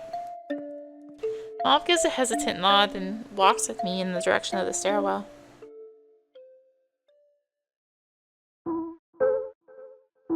I don't want to think anymore. I don't want to think about what happened to Scarlet and Celadon, or what could happen to me. All that matters right now is the person in front of me. Mauve grew up in this afterlife. Turns out they're only a few years younger than me. His death, I thought they must have been at least 100 years old, but they're not. I grew up here playing video games and browsing the web. That's not too different from how I grew up, being sick and confined to my bed most of the time. It made me think, no wonder we get along. If I stayed here with them, maybe we could make things better for ourselves. No more death. No more trials. Just relaxation recovery like this place was meant for. When we reach the door to my room, Mauve speaks up. You know, once this place emptied out, I didn't feel any better. Only made it that much clearer how alone I really am. Yeah, I can imagine. I can never revive. Even though I'm not a kid anymore, there's still not much I can do about my shitty life. I'm black and trans. Our country's made it crystal clear I'm not welcome in it, you know? Oh, that's right. I thought we'd all been calling death they because they were kind of mysterious. What's it like? When did you... I mean, the mom from your story was a boy. Oh yeah, once I became death, I was like, you know what? Screw gender. Never look back after that. That's really cool. You think so? I can start calling you they if you want. I don't know if it suits me. Ain't no pressure, just thought I'd offer. I step into my room, my heart already feeling a little lighter. I think asking everyone to call me they would cause trouble for my doctors. What? Who cares about your shit doctors? Screw them. They are keeping me alive. But at what cost, Ash? Seriously? Do you think, how long would I last? Realistically, like, I never found my hourglass, so... I mean, I told you before, you're not gonna keel over the second it runs out. Should be fine. What about yours? How much time do you have left? What, my hourglass? I broke it years ago, just to see what happened. You broke it? Yeah, just hated seeing it so full, as if my life still had so much potential. What a joke. You haven't gotten tired of being in this place, even after so long? Well, it's not perfect. The souls who end up here mostly suck. When you came along, after that, finally, someone normal. I don't think I'm normal at all. Hey, neither am I. You know what I mean? Being able to laugh together like this, I don't want this feeling to end. Oh, listen, Ash. This afterlife is like the one place I have any power. It's the one place I get to decide what my life looks like. That's why I don't want to leave. I feel like safe here. Yeah, I know what you mean. My health is so much better. I can do so much more. I think it'd be painful to... I mean, I don't want to go back. Huh? That's right. That's how I felt all along. I was scared before, but Mauve can survive here for this long. Maybe I can too. I want to be like you. I don't want to revive. I want to stay here. I want to stay in this place where I don't have to be sick anymore. Where I can hang out with my new friend. What friend? You, dummy! Yeah, alright. Staying in the afterlife is way better. Who needs the real world? Yeah, how'd you learn to fly and stuff? Think I'll give away the secret of magic so easily. Come on, I thought we were friends. Teach you if you beat Reaper's pickup. Hey, no fair. This is what I wanted. To stay in this place where I have someone to joke around with. Someone who makes my hospital room feel warm and cozy rather than cold and isolating. Where I can feel like a person instead of a patient. And Mom doesn't have to be alone anymore either. I'm the only one who can help them. It feels so nice to be useful to someone. I felt like a burden for so long. Mom starts up the game again and shoves it into my hands. I try my best to pick out the first few cards we memorized together. It's funny, my vision won't stay focused. Hey, pick up the next card already. Right, which one are we on again? What's wrong with you? It was at the top. Why do I feel so tired all of a sudden? Hey, are you okay? I don't know. Set the game down on the bed beside me. That's when I see the state of my fingers. Mom, look. I show them my hands. It's happening, isn't it? What the hell? What? Hey, it's way too soon for you to... Their eyes stop on my empty IV bag. Shit, was it that? In plain sight all along? I feel so tired. I gotta lay down. Shit. Sorry I couldn't finish the game. No, it's okay. There's still a little left. We still have time. It's hard to think. I can't come up with a good response. Don't die on me, Ash! It'd be like I killed you too! My consciousness fades in and out. I feel myself being lifted off the bed and carried by something. Next thing I know, we're in front of the elevator. You're gonna be okay. You're gonna revive, and it'll fix you. It'll fix me? Look, I don't know for sure, but you're not getting better staying here, are you? Let's see how this is thing. Ah, this button. Okay, look, Ash, just press this button, and you'll revive. I can't. Sure you can. Just reach up. It's on my hands. My fingers have crumbled away. I can't. I'm sorry. Ah! Close my eyes. I'm so tired. If I fade away now, will Mauve disappear too? They'll have no one left. They'll end up just like Scarlet and Celadon. And me? Stupid. How stupid, thinking I could live forever. Thinking I could live without pain. I'm so selfish. And now Mauve will... I hear the elevator doors close. When I open my eyes, Mauve is on her knees in front of me. You pressed it. We're revived together now. I thought they weren't able to. Ash, I'm scared. Mauve's voice is shaky. It sounds like they're crying. It's okay. No, it's not! I don't know how to live in the real world! I grew up here. I don't know what I'm supposed to do out there. Hey, that's alright. Neither do I. I grew up in a hospital mostly, so I understand how you feel. What are we gonna do? What are we supposed to do now? Let's play video games together.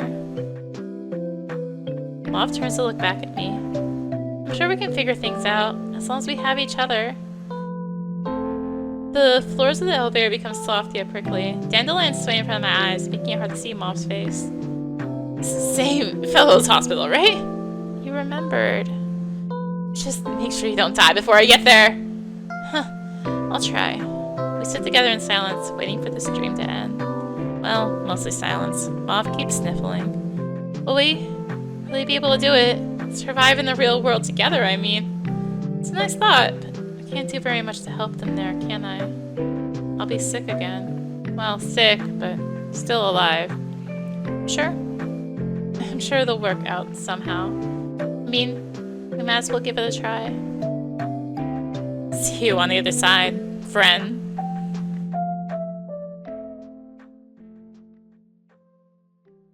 La la la. La la la. La la la. La la. La la. Can you hear my heart break? Counting all my mistakes, it shatters softly like a dandelion. Put my faith in the wind, hoping I'll grow again. Another time, another place with new friends. Wake me when my afterlife begins.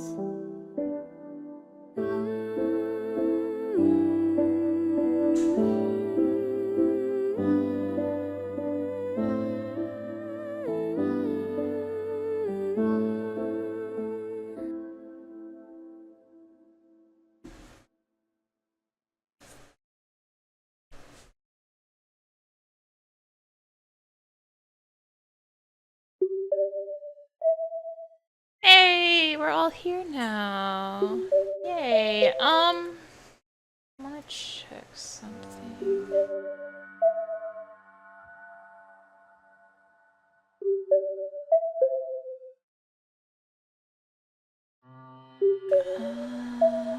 There's 3 methods and...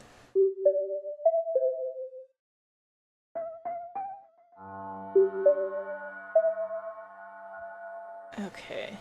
I was thinking it might have to do with the other option for where I saved it, just in case, but...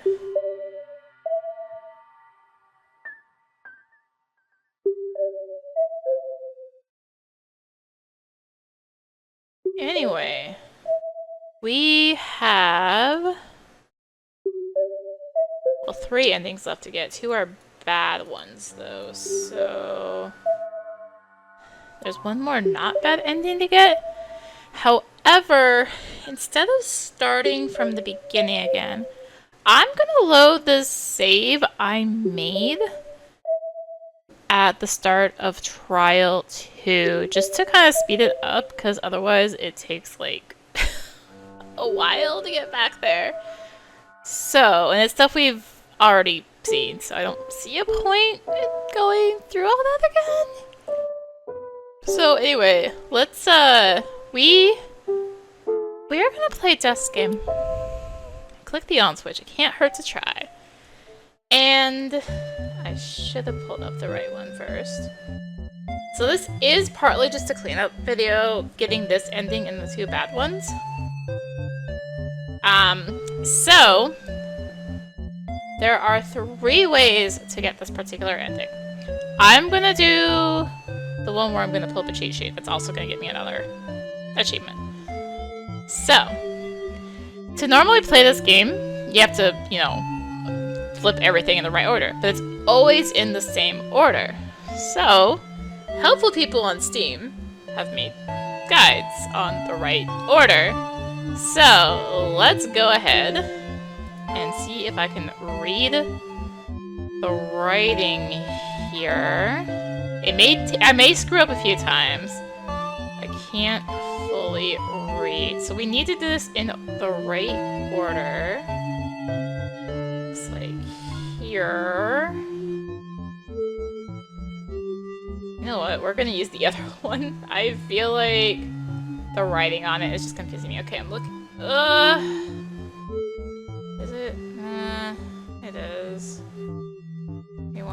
the 6. That is not the right 6. Okay, no, never mind. We're going back to the one with the writing on it.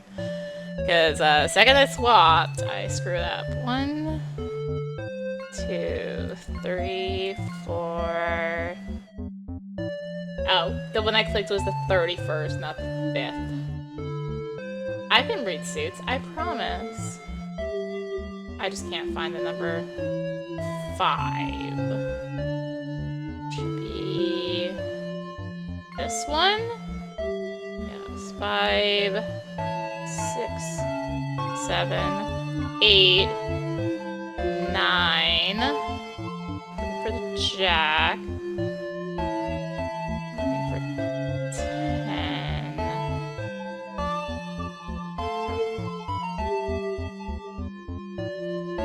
Cannot read this. I see 11. Where's 10? No, for real, where's the...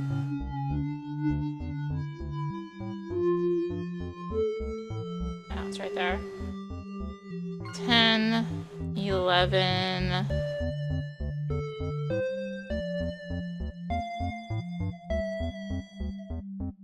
This is gonna take half the video, isn't it? Even with the cheat, I'm still... You know what, we're gonna go back to the other one that doesn't have the writing. I cannot understand the writing. Okay. King.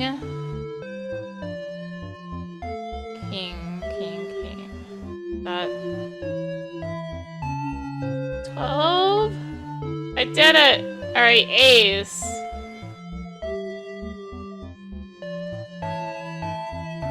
I cannot see the aces.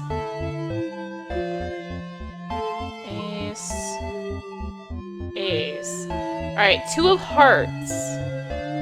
2 of hearts is gonna be here. And then next to the 10. 3 and 4. Then 5. Under the 2, 6. Oh, don't include that one, Rooney. That is a diamond. I want 6 and 7. 7's under the 10 here. 8 is under this 3. 9's under the 5. 10's back under the 8. And Jack.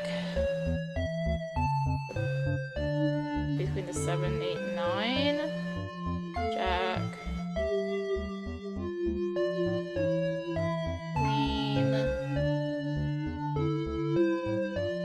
This is 2. King. Okay. Ace of hearts. It's next to the 9. Okay. 2 of clubs. 2.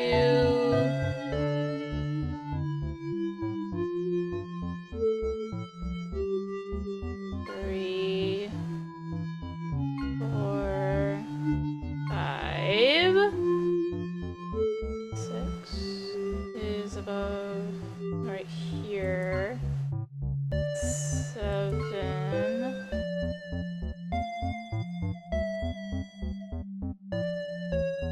8's under the Joker. 8.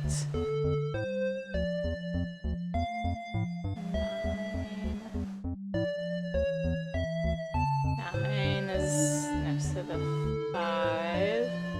And the other side of the 5 is 10. Okay, and Jack is up here.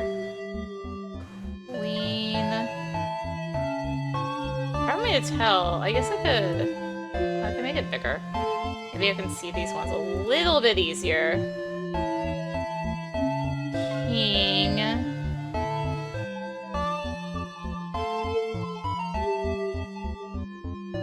Ace. Okay, 2 of diamonds. We're getting there. Slowly but surely. 2, 3. This so much easier to do with the mouse, by the way, compared to the controller. Because I can actually just move the mouse. Or... the wrong 5. 5 is up here. 6 is in that hole. 7's down here.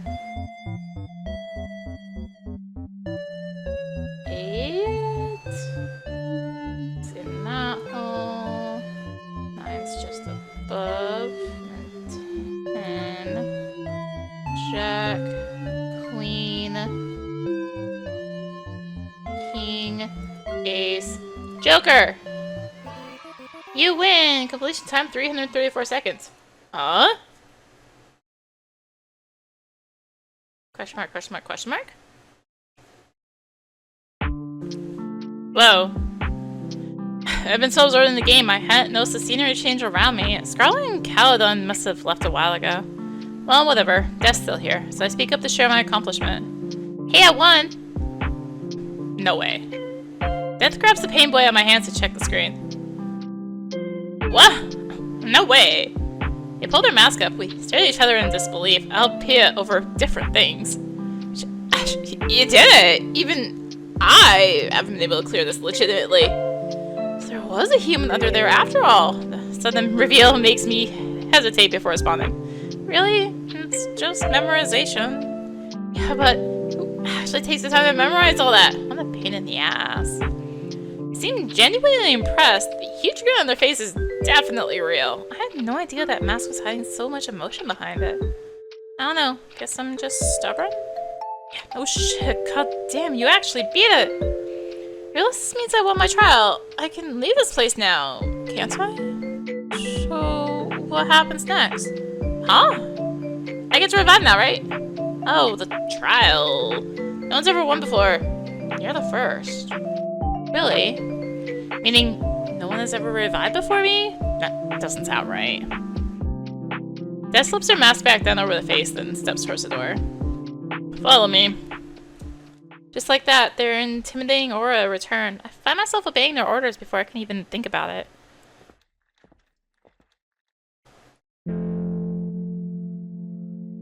There are 2 ways out of this place.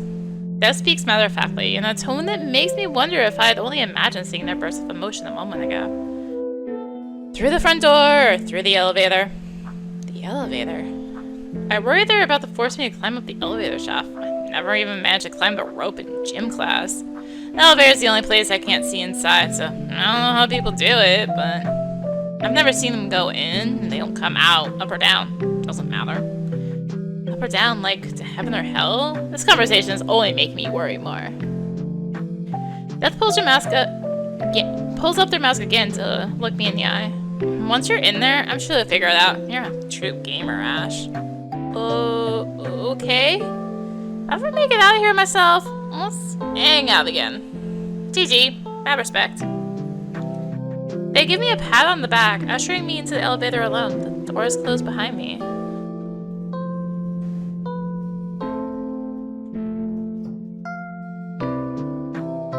What do they mean if I ever make it out of here?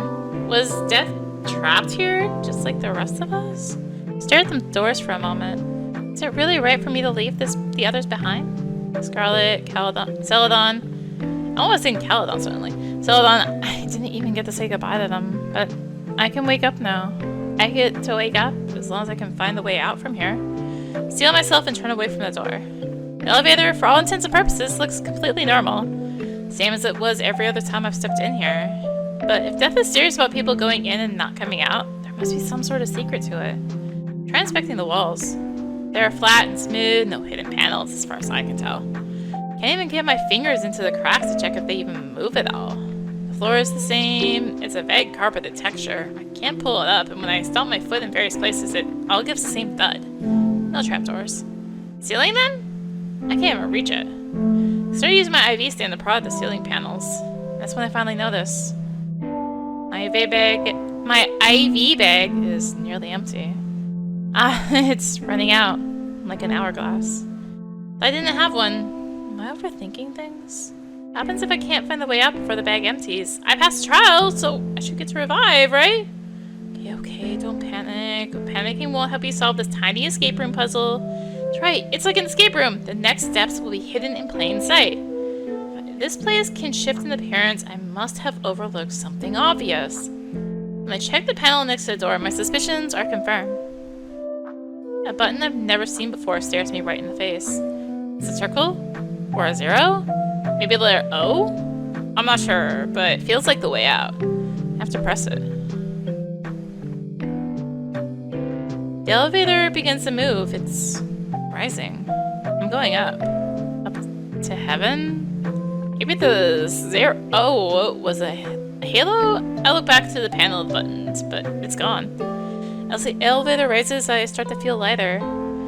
I can't tell if I feel anxious or calm. I feel nothing. It's the same muted feeling I get after taking my pain meds. My mind and body are quiet. Well, my mind is never that quiet, except when I focus on the game. It's part of why I like playing them, I guess. As my thoughts wander, I feel something brushing against my leg. When I look down, I'm no longer in the elevator, but I feel the dandelions. They sway lightly at my feet. The feeling of rising hasn't left me. I'm still being taken somewhere. Heaven is supposed to look like a field of flowers, isn't it? Or maybe clouds? It feels like this is somehow both. I wish I could ask someone. Maybe Scarlet would know. The thought fills me with emotion and a sudden and indescribable yearning for a person who is still practically a stranger to me. I want friends. I want to chat with others. I want to have conversations that don't start with medication adjustments or my latest test results. It's been so long since I've had that. I thought there was nothing I could do about it from my hospital bed. If I asked to use the phone, they'd let me, right? I could have called my parents any time, couldn't I?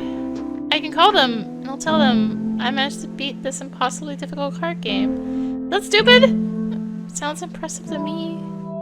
If I tell them I'm lonely, will they come to visit me again? Maybe my doctor will agree to let me out of the hospital for a day, or just a few hours. Enough to go to the park, even if it's in a wheelchair. I'm stable enough for that, aren't I? And then maybe I can make a friend at the park. Play chess with an old man or something. I don't even like chess. I don't want to go back to being alone.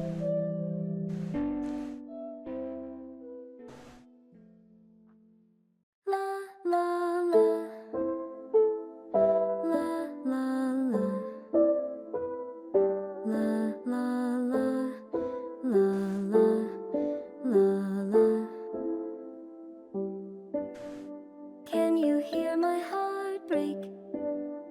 Counting all my mistakes, it shatters softly like a dandelion. Put my faith in the wind, hoping they'll grow again. Another time, another place with new friends.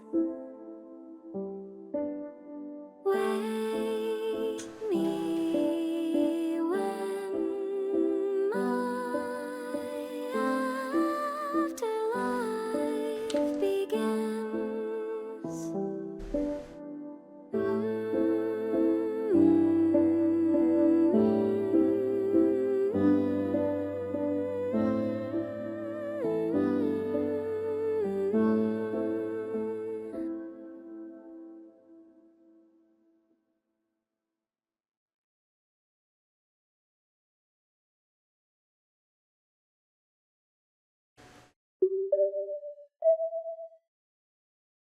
Alright, so there's 3 ways to get that, but it should all be the same ending. I guess you might get slightly different for the other 2, but I'm just focusing on getting the ending. So we're gonna go for these bad endings. So these I am going to skip through. Let me just make sure it's not gonna skip unseen text. Alright, cool. Let's start. So we'll leave the room. Where is everyone? Where is everyone? You just got here, didn't you? What am I supposed to say to that? No, I didn't just get here. I was admitted a full 7 years ago. You just got here, ma'am. This hospital, though. There were enough small differences I'd noticed. It was becoming easier to believe this might be a new place entirely. My bad memory doesn't explain the missing call button after all. Or the fact that these halls are so lacking in detail. Guess she's right. Wherever this is, I did just get here. Where am I exactly? I thought I was still in St. Fellows. Is this a different hospital? She sighs, pausing to consider her words. Okay, and then we can... First I want to live... Alright, I would rather be alone. Wait a minute, why am I going to go along with all this anyway? These people are too strange. I try to make my way down the opposite hallway, rounding the corner out of Scarlet and Celadon's sight. Hopefully I won't be followed.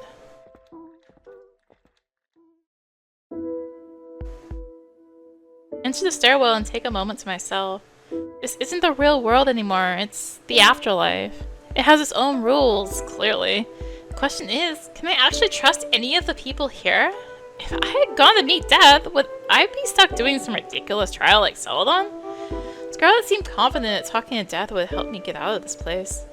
But even if she was telling the truth, I don't know where I'd be sent to. Heaven? Hell? What if staying here is the best choice I've got? Not that I'm a big fan of this place to begin with. Can't believe I died. My voice echoes softly in the empty stairwell. This were a dream, I would have woken up by now, right?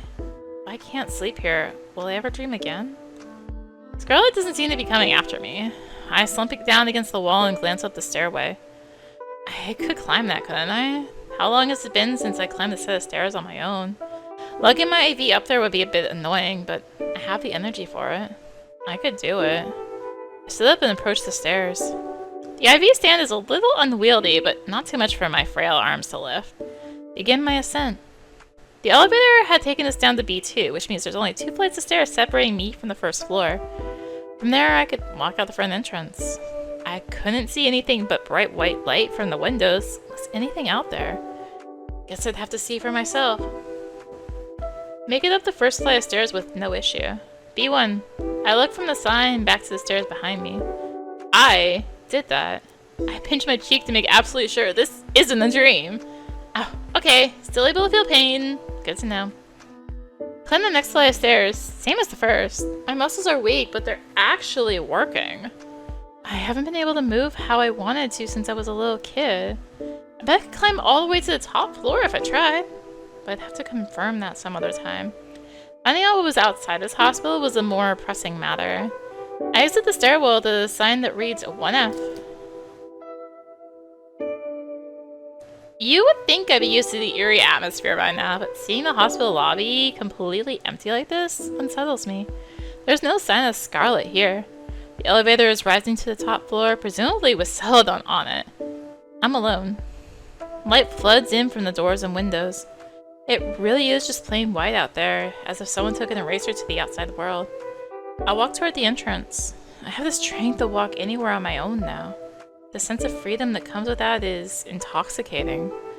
But when the automatic doors open, I freeze in place. Endless white. I squint into the distance, but I can't make out anything out. There isn't a single shadow to give the environment shape. Taking a timid step into the void, there seems to be a floor beneath me, like walking on tempered glass. It holds even when I give it a little stomp. I try my luck and take a few more steps. Still solid ground. I look to the sky, then behind me, up at the strange hospital.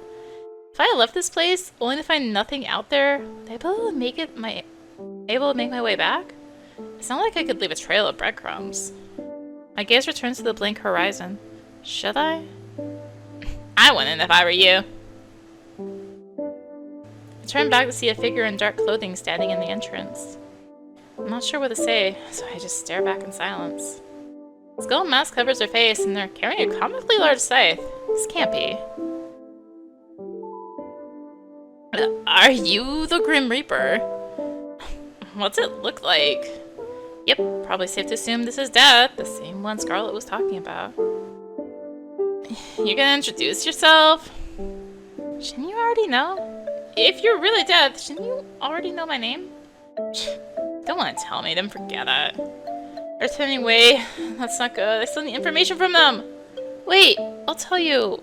You tell me what this place is. Burning is definitely not my strong suit. Death shifts their weight, glaring at me from behind their mask. It's the afterlife, dumbass. Right. I should probably stop trying to play it smart. I don't have the charisma for this. I'm Ashley. Just Ash is fine. Ash, sick name. I'm jealous. Can't tell if they're being sarcastic, but it makes me a little happy to hear it either way. Scarlet was taking me to meet you. Did she tell you to come find me? Nah. Then why? You snubbed the other two. Wanted to see what kind of person you were. Sounds like there's really only the four of us here then. Can I ask you another question? What's out there? Oblivion? The way they said it, I'm inclined to believe them. Does that mean I'll die if I leave this hospital? What happens if you die in the afterlife? Assuming that's even possible. Would I disappear peacefully into the ether? Or would I be lost, wandering the void for the rest of eternity? It's a disturbing thought. On the other hand, walking into the light could be my way out of here. That's what they tell people not to do, right? Don't go into the light! Maybe it's the way back. The other side of the veil, so to speak. Well, there's only one way to find out. This feels like a test, but I have no idea what the right answer is. Leave this place. Decided to take my chances out there. If I want to live, I should do the opposite of whatever test says, right? Grab my IV and pull along, stepping further into the void. Everyone who goes out there hasn't come back. I hesitate. Is that supposed to be a good or bad thing? Neither. Just final. So if you're leaving, you better be sure about it. Leave. Sorry, I'm the kind of person who has to see these things for themselves. Don't say I didn't warn you.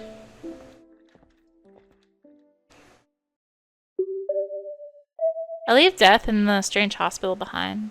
The ground is flat and even, making it easy to roll my IV stand along beside me. It's cumbersome having to take it with me, but I consider it like my lifeline at this point. A reminder of where I'm trying to get back to. I may not have had the greatest life, but that doesn't mean I can so easily embrace the afterlife.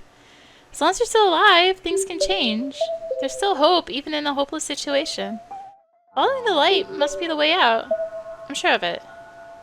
Sure is peaceful. Wonder how long it goes on for. The only sounds to be heard are of rolling wheels and my footsteps. Even the air is completely still. A little eerie, but I don't let that deter me. Hospital is a speck on the horizon now. It's almost impossible to spot the vast white void. I really won't be able to make my way back there if I continue on, but I already decided on this. I keep walking, one foot in front of the other. How long have I been out here? Our perception of time is off. I can tell from the amount of fluid left in my IV that I've been going for longer than I thought. Look around and realize I don't know which direction the hospital is in anymore. The same blank white nothingness in all directions. I just have to keep walking.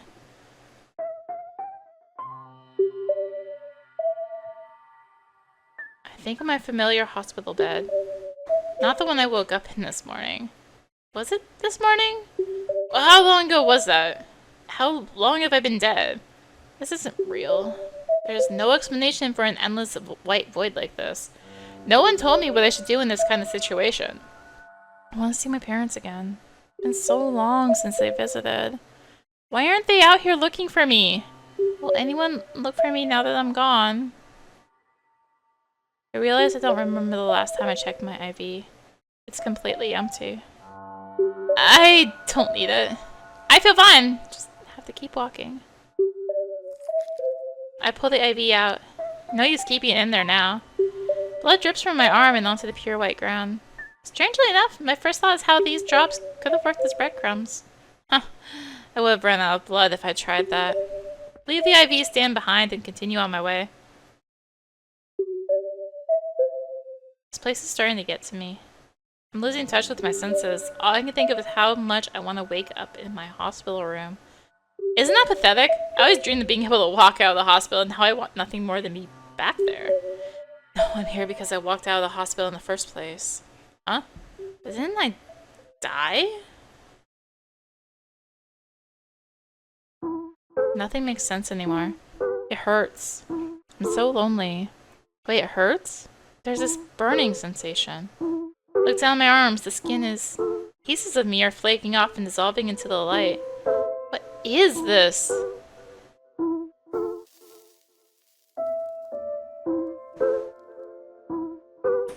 What's happening to me? It hurts! Someone help! I don't want to die.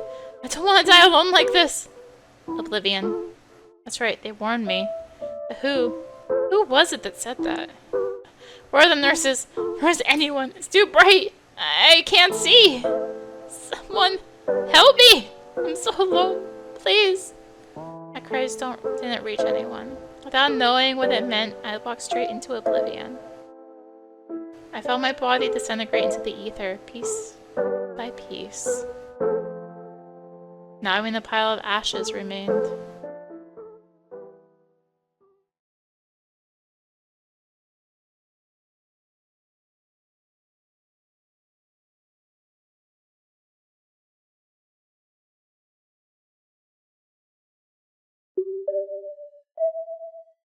Okay. So that was one bad ending. Should put a... that was the last achievement too, but we got a bad ending to get still. That's actually a lot more emotional than I thought it was gonna be. Anyways, we need Olive. I don't know why it's like putting me over there. Alright, we wanna follow Scarlet. Just go through all this. Pretty awful RNG. Tails. Okay, we're gonna leave. Just go talk to the... go to the entrance, I guess. Go to the morgue. Nah, too late. Oh. Apparently I need to come here anyway? We'll take it. We'll play the game. So we're going to retry. Just give a few shots here. If you think I remember where anything was, you're crazy. Okay, give up.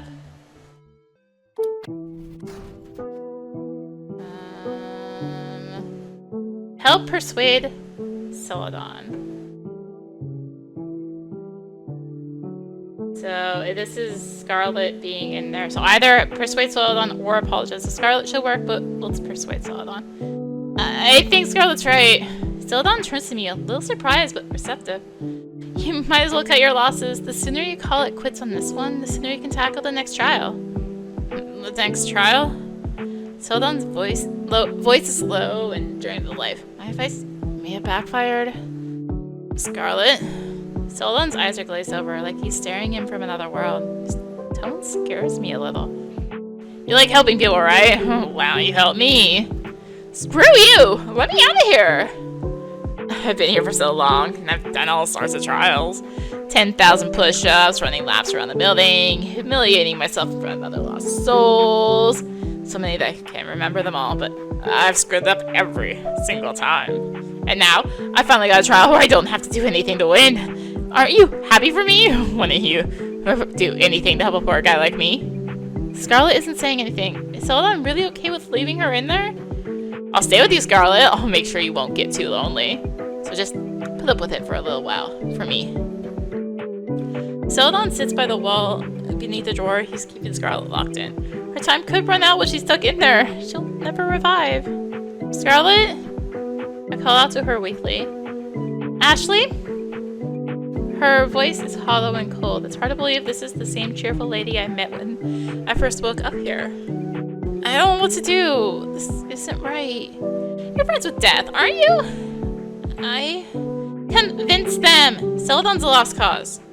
I look around. I realize Death isn't here. They must have walked out at some point. Okay, Scarlet, I'll try. Can I really call someone who does this to people a friend? And would they really call out the trial if I asked? I'm the only one who can help Scarlet now. I have to do something!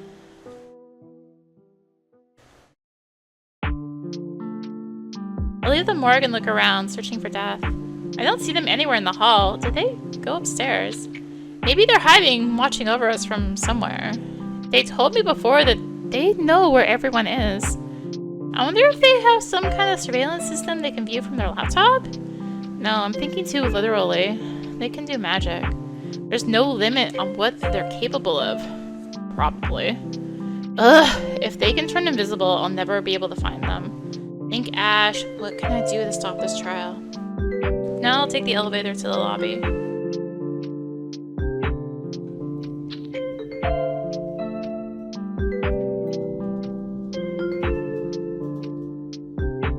Death doesn't seem to be lurking around the front entrance either. What should I do? Searching the entire building seems like a waste of time. They'd only laugh at me for doing that. I need to get their attention. That's what brought me to them in the first place. Although, I'm not sure attempting to walk out into Oblivion again will do anything for me. Would they even care to stop me? Can't risk something like that. Is there anywhere else they wouldn't want me to go? Or maybe something they're keeping from me? The computer. This said they get internet here. They wouldn't let me use their laptop though. What about the computers here? I wonder what I find in the local files. I walk over to the reception desk and take a seat in front of the monitor. When I press the power button on the computer tower, nothing happens. Okay, troubleshooting time. Used to play on the family computer a lot before I got sick, and my dad taught me all sorts of technical stuff. Probably so I wouldn't need to bother him if I ever broke something or accidentally saw the virus. Back then, that was back before he got his promotion, when he wasn't on call 24/7. After that, being on the computer for too long gave me a headache. And then, I barely spent any time with my dad at all. I haven't thought about that in a long time. Didn't realize I kinda missed those days. This is the first time I've been able to sit in front of a computer in years. Am I getting distracted now? Scarlet's in trouble! Try booting in safe mode. There has to be some way to... Ah, it worked! Text appeared on the otherwise blank white screen. It isn't the system text I expected, but a welcome message. Welcome to the Afterlife. Please do not despair. At this time, your death is merely a social one. It is likely the world has not been kind to you. This space was created as a place of relaxation and recovery for lost souls. May it serve as respite until you are ready to move on. Beware the front exit, for it leads to Oblivion. This is the path for those who continue to abandon society and commit to isolation. To return to your life, you need only enter the elevator. Carry the hopes to connect to others in your heart, and the exit will reveal itself to you. Without love, it cannot be seen. We are praying for your peaceful revival. This is... You weren't supposed to see that. Death's voice comes over the PA system. So, now you know the way out, huh? What are you gonna do, Ash? Stop Celadon's trial! I cry out, unsure if they'll hear me. The snickering response tells me they did. Man, almost thought you were cool, but you're just like everyone else, aren't you? They can hear me. Are they nearby? Or is it part of whatever surveillance system they have going on? There's no reason for this trial going on if we know the way out. We can all revive together. Come on! I thought you liked to hear. I would have let you play all the GDA you wanted. Carefully scan the lobby for signs of death. If I could just talk to them face to face. Instead you're pretending to care about these worthless strangers. It's pathetic. While the door to the stairwell is propped open, I pick up my IV stand and start running toward it. When I burst through the door, Death's footsteps echo just ahead of mine. They're running up the stairs. Not wanting to lose them, I follow as fast as I can manage. I'm surprised I can keep up this pace. I haven't run in years. Probably not since early middle school. Worthless strangers though, huh? I know I haven't really made an effort to get to know either of them, but Scarlet and Celadon, they're trapped in this place, just like me. Scarlet's even trapped in the worst place of all. It's not right. I'm the only one who can do anything about this. I thought if it was me, Death might listen, but will they? The stairs eventually come to an end and the door at the top opens. Blinding light spills into the stairwell as I run up the last of the steps.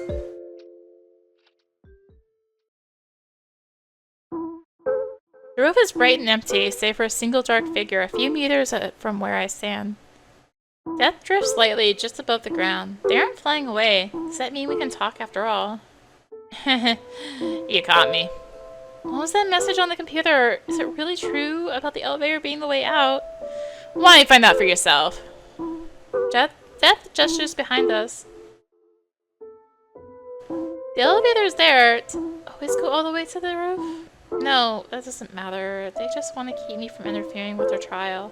If I leave now, Scarlet and Celadon will be stuck here. So I'm not going. I can't leave yet.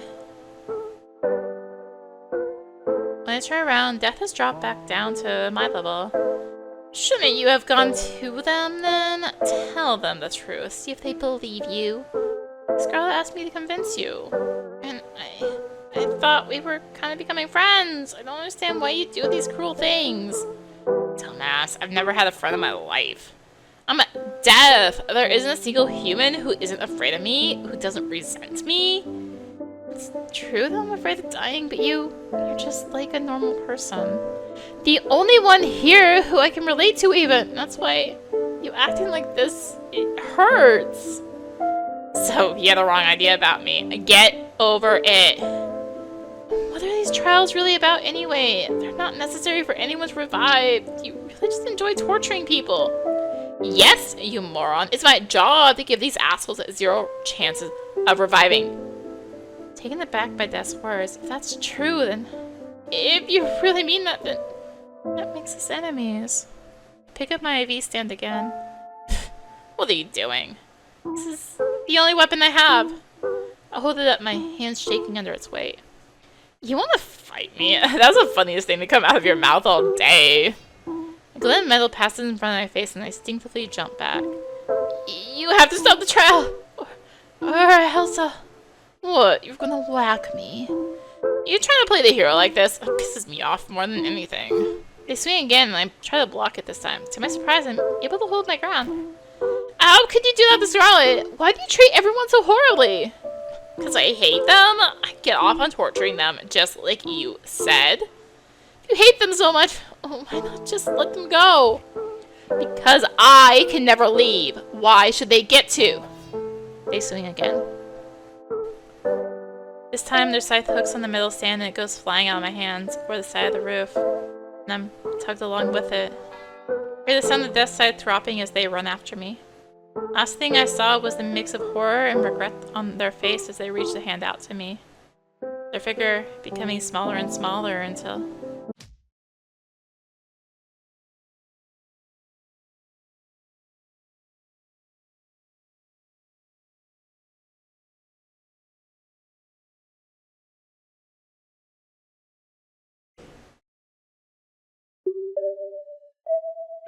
No, it's... Oh, there's a flower here. Is that because 606 endings? Okay. Extra. So there's a developer commentary. Is it just... No, just that. Okay.